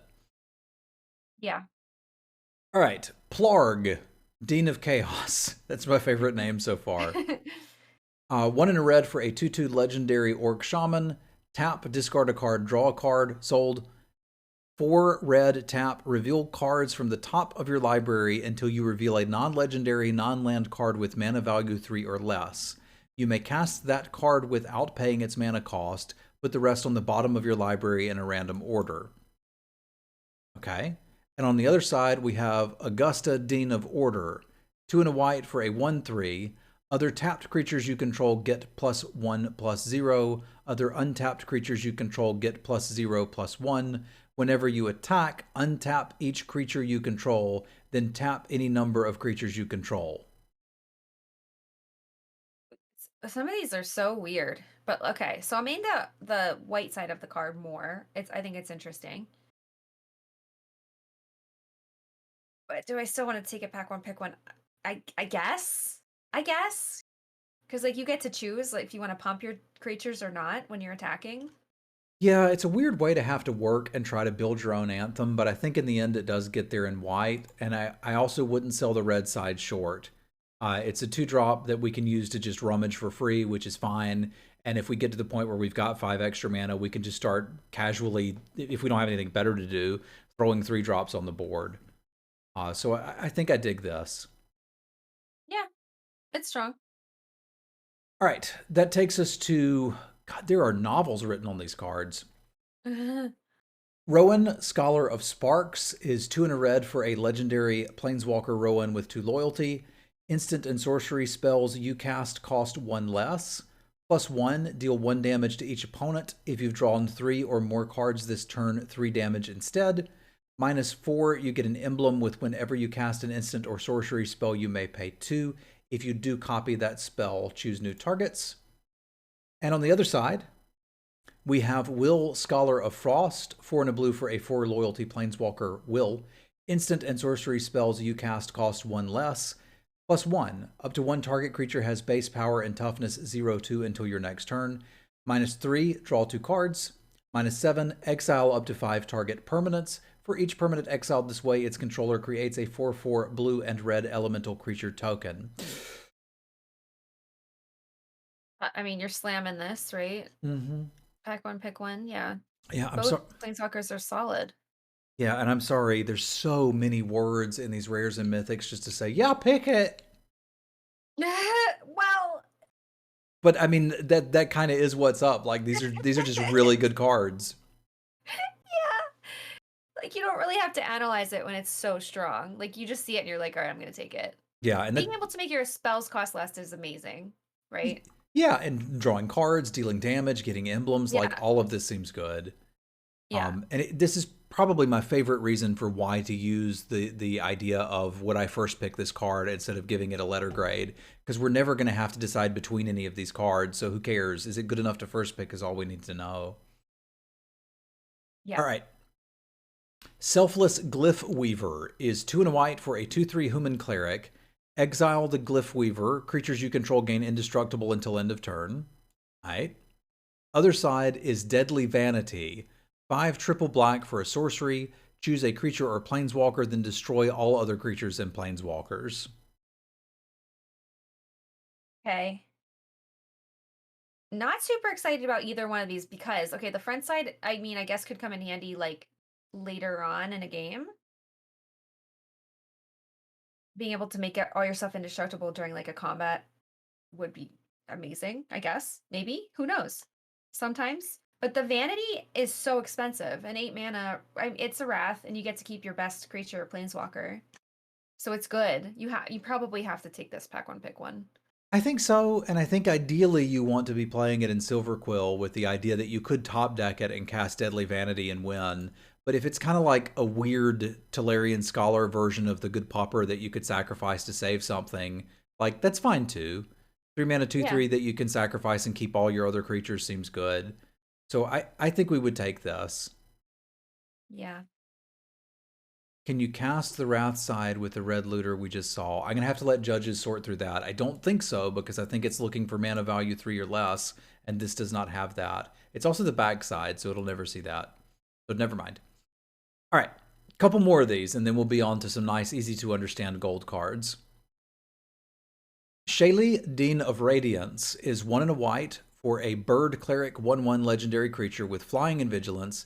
Tap, put a +1/+1 counter on each creature that entered the battlefield under your control this turn. Other side is Embrose, Dean of Shadow. 2 black for a 4/4 legendary human warlock. Tap, put a +1/+1 counter on another target creature. Then Embrose deals 2 damage to that creature. Whenever a creature you control with a +1/+1 counter on it dies, draw a card. Whoa. Okay. So you could use the backside of this in Witherbloom and have the Dean deal damage to like pests. So you can draw cards. Yeah, which is pretty cool actually. Yeah. The front side I'm pretty excited about. A 2-drop, it's a flying, it has flying so you can attack with it, and then after combat you play a creature, then tap it and put a counter on it. Like that's pretty great. Yeah, So yeah, this is a pack one for me. I think Pack so one, pick one. too. And I think this actually goes in most of the decks, doesn't it? Because we could play this in Lorehold, we could play it in Silverquill, we could play it in Witherbloom. Um, like, what's the other black one? There's only two, Silver Quill and Witherbloom, Silver. Okay. right? And then, but we could play the white one in Lorehold, and what's the other white? Oh, I guess Silverquill. So we could play it in 3 of the 5 decks. So I think this is an easy pack one, pick one. Yeah. All right, Torrent Sculptor is 2 blue for a 2/2 Merfolk Wizard with Ward 2. When it enters the battlefield, exile an instant or sorcery card from your graveyard. Put a number of +1/+1 counters on Torrent Sculptor equal to half that card's mana value rounded up. Other side is Flamethrower Sonata. 1 in a red for a sorcery. Discard a card, then draw a card. When you discard an instant or sorcery card this way, Sonata deals damage equal to the card's mana value to target creature or planeswalker you don't control. Okay. That's a lot of text still. Yeah. Oh my god, so much text. So, okay, that's kind of cool, but you have to discard a spell that is good, probably, in order to deal damage. So you're kind of... Are you kind of 2 for 1-ing yourself with this? Not really, because you're going to draw the card back. Sure, but it could be a land. It could be, in which case you're not dealing damage to anything. You're just... Now you're kind of down a card. So I think you really need that side. Well, yeah, not the discard. When you draw, you could be drawing something worse than what you're discarding. Oh, yeah, fair. Okay, true. So I don't like super love it, but I mean, it has a lot of flexibility, and like if you're able to get things back out of your graveyard, that's pretty great. Like this would be a nice way to put something in there that you get value off of. Yeah, I think I'm When going you to kind don't. of evaluate this as a Prismari card, and I think in that deck, I'm likely to have some very expensive things, and if I need to kill something big, I can probably do that for 2 mana.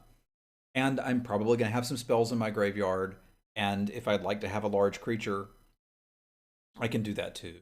So this seems fine. It's not as exciting of a first pick as some of the other cards, but I think it probably still gets there. Yeah. So you're still first picking this? Yeah, I think I am.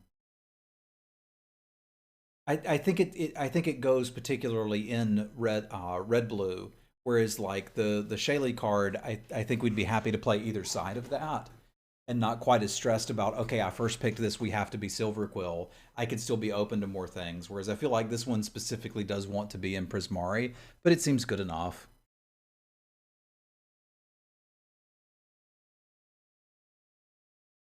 That will bring us to Uvilda, Dean of Perfection. 2 and a blue for a 2/2 legendary Djinn wizard. Tap. You may exile an instant or sorcery card from your hand and put 3 hone counters on it. It gains at the beginning of your upkeep. If this card is exiled, remove a hone counter from it.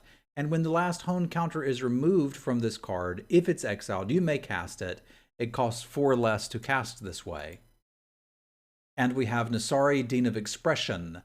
3 red for a 4/4 legendary Efreet Shaman. At the beginning of your upkeep, exile the top card of each opponent's library. Until the end of turn, you may cast spells from among those exiled cards, and you may spend mana as though it were mana of any color to cast them. Whenever you cast a spell from exile, put a +1/+1 counter on Nasari. Okay, so Nasari is busted. Yes. So you just take it, you slam it. The front side is okay too, but too many words? I'm not sure. Yeah, so many spells are like timed on when you'd want to cast them, but like another thing about Prismari was it's looking to cast big spells, and we already saw like an 8-drop that you were interested in, and we're going to see some others as we go through here. So I feel like this has a spot there too, but you're right, just for the red side you would first pick this. All right.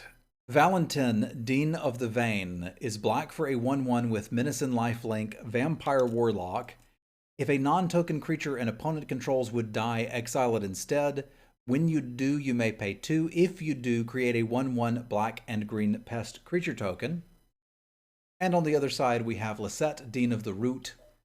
2 green for a 4/4 legendary Human Druid. Whenever you gain life, you may pay 1. If you do, put a +1/+1 counter on each creature you control, and those creatures gain trample until end of turn. Each creature. That's wild. That's so good. Yeah, I'm in for both sides of this. I like the backside better, I guess, because I mean, there's a lot of life gain stuff. You're gonna be able to pump your team a lot with this. Yeah, I just want to take this and make a bunch of pass. I think I'd be kind of sad to cast the other side, but maybe if I'm, have two swamps in my opener, we talk about it. But this looks great to me. Yeah, I'm Okay. in. I Witherbloom, let's go. I can let you take over for a minute on the gold cards because Sure. I'm winded. Whew. Yeah, well, that was a lot of words. All right, Ether Helix, 3 colorless, 1 green, 1 blue. Sorcery, return target permanent to its owner's hand. Return target permanent card from your graveyard to your hand. Oh my god, I like this. So I bounce your thing and I get to draw my thing. Yeah. And this deck's already looking to get to big mana, so like we can probably reliably fourth pick this and expect that we're going to cast it. Now it's sorcery, we're not going to blow anybody out, but I still think we're getting value off of this. Yeah, for 5 mana, being able to do both those things, I dig it. Yeah, I'm on board. It doesn't need to be a permanent, but that's fine. Yeah. All right, Beladros Witherbloom, 5 colorless, 1 black, 1 green. This is an Elder Dragon. It's a 4/4. It has flying. At the beginning of each upkeep, each upkeep?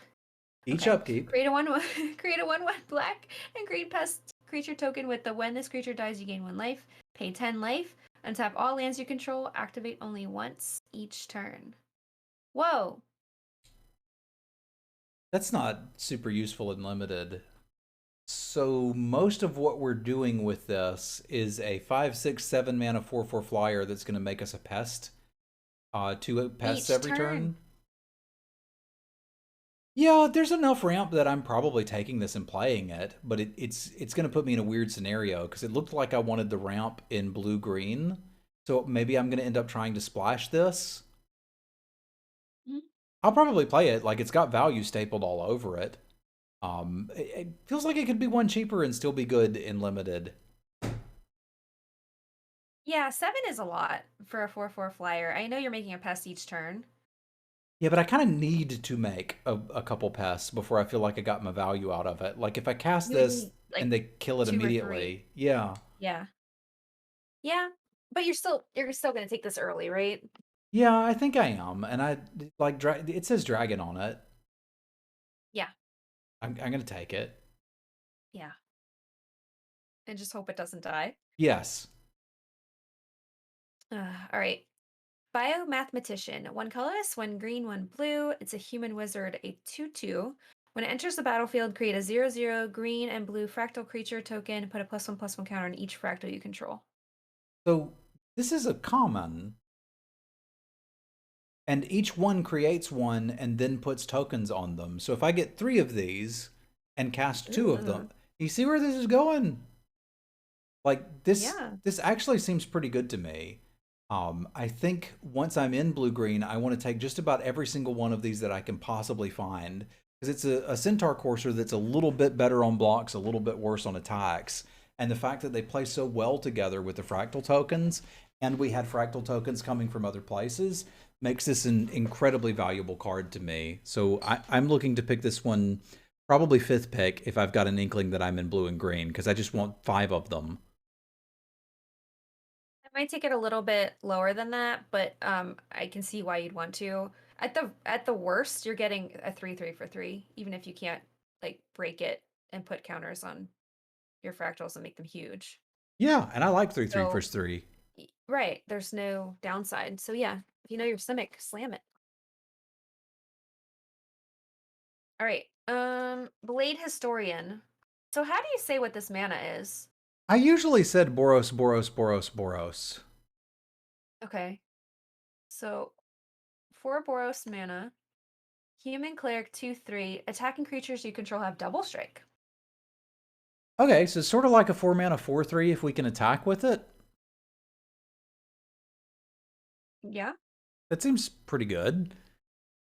I could see first picking this. It doesn't block particularly well, which makes me sad because sometimes I like to block.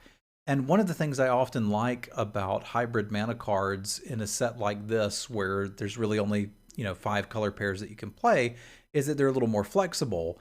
But this one isn't, because it's the 4 hybrid, right? Like, imagine it was, 3 and then Boros. I'd be like, well, we could play this in so many decks. But here we can kind of really only play it in Lorehold if we want it to come down at any reasonable amount of time.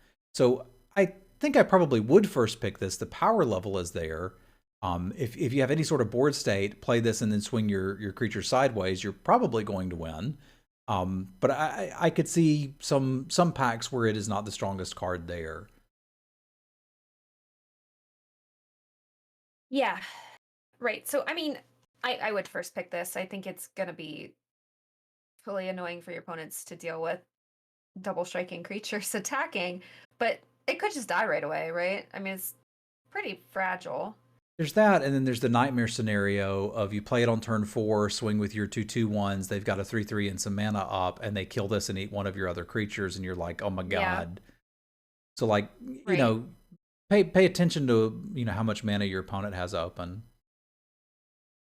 Yeah, but, I mean, the payoff is there. Like, yeah, if the they're not ceiling able is to do that, they're gonna die. Yeah. Alright. Blood Researcher, 1 colorless, 1 black, 1 green. It's a vampire druid. It's a 2/2 menace. Whenever you gain life, put a +1/+1 counter on Blood Researcher. This seems pretty good to me for the Witherbloom deck, because we've seen a lot of incidental life gain, most of which we said we'd be happy to play, and like this just needs you to hit that once to be pretty happy with it. So like Pest into this, all of a sudden things are looking pretty good. So this to me is just as good as the Quantrix one we saw earlier. So I think I could start talking about picking this maybe 6th or 7th. Yeah, because, I mean, it's probably going to get swole, right? There's so much incidental life gain. I mean, and at worst, it's a 2/2 menace. That's totally fine. Blood Researcher gonna There's get no... thick. Yeah. All right, Blot Out the Sky. X, 1 white, 1 black. It's a sorcery. Create X, tap 2/1 white and black Inkling creature tokens with flying. What? If X is 6 or more, destroy all non-creature, non-land permanents. What? Okay, so if I do X for 6 or more, am I destroying my own Inklings? I don't know. So, because it looks like it's just like, 4 mana create 2/2 creatures. Oh, Non-creature. non-creature. Okay. Non-land. Okay. Non-creature, non-land. Okay, so this just make a bunch of stuff. But they're flying. Yeah, and This you're is getting a bunch of busted. them. Yeah, this looks busted to me too. First pick it. Yeah, for sure. And it's even splashable. Pretty easily too. Yeah. Yeah. All right. Body of Research. 3 green mana and 3 blue mana. Create a 0/0 green and blue fractal creature token. Put X +1/+1 counters on it, where X is the number of cards in your library. What? Oh, I'm really looking forward to counting my library in Paper Magic, aren't you? I don't know if we're gonna be playing Paper Magic again by the time this set is done. No, probably not. Maybe. For reference, it's easier to count the number of cards in your hand and the number of cards in your graveyard and then do a little quick subtraction. But this is 6 mana for the biggest thing you gonna see. I would probably first pick that. Seems good. Yeah. It's tough to cast, but it's worth it. I think so. That is the biggest 6 mana creature I've ever seen. Yeah. First pick it. Okay. Closing Statement. 3 colorless, 1 white, 1 black. Instant. This spell costs 2 less to cast during your end step. Destroy target creature or planeswalker you don't control. Put a +1/+1 counter up to 1 target creature you do control. I would first pick that. Yeah. Kill something, make one of my dudes bigger. I wonder why they're making it Yeah. cost less during my end step. That's a weird timing restriction, but I'll take it. Yeah. I guess because then you won't have mana open during your opponent's turn? I don't know. Yeah, it's It is very strange. it's a weird timing restriction, but I guess because it's your closing statement, it's just there for flavor. Yeah. Okay. So that's first pickable for sure. It's really solid as a removal spell. And it's definitely splashable too. Yeah, I would agree. And it does look like we'll have the ability to splash some here. So we could play this in ideally Lorehold, but also Witherbloom and oh, Silverquill's the main one. I'm still getting used to these, Jamie. It's tough.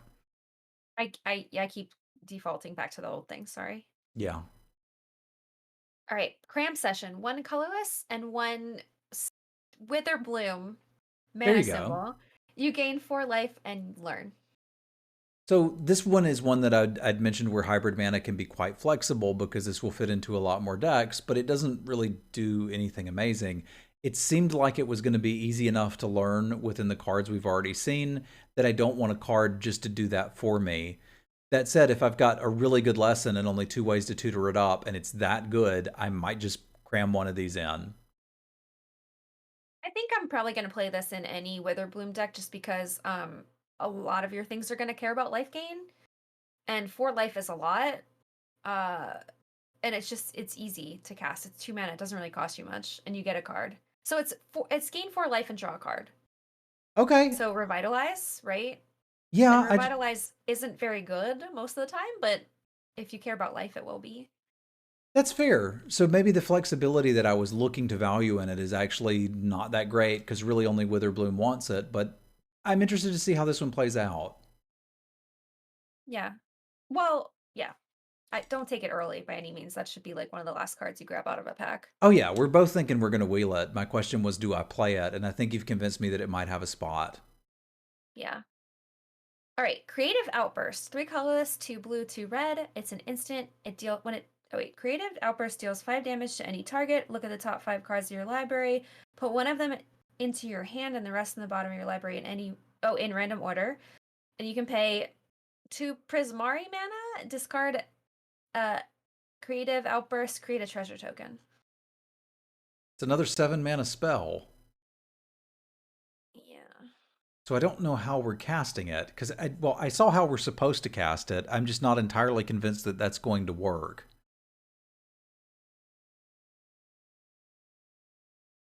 I guess we're supposed to top deck it, and if we have it in our opener, we just discard it and make a lotus petal and use that to cast something else. Yeah. I It's kind of not going don't. to hurt you because even if you can't cast it, you can like turn it into a treasure token to help with something else.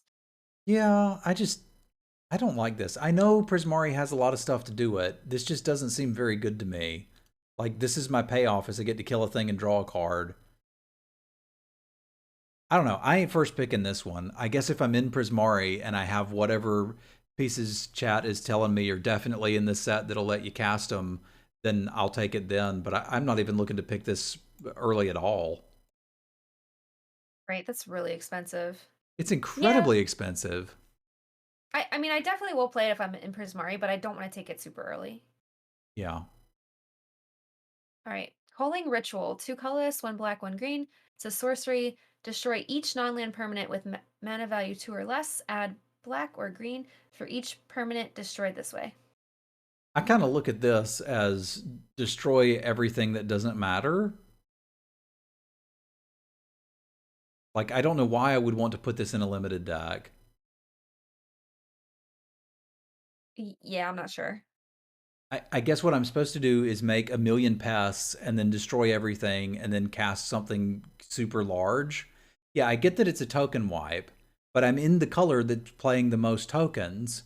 So Right. So why would you want to kill your own tokens unless you're trying to ramp to something ridiculous like that bookworm?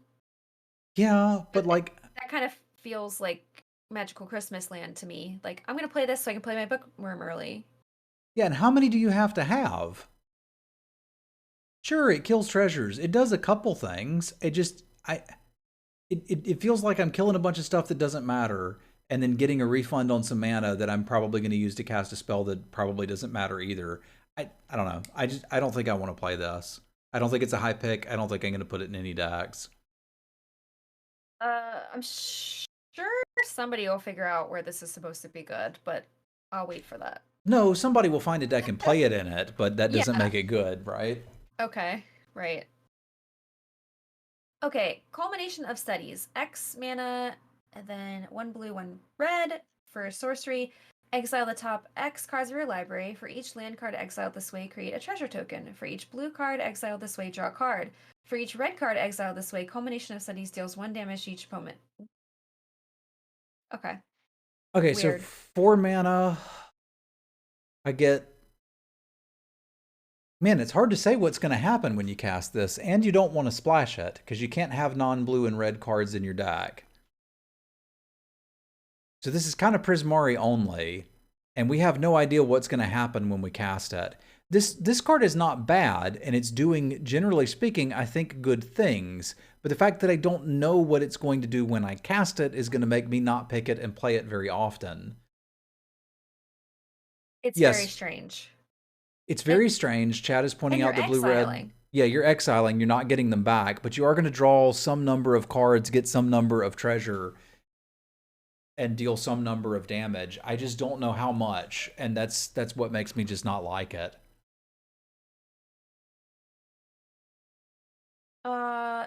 I want to try it, but I'm not sure what I'm going to get out of it when I do play it. Okay, there was a 1 mana spell. It might have been in Origins. It's a long time ago. It may have been in a core set, but it was 1 mana. Exile the top card of your library. You may have this spell do damage equal to that creature to its mana cost. If you don't, you may play that card this turn. And people loved that card, and I hated it because they were like, well, you can kill a creature or cycle. And I'm like, you can do those, but you don't know which one it's going to do. And if I need the creature dead, I don't want to cycle. And if I need to cycle, I don't want to have to pay this first.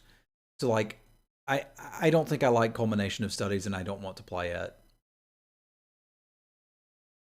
I'm intrigued, but I don't think it's going to be good. Okay. All right, Daemogoth Titan, and it's 4 Witherbloom mana. Creature demon. It's an 11/10. Whenever it attacks or blocks, sacrifice a creature. So how many pests we got to have to play this? A bunch. Yeah. 2? Okay. I don't think it's 2. I would think you would want like 7 or 8 pest producers at least. I want to play with this. I have no idea if this is good or not. Like, that's freaking huge for 4 mana. Oh, yeah, this is where that trample trick is good. Yeah, there you go. I do think I would categorize this as a build around, because we need a lot of sacrifice fodder for me to start getting interested in this. Yeah. That said, that's a huge cost. It is, but like in the late game, you're basically turning your worst creatures into making your opponent chump block this, which I'm digging. So I mean, I'm gonna take it. I'm gonna pack one, pick one it. But me too. You gotta build around it. I think you do, but I also think like you're getting ink tokens in Silver Quill, and you could potentially play this in that. So I don't think this is. I don't think it would take too much work to kill somebody with this card. Yeah. All right, Daemogoth Woe Eater, 1 colorless, 1 black, 1 Witherbloom mana, 1 green mana. It's a demon. It's a 7/6. At the beginning of your upkeep, sacrifice a creature. When you sacrifice Daemogoth Woe Eater, each opponent discards a card. You draw a card. You gain 2 life. Okay, so if I actually kind of like this better than the Titan. Does that make me crazy? Maybe. Because I can play this, and I can block with it that turn. I ain't got to sacrifice nothing. If I've got no creatures, I've still got to block that turn. And then next turn, I'm going to draw, you're going to discard, and I gain 2 life. Like, fail case scenario for this one seems not as bad. If I do happen to have some pests laying around, a 7/6 attacks pretty dang well too. I think this one actually sounds better. Okay. Well, so I like this one. I like the Titan better because you don't have to attack or block, right? It's a choice. Sure. Like, I mean, you generally want to attack and block in Magic, one or the other, right? Or both. But this one is a must. But I guess you do get a nice benefit off of it when you sacrifice the demon. Yeah. They're different. I don't know which one I like more. I want to try both. Okay, I want to try both too, but I could see first picking both of these, frankly. Yeah. All right, Deadly Brew. 1 black mana, 1 green mana. It's a sorcery. Each player sacrifices a creature or planeswalker. If you sacrificed a permanent this way, you may return another permanent card from your graveyard to your hand. I'm not super interested in this one. Like, I get it. We can sacrifice a pest and, get them to edict, or I can sacrifice something that's not relevant and bring something back. Um, but none of that seems amazing to me. Right. Well, your opponent's sacrificing their weakest creature as well. But Yeah. you're able to get something back from your graveyard. I mean, that's that's pretty big. If you're able to like cheat in the big creatures somehow, Yeah, but it goes from your might be graveyard to your nice. hand. Oh, it goes to your hand. So I sacrifice a pest. My opponent sacrifices something bad. I get something from my graveyard to my hand, maybe. Yeah. Maybe I don't this know. I has a think I little would bit of play legs this. to it. Yeah, I'm thinking I could see playing it. It just feels like my opponent has a lot of agency about what's happening, and it needs to be in the right board state because I Right. need to have something to get back. Otherwise, I'm really unhappy playing this. All right. Decisive Denial. 1 green, 1 blue. Instant. Choose one. Target creature you control fights target creature you don't control. Or counter target non-creature spell unless its controller pays 3. That seems pretty good at instant speed. The green stuff we've Yeah. seen, is particularly green blue, has gotten like absolutely huge. So I think I'm in on this. I think I could see probably fifth picking this. Like I need to be in green blue first, but once I see this going around, once I'm there, I'm like, I'm so smart. I figured out the open colors. Let's go. Yeah, that's a solid removal spell for those colors. Right, but I wouldn't take it super highly until you know you're in that lane. That Yeah, makes sense. Yeah. And either one is good. I mean, even being able to counter a non-creature spell, that could be handy I think because so. there's so many of them. Yeah. So, yeah. I think it's pretty solid. All right, Dina Soul Steeper. 1 black, 1 green. She is a 1/3 Dryad Druid. Whenever you gain life, each opponent loses 1 life. And then you pay 1 colorless, sacrifice another creature. Dina Soul Steeper gets +X+O until end of turn, where X is the sacrificed creature's power. Okay, there was enough life gain going around that I think you could probably trigger this a couple times, and you've got a little bit of threat of activation when you attack with it or block with it. But like, if it was +X+X, I think she'd be kind of absurd. I guess you could sacrifice pests, hit them for 2. They'd lose a life. You gain a life. I don't think this is absurd, but I think it's playable. I suspect I would be putting this in a Witherbloom deck, but probably not picking it and trying to draft a Witherbloom deck. So this is probably another fifth pick card for me. Yeah. I think it's a great 2-drop for the Witherbloom deck for sure. Okay. That drain is probably gonna come up a lot. Um, but yeah, I wouldn't take her super highly. All right, double major, green and blue, instant. Copy target creature spell you control, except it isn't legendary if the spell is legendary.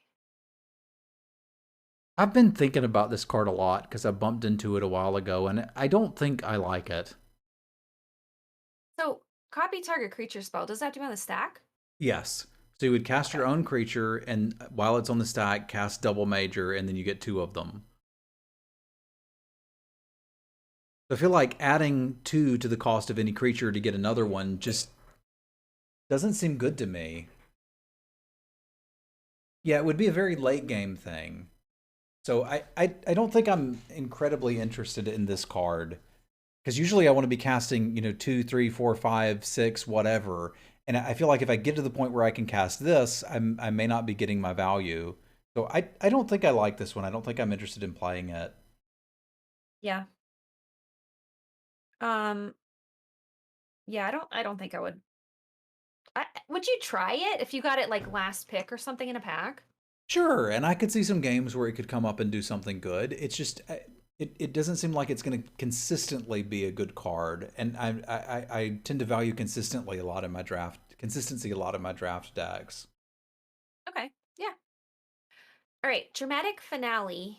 This is 4 Silver Quill mana. It's an enchantment. Creature tokens you control get +1/+1. Whenever one or more non-token creatures you control die, create a 2/1 white and black inkling creature token with flying. This ability triggers only once each turn. I mean, we're first picking this one, ain't we? I mean it's creature tokens. Right. So you have to build around it, right? But there's a good bit of them. But if your creatures die, they die into tokens. That's amazing. So like all of my stuff dies in and only one a turn, sure, but my stuff's gonna It die into makes 3/2 tokens. flyers. Let's do it.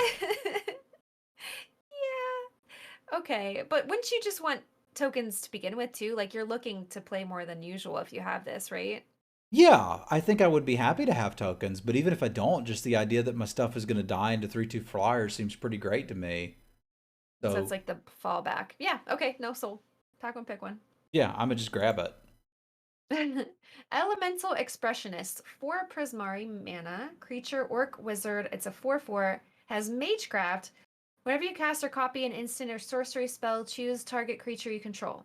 Until end of turn, it gains if this creature would leave the battlefield, exile instead of putting it anywhere else. And when you exile this creature, create a 4/4 blue and red elemental creature token. All right, I didn't quite What? catch any of that. So I get a 4 mana 4/4. When I cast a spell, I choose something else. If it would leave the battlefield, exile it, and when you okay. So I cast this, I cast a spell, I use this to target something else, and if my opponent trades with it, I get a 4/4? Sure, hold on. It's too much. It's too much. Um, I'm confused. I'm confused I guess that's too, correct. but I You think said it right. I think it's mostly a 4 mana 4/4, Right. Which is fine, which but is nothing fine. impressive. Yeah. Or sack outlet for your 1/1. Sure, if you can get that to work, but like this is heavy Prismari for you to cast this. This looks fine to me, although not like a must take and play. Yeah.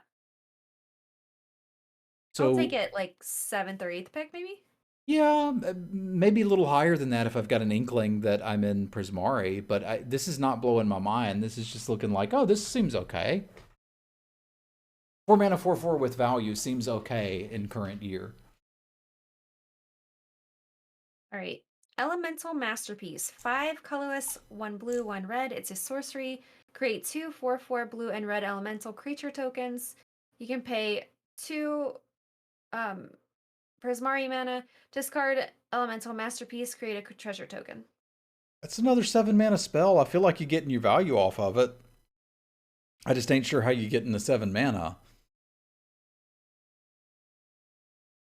You'll get there. There's like treasure tokens and ways to make things cheaper. There's like creatures that make things cheaper if you attack or something.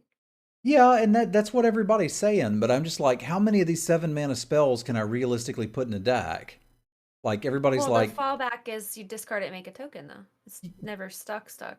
well, it's never stuck, but I mean, you would never play a card that was like 2 mana create a treasure token, would you? No. No, no one would. So like, I'm just nervous about how many of these you can put in there. I'd play one. Yeah, me too. And I don't think this is the one I would want to play. I mean, yeah, it's good value. 8 power and toughness for 7 mana is fine. But you're Yeah, right. It's expensive. it's expensive, so I think I would be somewhat reticent to take this card until I was certain that Prismari was open and I had the ability to reliably get to 7 mana for it. And once we're there, let's go.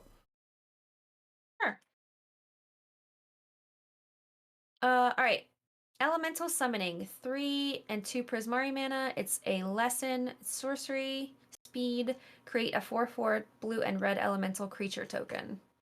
I like this one quite a bit. So you're overpaying a little bit for the 4/4, but because it's a lesson, we're going to draw it later. And I could even have this as a lesson in my lore hold or Quantrix deck and be pretty happy to grab it out of the sideboard and just have a 5-mana 4/4. So I think I would be taking this one considerably higher than the Elemental Masterpiece. Yes. I think it's a great lesson. A lot of lessons have been underwhelming, which like they should be because like they're sideboard cards, right? That you get to bring in for free. Yeah, but this one seems pretty good. Yeah, this is almost I'd almost play this in a deck. Yeah. When are you looking to take this? It's a common, so probably 7th. Okay. Yeah. I'm around there, 7th, 8th, 9th pick for me. All right, Eureka Moment, 2 colorless, 1 green, 1 blue. It's an instant, draw 2 cards. You may put a land card from your hand onto the battlefield. Hex, yeah, there's my divination. Let's go. Yeah, ramp, 2 cards. Amazing. Yeah, and you draw the cards first, so we can probably put them in play. Quantrix seemed like it was interested in getting to 8 mana reliably, so this one seems really good to me. I would be very interested in this. I still can't take it super early, but I could see this in the 5th range for the first one. Yeah, and you're probably not splashing this, right? I don't This think is definitely so. going to be in what college is that again? Quantrix. Quantrix. Quandrix. Okay. Exhilarating elocution. Elution? What the fuck? What? Elocution. I got it. Elocution. 2 colorless, 1 white, 1 black. It's a sorcery. Put 2 +1/+1 counters on target creature you control. Other creatures you control get +1/+1 till end of turn. Okay, so 2 counters on one thing and everything else gets bigger too. And this is kind of like hinting at the idea that this deck is supposed to go wide. And this is probably going to kill us. It's not instant speed, but it's still pretty dang big. I still don't like this card, and I don't want to play it, which means I may not end up in Silverquill very often. Yeah, this seems to me like what Silverquill wants to be doing. I think you'd want 1 or 2 of these in your decks. Like, after you get your creatures out and you're like super wide, this lets you attack because you might be like stalled since their creatures are so little. Yeah. So I think it's good value. I'd play 1 pretty happily. I wouldn't take it super highly.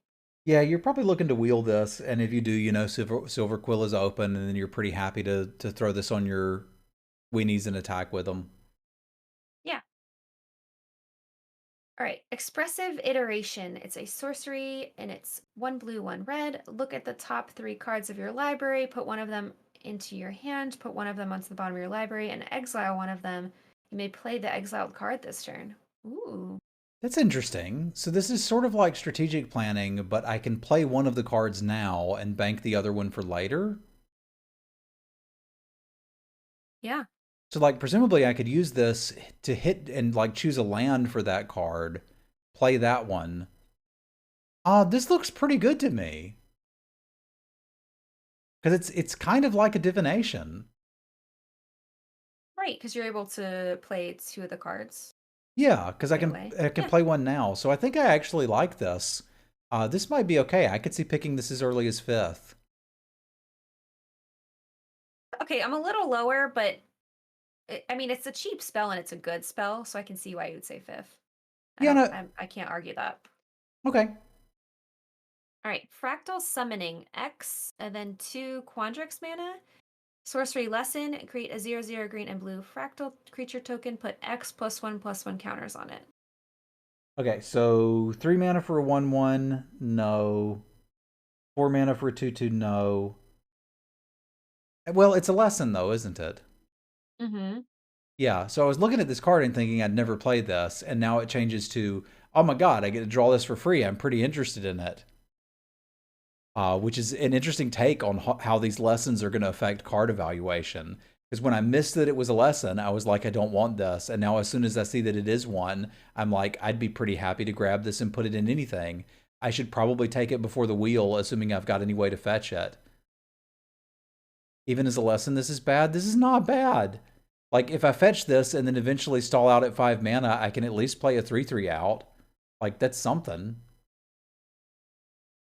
Right, it's not nothing. It's not exciting. You're overpaying for sure.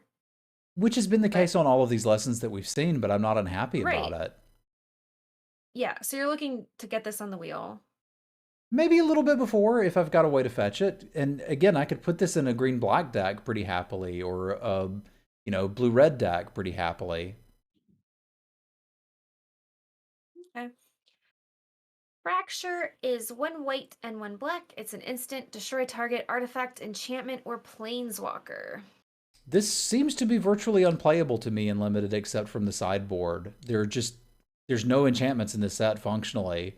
There's not really any artifacts you care about, and your opponent's not likely to have a planeswalker. So this is a sideboard card at best for me. Right. Yeah, same. Galazeth Prismari, 2 colorless, 1 blue, 1 red. This is an Elder Dragon. It's a 3/4.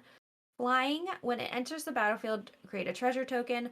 Artifacts you control have tap.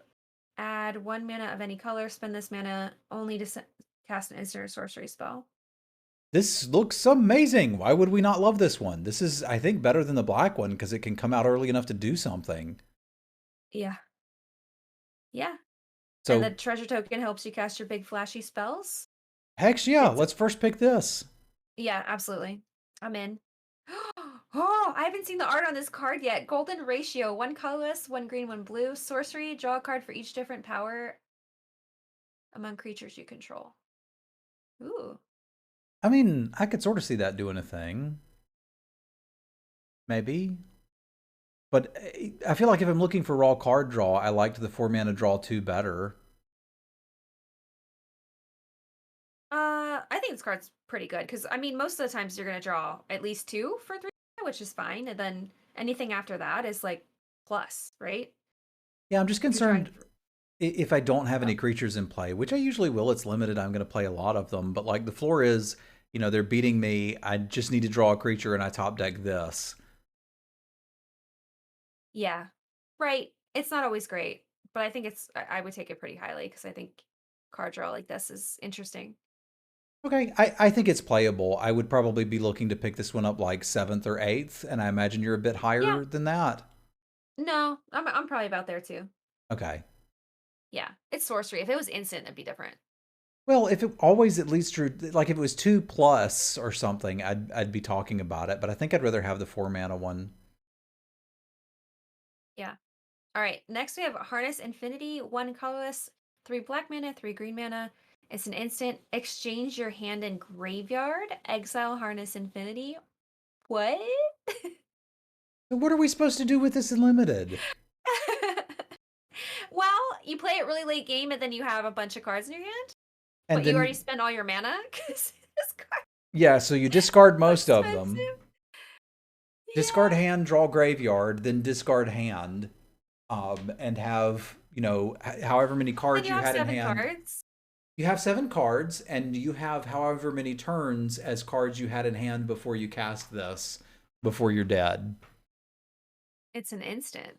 Hmm. Okay, so end of turn we cast it, we draw our graveyard, and then we have to win in the next 3 or 4 turns. I feel like I Wait, could why? probably do that, because you're going to mill out, right? Your hand in graveyard? Why would you mill out? Okay, so I got 4 cards in hand. This is one of them. And I Uh-huh. cast this. So I exchange. No, okay, not library. Library neutral. Right. Okay. I got This is just confused. like you want to play this late game after a bunch of things that died, you've used a bunch of removal. Why did I get stuck on that? Because it's still a weird card. It's a really weird card. Okay. So it's 7 mana. I've played everything out, and this is just draw my graveyard. Mm.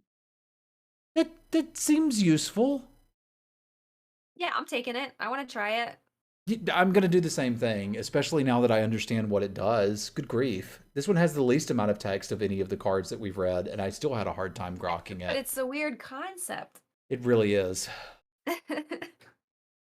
Yeah. I think it's too expensive, but I'm still going to take it and play with it and see what it Well, does. you're not even going to play it on turn 7, though. You're probably, this is like, you want to play this on turn 10 plus because you want a bunch of stuff in your graveyard. Yeah, I'm just curious if the games are going to go that long, because it looks like Silverquill wants to kill you quicker than that, and the not Golgari, Witherbloom is going to be throwing big things at you. So is Quantrix, whereas the blue-based ones are attacking in the air. I'm like, do I have time for this? I mean, if you get some ramp, I don't know. Okay. Yeah. All right, Hofree Ghost Forge, 3 colorless, 1 red, 1 white. It's a dwarf cleric. It's a 4/5. Spirits you control +1/+1 have trample and haste. Whenever another non-token creature you control dies, exile it. If you do, create a token that's a copy of that creature, except its spirit in addition to its other types, and has, when this creature leaves the battlefield, return the exiled card to your graveyard. What? Okay. So we're first picking this one. It pumps your, Absolutely. yeah, and we don't have to really talk much more about it because your stuff dies into itself and gets stronger. Yeah, this card's great. It's incredibly powerful, and you're already going to have some spirits in that color pair.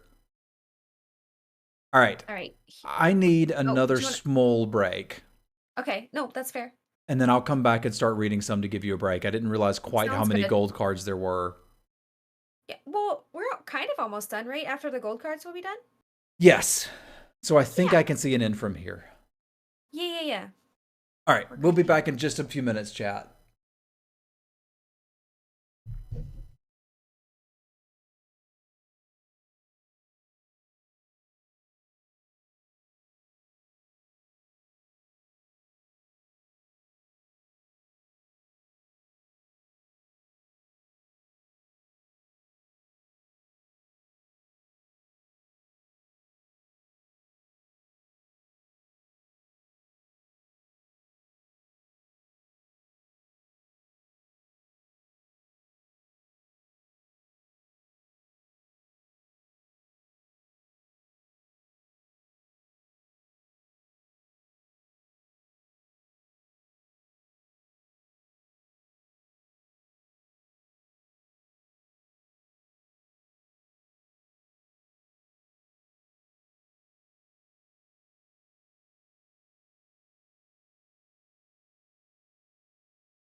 I am back with you now.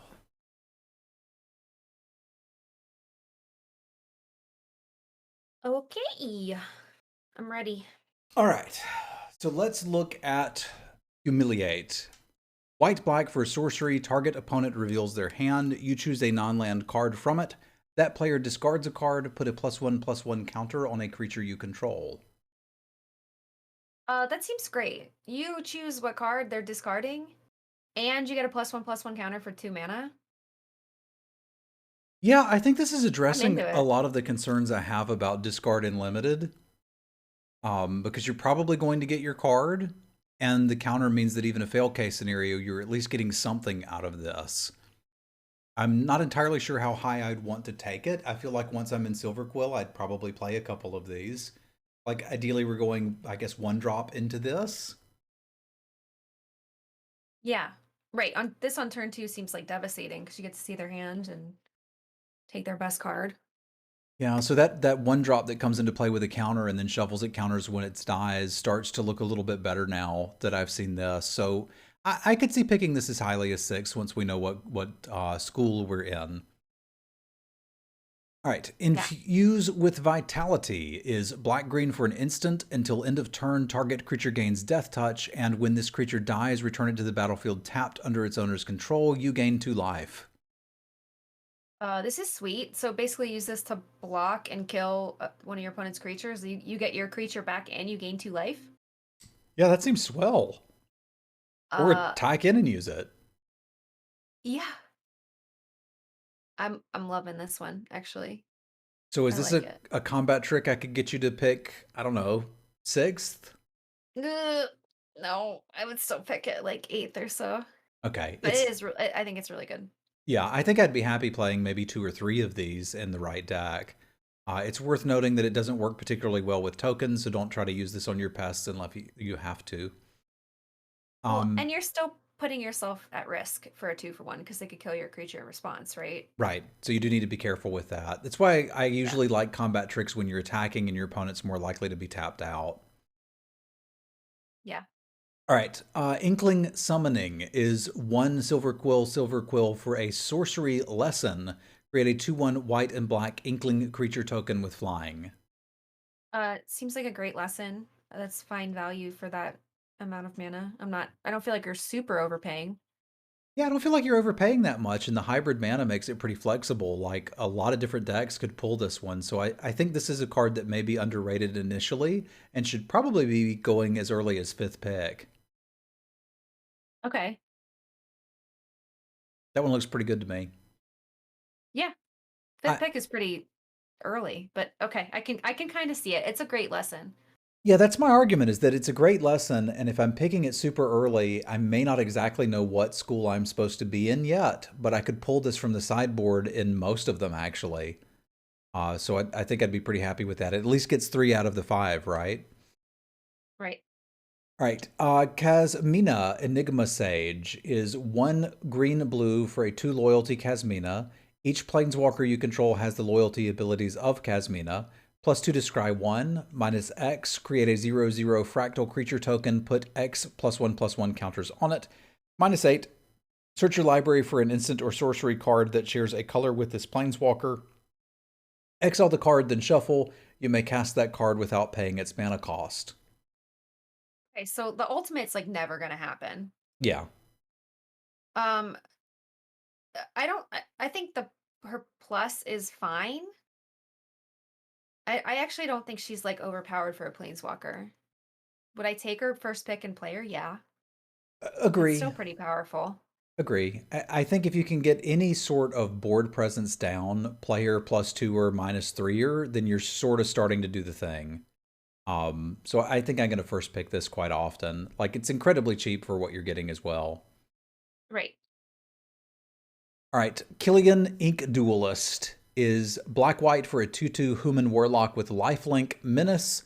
Spells you cast that target a creature cost 2 less to cast. Super into it. Lifelink Menace on a bear, and then making your combat tricks cheaper. And your removal spells. Oh, yes, absolutely.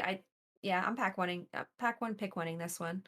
Yeah, I think if there's not a better rare in the pack, I'm quite often going to pick this one. That looks great. Yeah. Lorehold Apprentice is red-white for a 2/2 human cleric with magecraft. Whenever you cast an instant or sorcery spell until the end of turn, spirit creatures you control gain tap. This creature deals 1 damage to each opponent.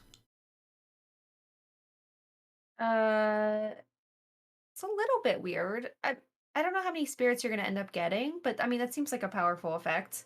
The worst case scenario, it's a bear. Yeah, I'm not as I don't. excited about it as I am Killian, though. Right. This wouldn't like bring me into Lorehold. This would be something I'd be happy to pick up later in the draft. Yeah. So I think I'm probably looking to see this one like 7th or 8th and be like, oh, Lorehold's open. Or I was already Yeah. in Lorehold and grab it. Yeah. All right, Lorehold Command is 3 red white for an instant. Choose 2. Create a 3/2 red and white spirit creature token. Creatures you control get +1/+0 and gain indestructible and haste. Lorehold command deals 3 damage to any target. Target player gains 3 life. Or sacrifice a permanent, then draw 2 cards. Okay, that's a lot of modes. Mm-hmm. Some more powerful than others. Mm-hmm. But still amazing. So yeah, I'm taking that pack one. Pick one. Yeah, this one seems real good. Let's just take it. Right. There's a lot going on. Lorehold Excavation is red-white for an enchantment, one of a few in the set. At the beginning of your end step, mill a card. If a land card was milled this way, you gain 1 life. Otherwise, Lorehold Excavation deals 1 damage to each opponent. 5. Exile a creature card from your graveyard. Create a 3/2 red and white spirit creature token.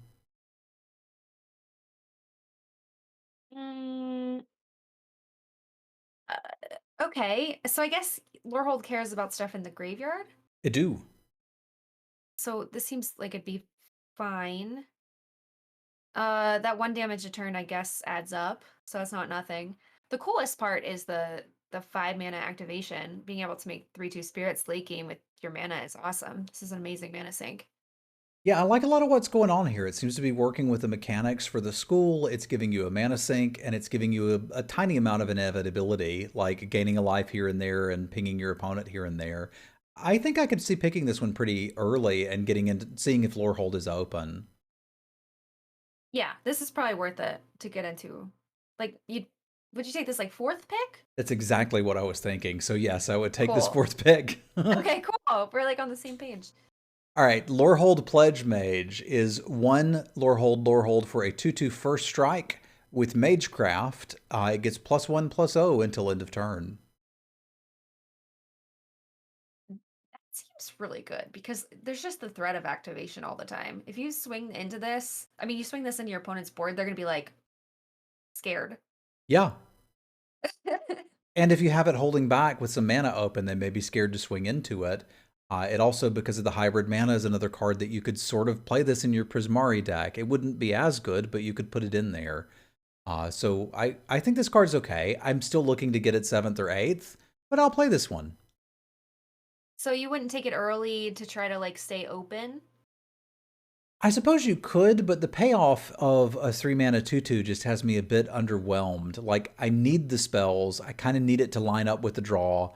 I'd really want to be able to play it on turn 3, which is far more likely in Lorehold.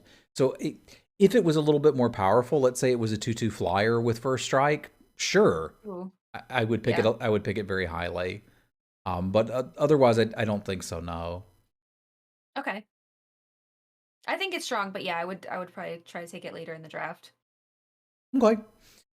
Maelstrom Muse is 1 blue Prismari red for a Gen Wizard 2/4 flyer. When it attacks, the next instant or sorcery spell you cast this turn has its cost X less, where X is Maelstrom Muse's power as this ability resolves.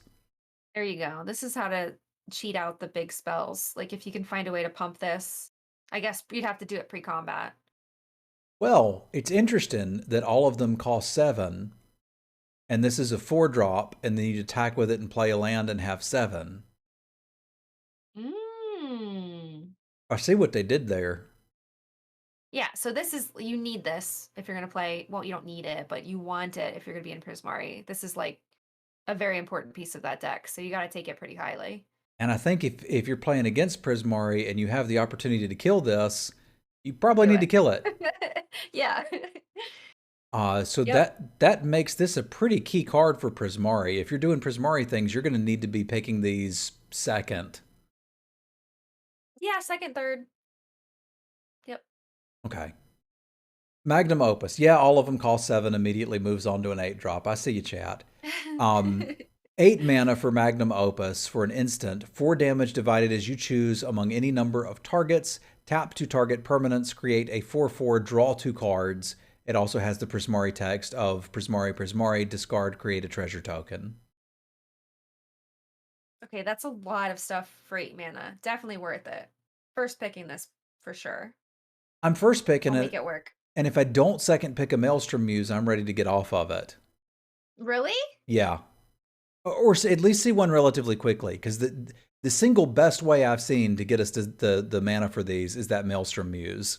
I haven't seen Mhm. other ways that I feel like are reliable enough to do it. And I'm going to be bloody terrified to block with my Muses. Yeah. So I'm nervous about Prismari.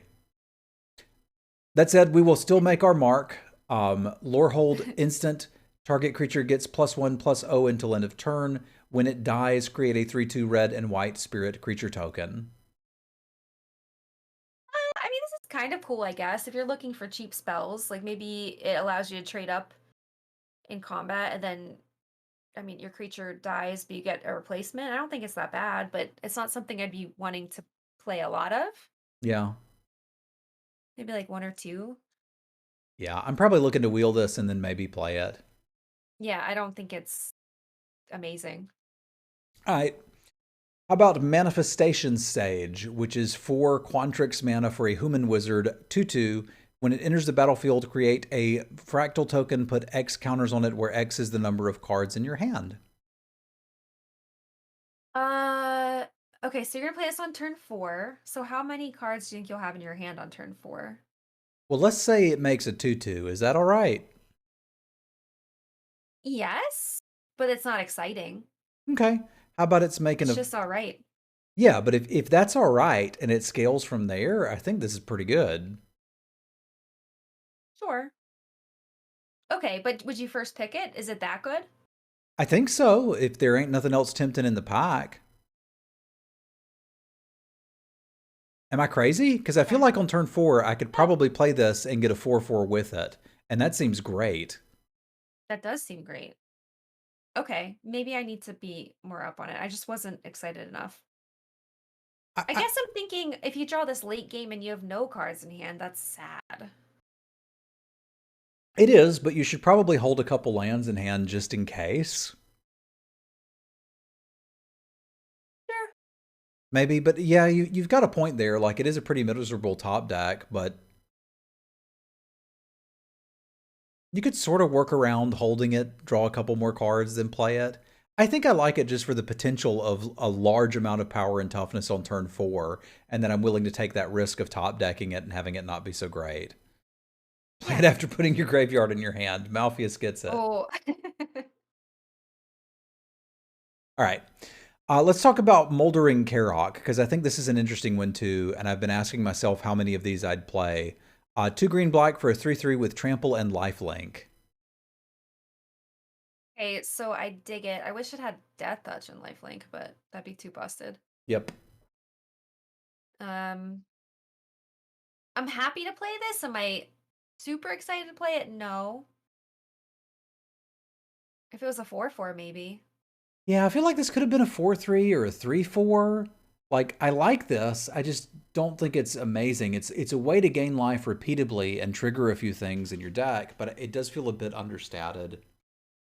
Right. Well, the Lifelink is probably going to come in handy for the Witherbloom stuff, right? But Hmm. yeah, I would say I would play like one or two of these in my deck happily, but I wouldn't take them super early. Yeah, we're looking to get these late and maybe wield them, and that lets us know that our school is actually open.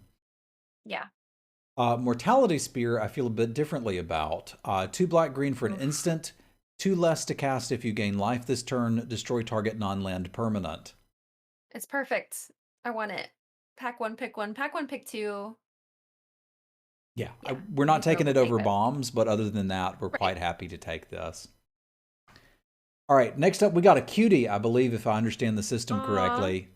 definitely. Needlethorn Drake is blue-green for a 1/1 flying death touch. I don't know about this card. This is really strange. So you said you like 2-drops that are good late, right? Right, so this would be good lead, I guess, as like a defensive card. Yeah. Yeah. mm, I don't know. I don't. Do you want to be defensive in Quandrix? I think in some cases you do, because you're looking to get to 6 or 8 mana to start doing ridiculously big things. So being able to reliably cast a 2-drop that just trades with anything on the board seems good to me. It does feel like it'll be punished a bit by pests, because I guess that's why they call them pests. You're like, I don't want to trade my Needlethorn Drake with this, but they've got 3 of them. Ah! But like, that's the only real downside I can see to it.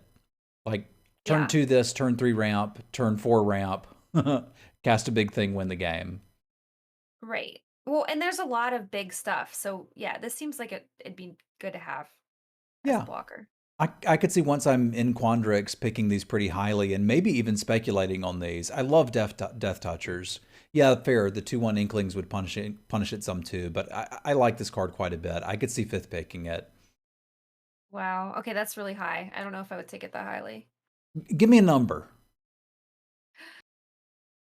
I want to wheel this. I want to wheel it. Okay, I want to as well, but I don't think I'm gonna. Oh. There's a lot of good cards in this set. There are, and a lot of the really good ones are gold, which I think is going to push us into those houses pretty quickly. All right, Agyar Battleseer. Probably the most fun card to say so far. 3 blue-red for a 3/4 haste. Ogre Shaman, tap, scry 1. Ugh. I don't like it. That's too much mana. Yeah. If there's one cheaper, I think I'd be pretty happy about it. Yeah. So this seems okay. I might play one, I might not. If it wheels, cool. If it doesn't, I'll be all right. Yeah. All right. Filler if I have to. Yeah, filler if we gotta. Owlin Shield Mage is 3 black-white for a 3/3 flyer. Ward, pay 3 life. It's fine. Am I excited about a 3/3 flyer for 5? Not really. No. But I think it's playable. Yeah, it seems fine. This is another one where, like, I could sort of see this as my 5-drop. It does look like some of what Silverquill is trying to do is attack for damage on the ground, and then maybe having this in the air means that the ward's a little more valuable because they don't have that much life to play with. So I think this is a role player in a Silverquill deck, but I'm not excited about it. Right. Pest Summoning is 1 and 2 Witherbloom for a sorcery lesson. Create 2 pests. I think that's probably good enough. It's a good lesson. And also, look how freaking cute they are. Oh my gosh. Yeah, they do look really cute. And there's a decent number of decks. Again, 3 of the 4 schools could play this from the sideboard, and I think all of them would be pretty happy to draw this off of their lesson cards. So where do we take it? 7th, 8th pick? Yeah, I think if we're getting it there, we're quite happy to take it. It might need to go higher just because of this can fit in 3 schools theory, but we'll see. 5th pick. I kind of agree with Ottawa here. I might 5th pick this thing. Okay. I'm ready to play this set now. I started pretty not excited, so and now I'm pretty excited. I'm ready to get off of call time. Call time hasn't been so brutal. Yeah, I don't care for it. I appreciate you hanging out. Rough. They are, but I did want to say thank you for doing some practical research with me today. Oh, yep. 3 blue-red for an instant, draw 4 cards, then discard 2 cards unless you discard an instant or sorcery card. So you're basically going to draw 3? Because you most likely will have an instant or sorcery to get rid of, right? Probably. That's how I'm going to think about this. So 5 mana, draw 3. But it's kind of draw 2 because you're using this to do it. Yeah, so I don't love that. I don't love this either. But you do want to get some things into the graveyard. You are probably going to have a 7-drop spell in your hand that you can't cast. It's instant. It's got some stuff going for it. It's a lot of card selection. I think you're probably going to play one of these in your Prismari decks and not be unhappy about it. But I don't think you should prioritize this over the 2/4 Flying Djinn. Absolutely. Chat is asking me why. There are other ways to draw cards. There's other ways to draw cards, but this is a lot of selection. Chat is asking me why I wasn't excited before. And just briefly, because we still got some cards to go through, typically when you can only play 5 color pairs in a set, I'm less excited because I feel like there's not as much choice as you're going through and drafting. But I think the lesson and learn mechanic may alleviate some of that. So I'm beginning to build excitement and hype for this set. Prismari Apprentice is blue-red for a 2/2 Human Shaman with Magecraft. Prismari Apprentice can't be blocked this turn. If the spell has mana value 5 or greater, put a counter on it. Yeah. I'm into this. You play on turn 2. You're probably gonna cast a bunch of instants and sorceries, so 2/2 unblockable that could get bigger over time. This is fantastic. So, what, 4th, 5th? Yeah, maybe 5th, 6th. Okay. We're about the same place with it then. It's a 2-drop that does something later. It's hard to argue. Prismari Command is 1 blue-red for an instant. Choose 2 damage to any target, draw 2 cards, discard 2, create a treasure token, destroy an artifact. It's great. Yep, we first picking that one. Right. Like, that's incredible value. I hope that I get to kill somebody by making them draw the 2 cards and discarding 2 cards, but we'll get there. Prismari Pledge Mage is Prismari for a 3/3 Orc Wizard with Defender. When you cast an instant or sorcery, it can attack as though it did not have Defender. Seems great.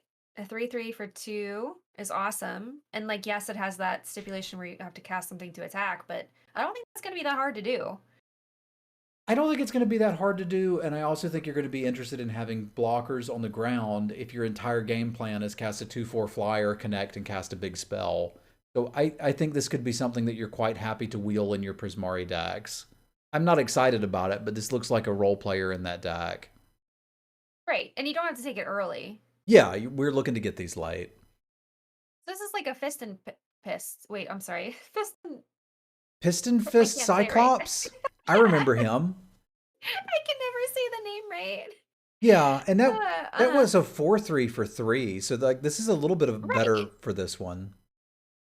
Yeah. All right, I'm on board with that. Let's wheel them, but I think we'll put them in the deck. And I mean, you could conceivably play them in Quandrix decks if you think you need the blockers and stuff too.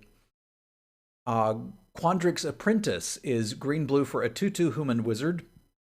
Magecraft, look at the top 3 cards of your library. You may reveal a land card and put it into your hand. Put the rest on the bottom in any order.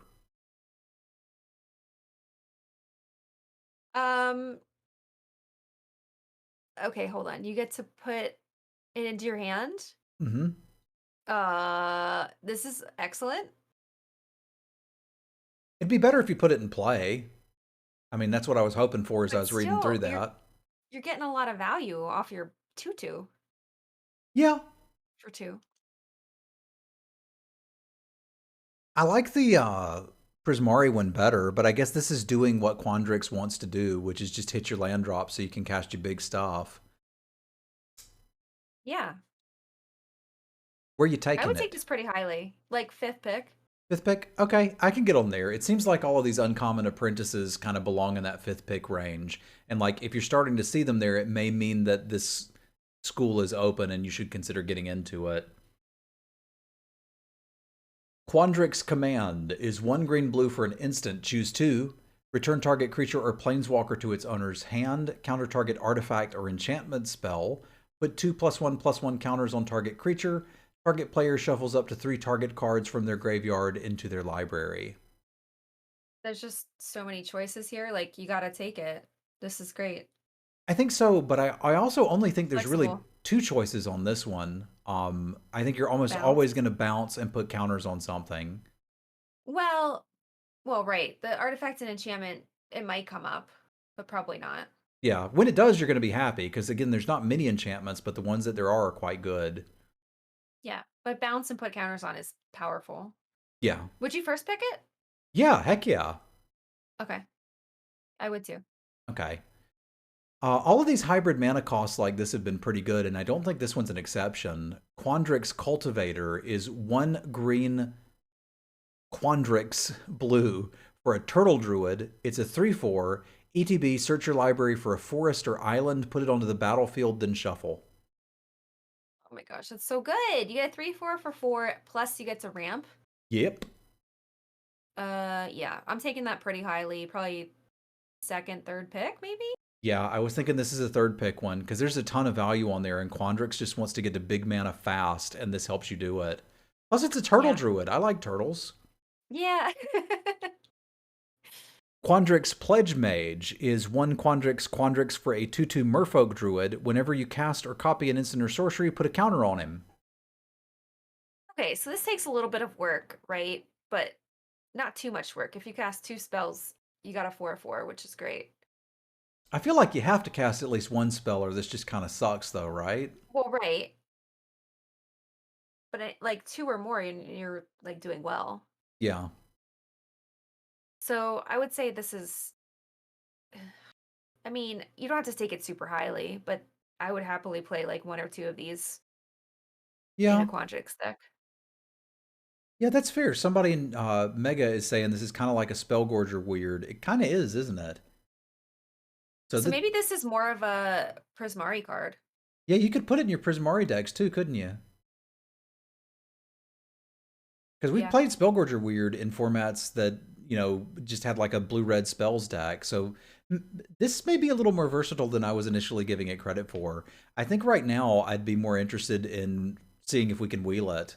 Yeah. But I could see this getting good. Yeah, it doesn't have trample, right? All right, Quintoris Field Historian is 3 red white for a 2/4 relevant cleric. Spirits you control get +1/+0. Whenever 1 or more cards leave your graveyard, create a 3/2 red and white spirit creature token. This is uncommon. I mean, it's pretty cool. Like, it's a build around, right? You have to find some ways to get things out of your graveyard. But that's not too hard for Lorehold to do.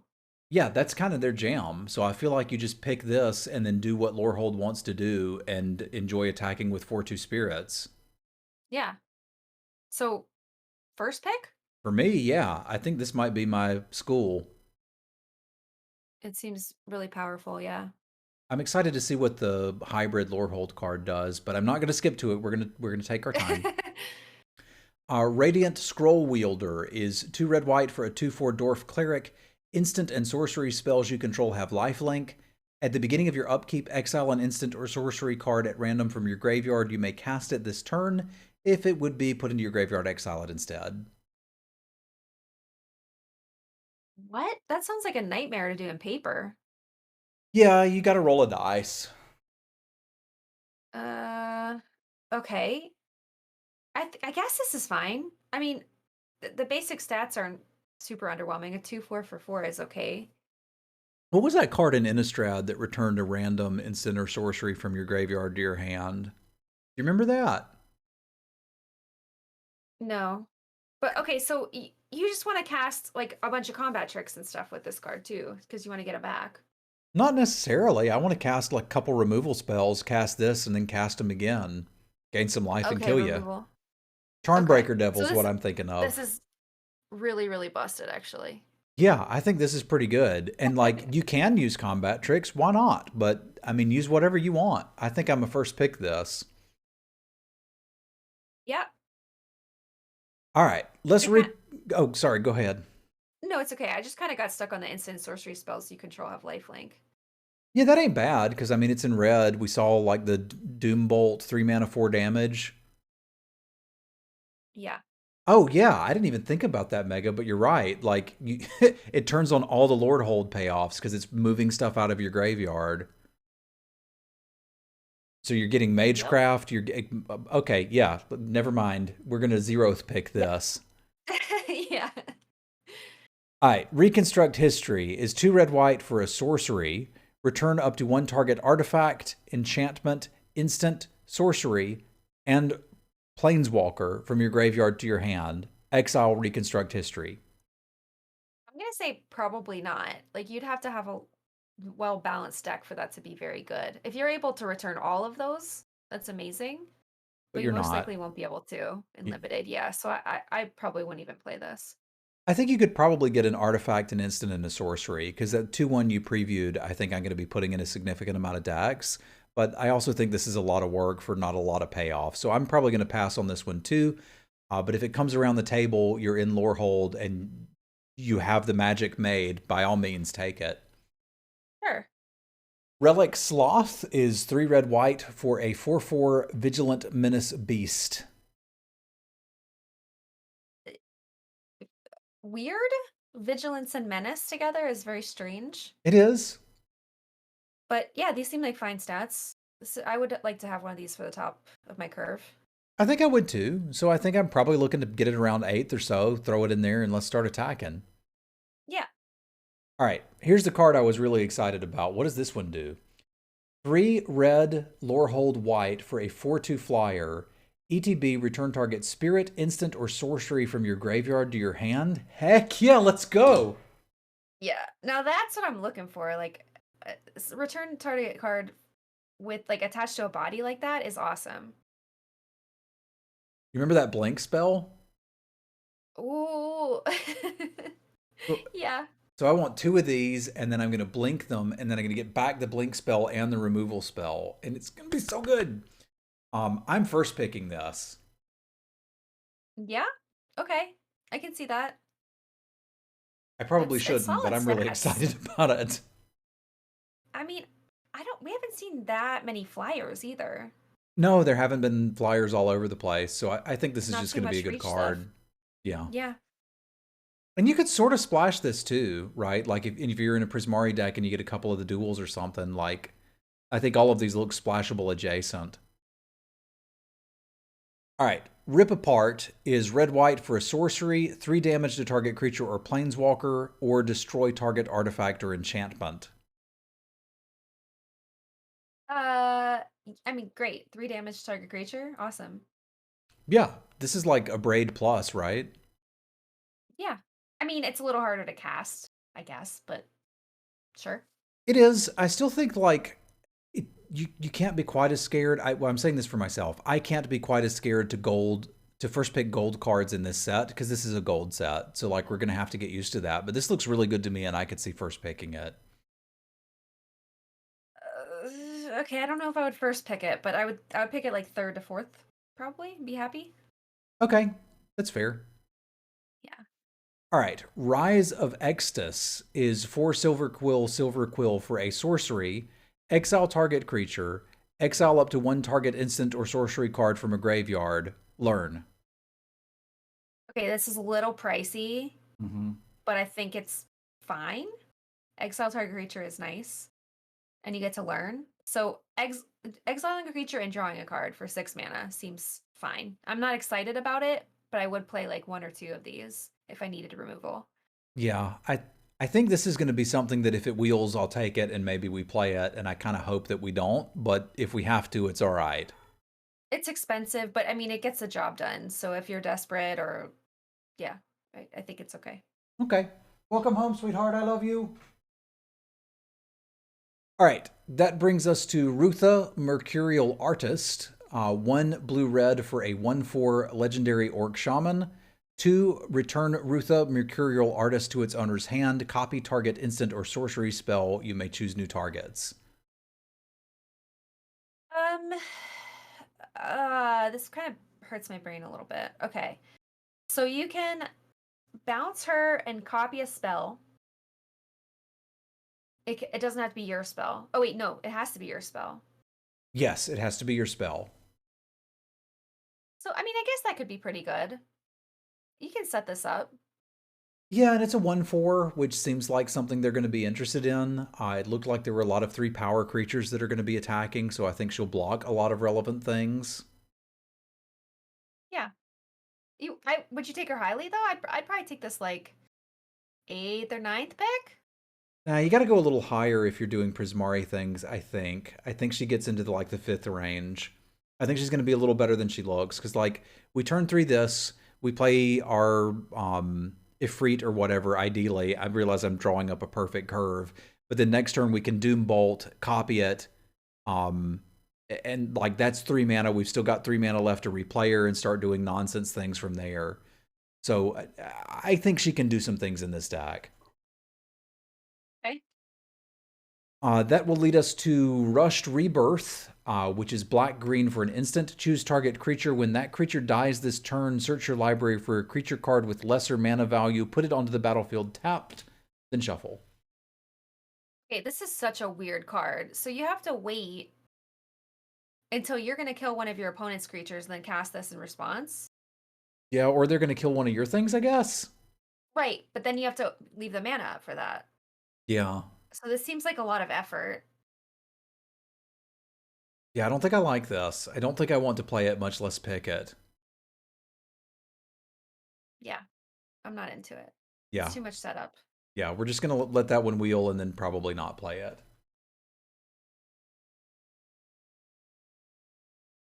You'll get free. But it's mana value now, not CMC. We got to get used to that one. All right.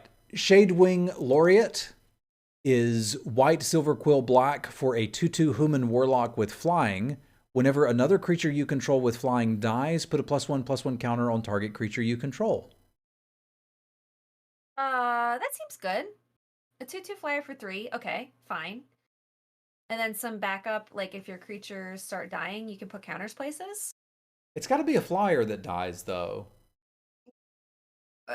Doesn't Silver Quill make those spirits though? Yeah, they seem like The they're two making a ones? decent amount of 2/1, so like it could happen. Right, so I'm not taking this highly though. Like this is something I want to get later on in the pack, maybe like 8th, 9th pick, 10th.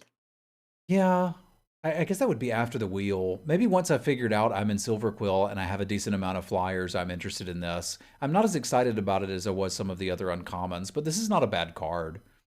Right. All right. Shandrix Silver Quill is 3 black white for a 2/5 legendary dragon with flying and double strike. At the beginning of combat on your turn, you may choose 2. Each mode must target a different player. Target player creates a 2/1 Inkling. Target player draws a card and loses 1 life.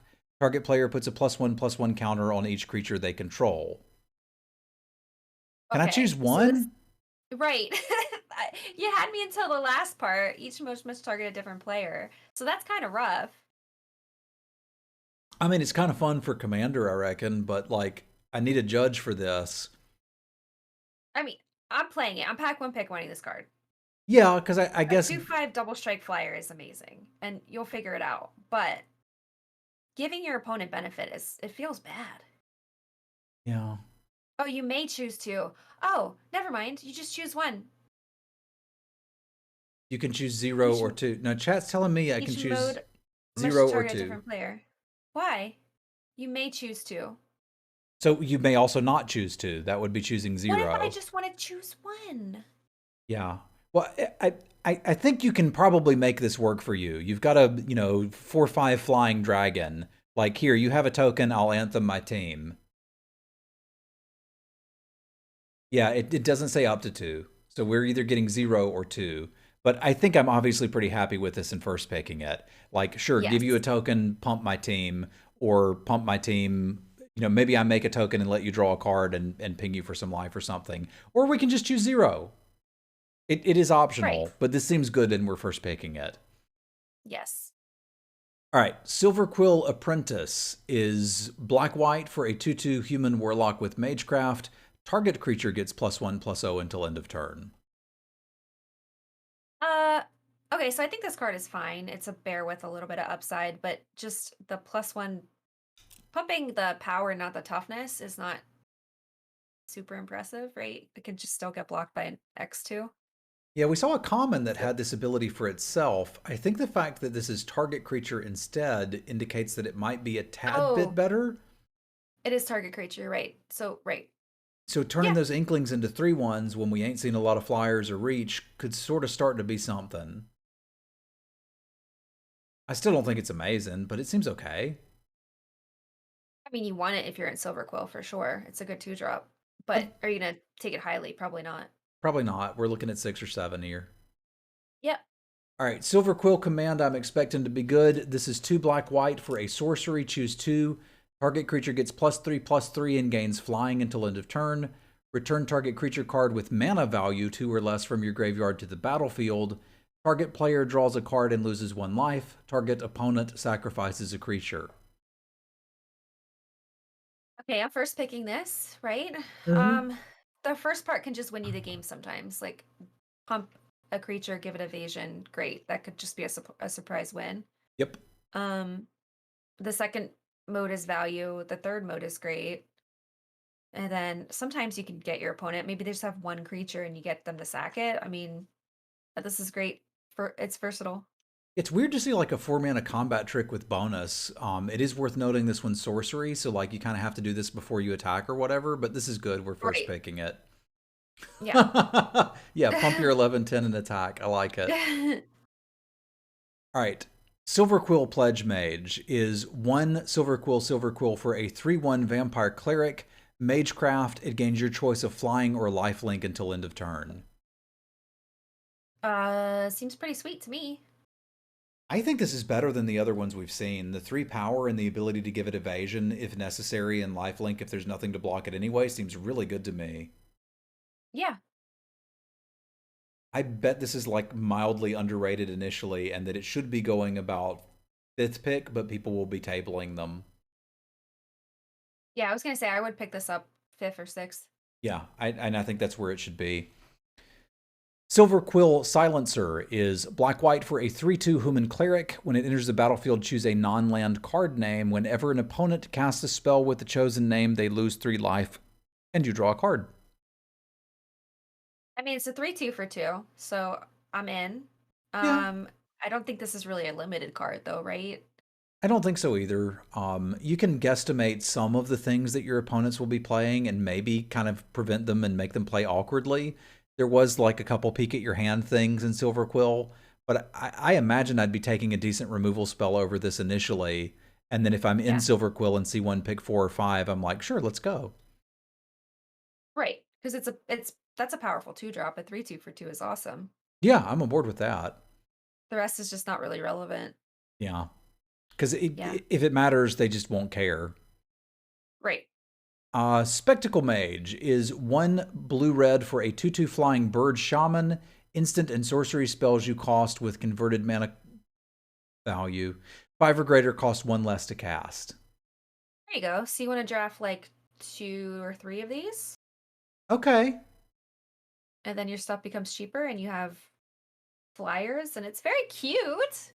It is indeed a cutie. But I like that we've got a way to enable these expensive spells at common. So this is kind of the missing piece of the puzzle. And it's like, okay, now it's sort of believable that you could cast those 7 drops from the Prismari deck. I still think the Efreet is probably far more important to the deck than this, but this is your fallback. If you're not getting these late, your deck is probably not open. Yeah, I agree. Major Band Geek in my chat asks why this card doesn't have glasses, and I think that was just a huge oversight. Yeah. They just missed it there. All right. Spirit Summoning is 1 lore hold for a sorcery lesson. Create a 3/2 red and white spirit creature token. It's a great lesson. You can almost play this main deck. Yeah, I think I would have been happy to play this main deck, but now that it's a lesson, Yeah. I don't have to. And since it can fit in 3 of the 5 decks, I should probably take this pretty highly. Yeah. I How agree. highly? 5th? It feels bad to have to take it that highly, but you're right. If it's going to go in any deck, like these should be sought after. The Yeah. lessons are underwhelming. This is actually a good one. So yeah, I mean, you might be right. Yeah, I'm nervous about going too ham on the lessons, but it seems like this is where a lot of value is going to be generated. All right, Spiteful Squad is 2 black-white for a 0/0 death touch, ETB with 2 +1/+1 counters. When it dies, put its counters on a creature you control. Okay, so I don't love this, but there's probably a way you can like break it if you put all the counters on it and you can move them or something. But a 2/2 death touch for 4, I'm not really interested in that. I kind of am. I think this is fine at common. Okay. Because, like, let's say I have a derpy flyer laying around and I play this to block. Now, all of a sudden, all the big green things don't want to attack in and trade and make my flyer better. Yeah. So I I don't don't think think it's. it's terrible. Yeah, I also don't think it's amazing, but I could see I'm in Silver Quill, we're around pick 8, and I'm like, sure, let's take one of these. Okay. That's kind of where I am for it. Square Up is 1 Quantrix for an instant. Target creature has base power and toughness 4/4 until end of turn. Okay, so it's just like a combat trick. Yeah, it's a weird combat trick that, like, the better your creature is, the worse it gets. Yeah, so I don't think I'd be interested in playing this. I don't think unless I I'm looking really for am either. spells. But yeah, you could fit this in your spells deck. It could kind of do a thing, but I don't think I'm incredibly interested in this one. I think I'm going to let it go. Stonebound Mentor is 1 red white for a 3/3 Spirit Advisor. Whenever one or more cards leave your graveyard, scry 1. A 3/3 for 3 is fantastic, and then you'll probably get a bunch of scries out of this because of Lorehold. So I would say this is pretty dang good. Yeah, I like this one too. I think I would be happy to take it around 6 or 7. I do see how cool Square Up would be on fractal tokens, but I mean, at that point, you've just built your own Titanic growth, and nobody was going, "Oh my God, Titanic growth," right? Yeah. So I think I'm still not super interested in it. Tanazir Quandrix is 3 blue-green for a 4/4 Elder Dragon with Flying and Trample. Enters the battlefield, double the number of +1/+1 counters on target creature you control. When it attacks, you may have the base power and toughness of other creatures you control become equal to Tanzanir Quandrix's base power and toughness until end of turn. Whoa. Okay, you're snatching this one up. Pack one, pick one. Yeah, we're The picking stats that are one. great. The stats are great. I'm already happy with 5 mana for a 4/4 Flying Trample. If we happen to have any of the fractal tokens laying around, they get better, and it should enable attacks with other things we have laying around as well. So this looks great to me as well.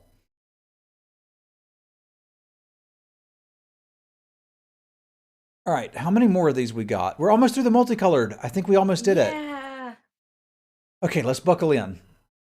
Okay, okay. Teach by example. Prismari for an instant. When you cast your next instant or sorcery spell this turn, copy that spell. You may choose new targets for the copy. So I don't like cards like this personally. Like, there was one in Call Time, right? Dual Strike? Yeah, it was terrible. I played it once, and I liked it, because I copied Demon Bolt. Okay. But, I mean, it's not amazing. Like, you have to have the good spell in your hand at the same time. So I don't like cards like this. I probably wouldn't pick it up. Yeah, that's where I'm at too. I don't want to play it. Tend the Pests is black-green for an instant. As an additional cost to cast, sacrifice a creature. Create X 1/1 black and green pest creature tokens, where X is the sacrificed creature's power. Oh my gosh, I love it. It's so cute. It's really cute, but is it good? No, probably not. Why are you wait, you have to sacrifice a creature to make a 1/1? Oh, create X 1/1s. A bunch of 1/1. So what we're Okay. supposed to do is they cast a removal spell on something, and I'm like, gotcha, here's a bunch of bugs. Right, but so you have to hold it up for that, which is kind of, Yeah, that's my concern. Yeah. I don't think I want this. If it wheels, we can talk. Yeah, I'd probably try it, but right, I wouldn't pick it up very highly. Yeah, that's where I'm at. All right, Thrilling Discovery is red-white for a sorcery. You gain 2 life, then you may discard 2 cards. If you do, draw 3 cards.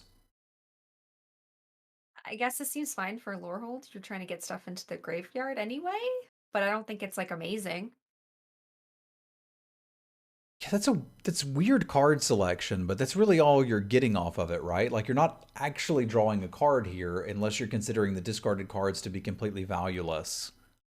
Like if you have land sitting around, but I probably wouldn't run this card. I could see putting one of these in a Lorehold deck, but I probably don't want a bunch of them unless there's some amazing card I'm actively digging for. So I think this is okay. Yeah, it reminds me somewhat of Cathartic Reunion, which I played and was okay, but like I was never nuts about it. So you probably wheel these and then play them if you want them. Vanishing Verse for your rap battle is black-white for an instant, exile target monocolored permanent. I mean, that's a lot of things, so that's probably fine removal. Yeah, I think it's fine removal. Are we first picking this over like a Demon Bolt or whatever? No, Yeah. I wouldn't. I don't think I would either. Yeah. Because it doesn't kill everything you want to kill. Right. All right, Velomachius Lorehold. 5 red-white for a 5/5 Elder Dragon with Flying, Vigilance, and Haste. When it attacks, look at the top 7 of your library. You may cast an instant or sorcery spell with mana value less than or equal to Velomachius Lorehold's power from among them without paying its mana cost. Put the rest on the bottom in a random order. This card's busted. It's so expensive, though. It kind of should be though, right? Like it's gonna kill you. Yes, absolutely. So, I mean, you're slamming this. Pack one, pick one. Absolutely. I think so. You need to have a plan to get to 7 mana, as is the case with all Right. 7 drops, but I'm taking it. Yep. Venerable Warsinger is 1 red white for a 3/3 spirit cleric with vigilance and trample. When it deals combat damage to a player, you may return target creature card with mana value X or less from your graveyard to the battlefield, where X is the amount of damage Venerable Warsinger dealt to that player. Okay. I mean, I don't understand how this is going to get a ton of value. It seems like it's just going to be a 3/3 for 3 most of the time. I mean, it's a 3/3 for 3, and then I kill a blocker, attack, return a 2-drop, trigger some lore hold, herp-a-derp. Like, Yeah, it's fine. I don't think this is like amazing though. I wouldn't really be excited to pack one pick one this. I don't think I would either. I think I would be quite happy to take it 4th if I'm already in lore hold. Sure. But I think that's about all I got to say about it. Yeah, it's a 3/3 with vigilance and trample. That's not a bad stat line. And it's It's just not not exciting. yeah, it's not exciting. So I like it too. I just don't think this is a rare I'm gonna open and be like, oh my god, we did it. Yeah. Witherbloom Apprentice is black-green for a 2/2 Magecraft. Each opponent loses 1 life. You gain 1 life. I'm into it. A bear with upside, and yeah, I don't think you can go wrong. It seems like it's It helps also, with the life gain stuff. yeah, it's doing what Witherbloom wants to do. So how high are you on it? I mean, so I always want 2 drops that are going to be strong. Mm-hmm. So I tend to like value them a little bit more highly than I should. But there's so many drafts that I do, or I've had it happen in the past where I don't have enough 2 drops, that I'm sad. So I try not to do that. I would take this like 7th pick.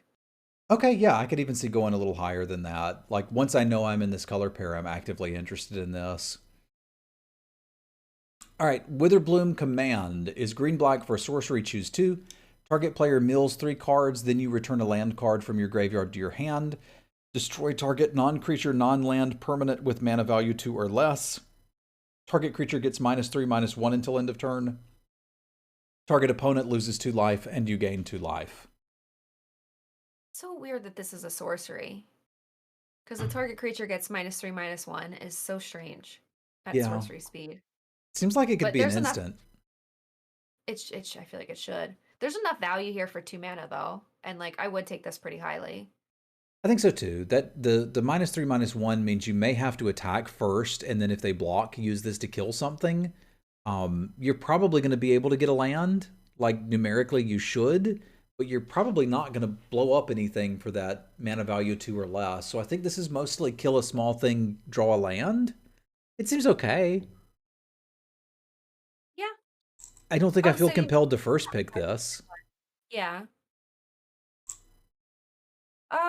Right. So I mean, this is something you'd be happy to pick up if you're in Witherbloom already. Like, would you take it like 6th pick or lower? Maybe a little higher than that, but once I've figured out that I'm in Witherbloom, so it's just one of those cards where I feel like I'm never going to get to play with it because somebody's going to be like, "Oh, I opened a rare, I'll take it." Whereas Yeah. I don't think it should really be going that highly. 6 is probably a good place. That's fair. All right, couple I think it's more. enough value for 2 to take it that highly. I think so too. I just don't think I'd ever first pick it. Right. Oh no. All right, Witherbloom Pledge Mage is 3 Witherbloom for a 5/5 Tree Folk Warlock. Magecraft, you gain 1 life. A 5/5 for 5. Great. I don't care what the rest of it says. I'm in. That's enough. But the fact that you can gain life that's helpful for Witherbloom. So I would want to play one of these in my Witherbloom decks for sure.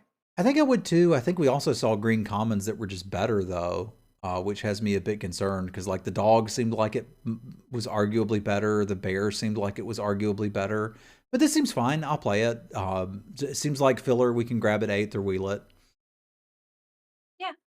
All right, Zimone Quandrix Prodigy is green-blue for a 1/2 human wizard. 1 tap, put a land card from your hand onto the battlefield tapped. 4 tap, draw a card. If you control 8 or more lands, draw 2 cards instead. Yes. She's ramping you. She's That's sort of amazing. ramping you, right? Yeah. Put a land card from your hand on the battlefield tapped. Why is that not ramp? I mean, it's not quite a ramp because you have to have the card in hand. Well, sure. But anyway, she's also late game mana sink, which is nice.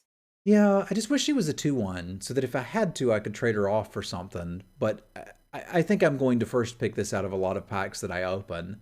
This is not quite as good as a Hoopo, though. Dave is in my chat and giving me grief because I always first picked River Hoopos. Like, that was a 1/3. It could block stuff. I don't think that Zimone's actually blocking anything. You're going to protect her and then draw the cards, but I still think she's quite good. Yeah. First pickable. All right. You want to take us through some artifacts? Sure. Biblioplex Assistant, 4 colorless mana. It's an artifact creature, gargoyle, a 2/1, has flying, and when it enters the battlefield, put up to 1 target instant or sorcery card from your graveyard on top of your library. Wow, I remember when we had to pay like 1 blue red for that effect. Having this in colorless is pretty neat. I don't think Are it's you happy to play it? no, Okay. but it's Me cool. neither. Yeah. I suspect if one of these wheeled and I was in a spell heavy deck, there's a possibility that I would put it in, but I don't think I'm that excited about it. If it went to hand, I think it'd be great, but it goes on top of your library, which is Yeah, rough. that's a real problem. Yeah. So I think I'm going to pass on this one. Same. All right, Campus Guide, 2 colorless. Artifact creature Golem, it's a 2/1. When Campus Guide enters the battlefield, you may search your library for a basic land card, reveal it, then shuffle and put that card on top. This one I don't mind. You're going to need 2 drops. We've been looking for some fixing. This is colorless fixing that I can get anywhere. I don't think I'm picking it very highly. It's worth noting that it doesn't go to your hand. It's just going on top. But like all of this adds up to a card I think I'm pretty happy to play in my 2-drop slot. I wouldn't run it if you're not also looking for the fixing and 2 drops. So like maybe this wheels and we're pretty good with it. This is a 2/1. But you've probably thought about this card a good bit more than I have. Is there anything I'm missing on it? It's adorable. No, so I mean, I was thinking about like comparing this card to Skittering Surveyor. Surveyor, I think, is a lot better because it goes to your hand, right? Yeah. But this is a 2/1 for 2. So like that's fine. You're right though. I would probably not run it in decks where I'm not looking to fix. Maybe if you're really desperate for 2 drops, because being able to get lands if you need them is helpful. I've definitely been guilty of keeping 2 land hands on Arena, Oh, I do that and all the time. this would be a nice safety valve for that. Yeah, agree. So I think there's a lot going on here to be a card that I'm probably still interested in wheeling unless we're looking to splash, at which point it goes up quite a bit. Yeah. All right, Cody. Okay, Vociferous Codex. Sounds good to 3 me. colorless. It's a construct. It's a 1/4. You can't cast permanent spells. 4 colorless and tap. Add Wooburg. When you cast your next spell this turn, exile cards from the top of your library until you exile an instant or sorcery card with lesser mana value. Until end of turn, you may cast this card without paying its mana cost. Put each other card exiled this way on the bottom of your library in a random order. Whew. I don't think I want to play this. Like it's a fun deck building challenge, and I suppose if you open it, you kind of have to go for it. Pack one, pick one. Um, but it like this has to be like one of the only creatures in your deck, right? I mean, how are you gonna? I don't know. So we've seen a bunch of spells that make creatures. So imagine that we got all of those and removal spells and some card draw. We could just like sit here and tap this guy every turn. And when they draw one of their 8 removal spells, we just concede. Yeah. So this is not really for limited, Yeah, right? I don't think it is But it's either. cute, Yeah, and I probably will try it at some point. yeah, me too. I liked it until I was like, okay, what happens when they kill it? And then I was like, oh, Yeah, we're just and you're done. just done. All right, Cogwork Archivist, 6 colorless mana for an artifact creature construct. It's a 4/5. It has reach. You can pay 2 colorless and tap. Put target card from a graveyard on the bottom of its owner's library. I'm going to like this card a lot more than I should, because Epitaph Golem is one of my favorite cards ever, and I love doing nonsense loops. We have seen a lot of things that made me believe that you could draw yourself out of cards, and this could protect you from that. So I don't think it's insane to put one of these in a slower deck and play it. Yeah. That said, And the I don't stats are think you need fine. this. Yeah, the stats are fine. Right. I would say it's playable, but you probably will want to play different things. But yeah, if you're like casting a ton of spells that draw you cards or mill you a bunch, you could play it. The effect's pretty neat in red-white because it's going to be triggering all of the lore hold mechanics, but it's still a 6-mana 4/5. I guess it's a 4/5 with reach, and frankly, we didn't see many reach creatures, so like it could be valuable just for that. Yeah. Whoa. All right, the next one is a wall, excavated wall. It's one colorless, it's a defender, it's an 0/4, pay 1, tap, mill a card. What? A 1 mana 0/4? A 1-mana 0/4, and it feels like this is kind of just here for lore hold, I think. Although maybe if you're doing like that cares about X instants or sorceries in your graveyard thing. But like, here's the combo, and now I know everything I want to do in this set. I want the Archivist, and I want the wall. And then I'm going to mill through everything and choose what I want to draw every turn. It's going to be great. This is obviously an A+, and you should first pick it. Right, Jamie? No. I would take it if you're in Lorehold and you need some early drops, I guess. Yeah, I feel like Lorehold, generally speaking, will want to be more aggressive early, so Right. I don't think this is great, but I like it. Yeah, it's kind of fun. Letter of Acceptance, 3 colorless artifact, tap, add 1 color, add 1 mana of any color, pay 2, tap, and sacrifice it, draw a card. Okay, so I'm happy that we're not going to see clue stones in literally every pack all over the damn place.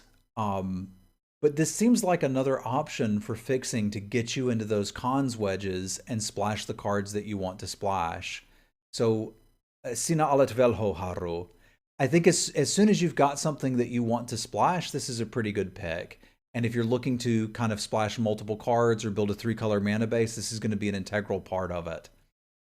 Would you just, I think I would play this in like Quandrix if I had like a 7-drop I'm trying to get down, or Prismari, I might even play it just to have the ramp, because later on you can cash it in for a card, so I don't think it's too bad. That makes a lot of sense. I was going to say a lot of the Quandrix stuff wanted you to have 8 lands in play specifically, but even then it's like you could just play it, hit the land later, and then cash it in. So I don't think that's crazy. All right, Reflective Golem, 3 colorless. It's a 2/3 artifact creature golem. Whenever you cast an instant or sorcery spell that targets only Reflective Golem, you may pay 2. If you do copy that spell, you may choose new targets for the copy. Okay, so this is just like, let's have some fun with combat tricks. I guess? That seems okay adjacent. I don't think I'm Yeah. crazy about it. Right, I don't think you can like break it, or maybe you can. I shouldn't say that. Somebody's probably will. I mean, maybe you could break it in some sort of constructed format, but I could see playing this in any deck that has 3+ combat tricks and being pretty happy about it. Like, I'll attack with this and something else. You block both of them. Cool. 2 combat tricks get you. Like, trigger my Magecraft twice. I could see this doing some work as a role player, and it being colorless makes it a pretty safe early pick if the rest of the pack is looking kind of meh. So I could see picking this as early as 5th, but it would make me want to play more combat tricks. Yeah. So more of a lore hold card, probably. Probably, but we saw some decent tricks in, I think, pretty much all of the colors, so I think anybody could play this. It's true. All right, Spell Satchel, 2 colorless artifact. It has Magecraft. Whenever you cast or copy an instant or sorcery spell, put a book counter on Spell Satchel. Tap, remove a book counter from Spell Satchel. Add 1 colorless mana, 3 colorless mana, and tap, remove 3 book counters from Spell Satchel. Draw a card. I don't like this. It takes a lot for it to be good, I think. Yeah, because I got to cast spells. I guess maybe this would be really only playable in Prismari. is like I'm using it to ramp to my big spells, and then once I don't need the ramp anymore, I can cash it in. But that makes me feel like it's just kind of a bad letter of acceptance. Yeah, I'm probably not playing this. I don't think I am either, but if I can see somebody like beat me with it, then we'll start talking. Yeah. All right. Strixhaven Stadium, 3 colorless artifact. Tap, add 1 colorless mana, put a point counter on Strixhaven Stadium. Whenever a creature deals combat damage to you, remove 1 point counter from Strixhaven Stadium. Whenever a creature you control deals combat damage to an opponent, put a point counter on Strixhaven Stadium. Then if it has 10 or more point counters on it, remove them all, and that player loses the game. Oh, good grief. Okay. We did it. We're playing Quidditch now. So I need to play this. I need to not take damage while I put counters on this, and then connect to my opponent while it has 10 counters on it, and then they lose. It feels like if I can do all that, I probably could have just killed him with damage. But it's just like a mana rock. You might as well take it and try, right? It's a colorless mana rock in a set where I can get a common mana rock that gives me any color. Yeah. It's not good. Yeah, I don't think this is actually good. No, it probably just takes too long. I think so. So I don't think I'm particularly interested in this. Yeah, you could tap it 5 times and hit 5 times. I hear you. Like, you could do it, but I feel like if you're going through all of those steps, you probably could have won with any other card in your deck. Yeah, I'm not taking this. I'll take it and we'll try to do it, chat. Don't worry. We'll give this a go. I just don't think it's good. All right. Team Pennant. 1 colorless mana artifact equipment. Equip creature gets +1/+1, has vigilance and trample. Equip creature token 1 colorless or equip 3 colorless. There was a lot of tokens running around. Yeah. You can put it on pests, spirits, then 4/4 elementals, inklings. I think if I'm equipping this for 1, I'm pretty happy. If I'm equipping it for 3, I'm pretty sad. Equip library fractal go. There you go. That's how you break a card. So maybe this is actually just a blue-green card? No, it looks like it fits everywhere. You'll have to evaluate how many tokens you have versus how good it is. Or how much big stuff you've got.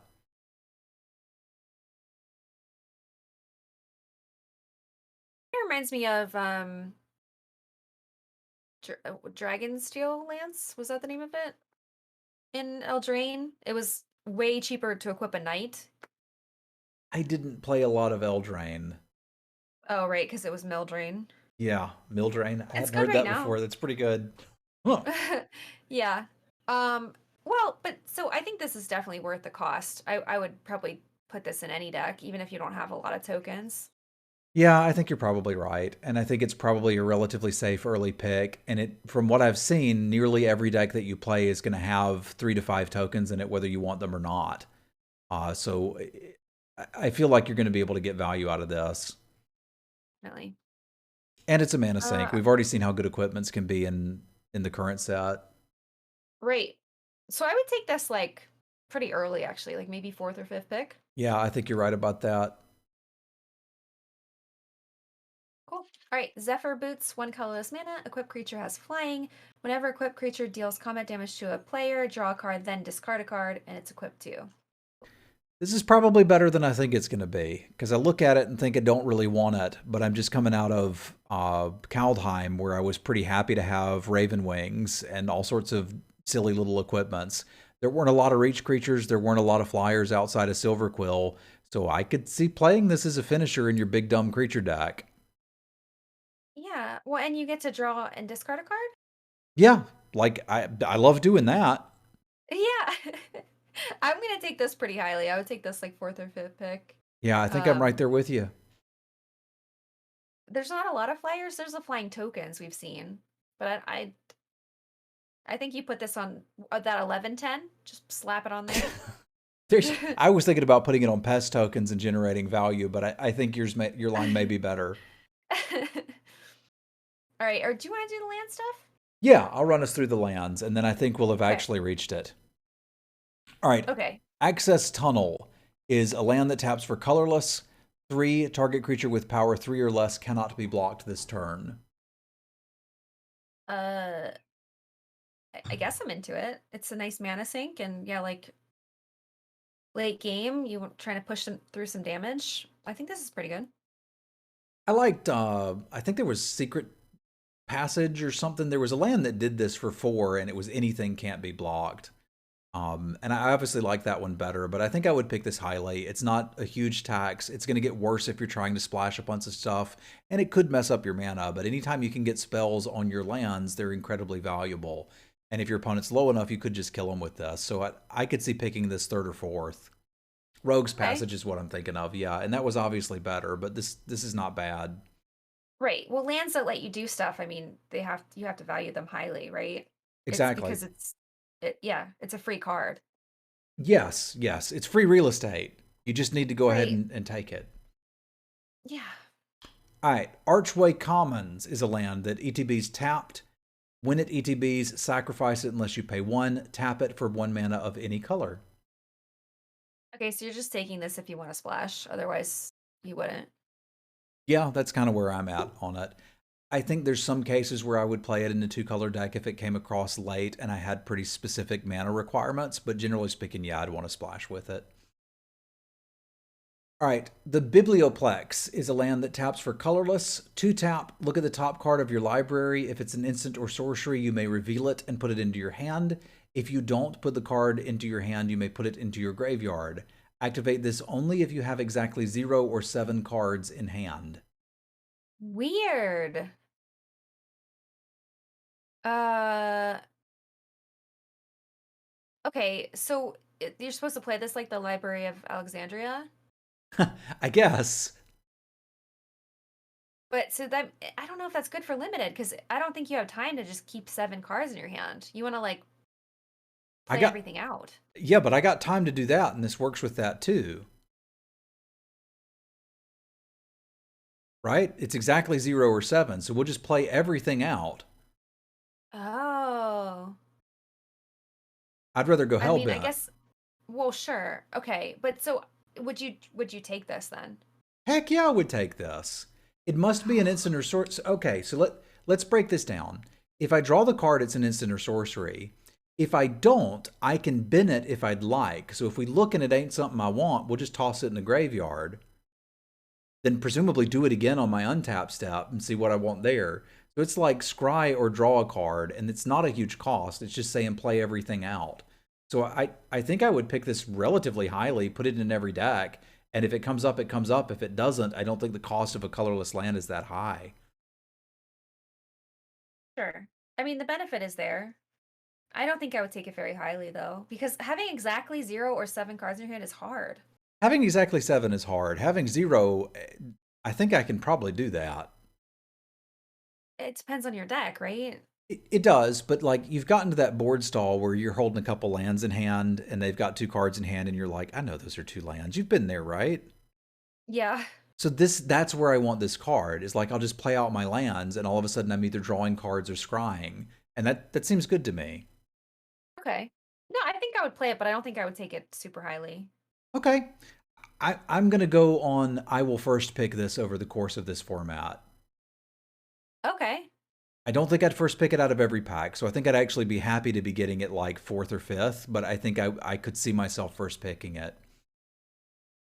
All right, the next one we've got is actually part of a cycle, so we're going to just review the cycle all at once. This one is Frostboil Snarl, although there is one for all of the colleges. It is a land, it taps for blue or red. It ETB's tapped unless you reveal an island or mountain from your hand. I mean, these are sweet. Like, and you should probably pick them up pretty highly. I think so. I think for limited, these are probably at least as good as the Scry lands, although one could argue that they're not, and that's the next cycle we'll get to look at in a minute. But if you're in the particular college, this is going to help you cast all of your spells, and if you're splashing, it'll help enable that too. So Right. I think I would grab these when you can. I do like that there's common ones, because Dave is in my chat saying, I hate rare fixing lands. I do too. But I like common ones. Hall of Oracles is a land that taps for colorless. It filters 1 and tap it for 1 mana of any color, or you can tap and put a +1/+1 counter on target creature. Activate only as a sorcery and only if you've cast an instant or sorcery this turn. Okay, I'm pretty into this because like putting counters on your creatures is sweet. And you're gonna be casting a lot of instants and sorceries. Yeah, I think this one looks great. I'm torn between whether this is better than the Biblioplex or not. But I think this is also a high value land. It doesn't have any requirements. It's just you play it and you can start using it right away. Okay, it has the sorcery or instant, but like that you're gonna play those in your deck anyways.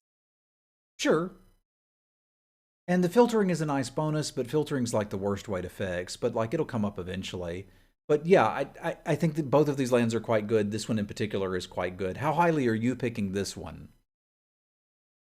Third, fourth? Okay, I can get behind I that don't think I too. would first pick it. Okay. Well, then let's take a peek at the campuses, because there's one of these for each color. We'll look at the Prismari campus.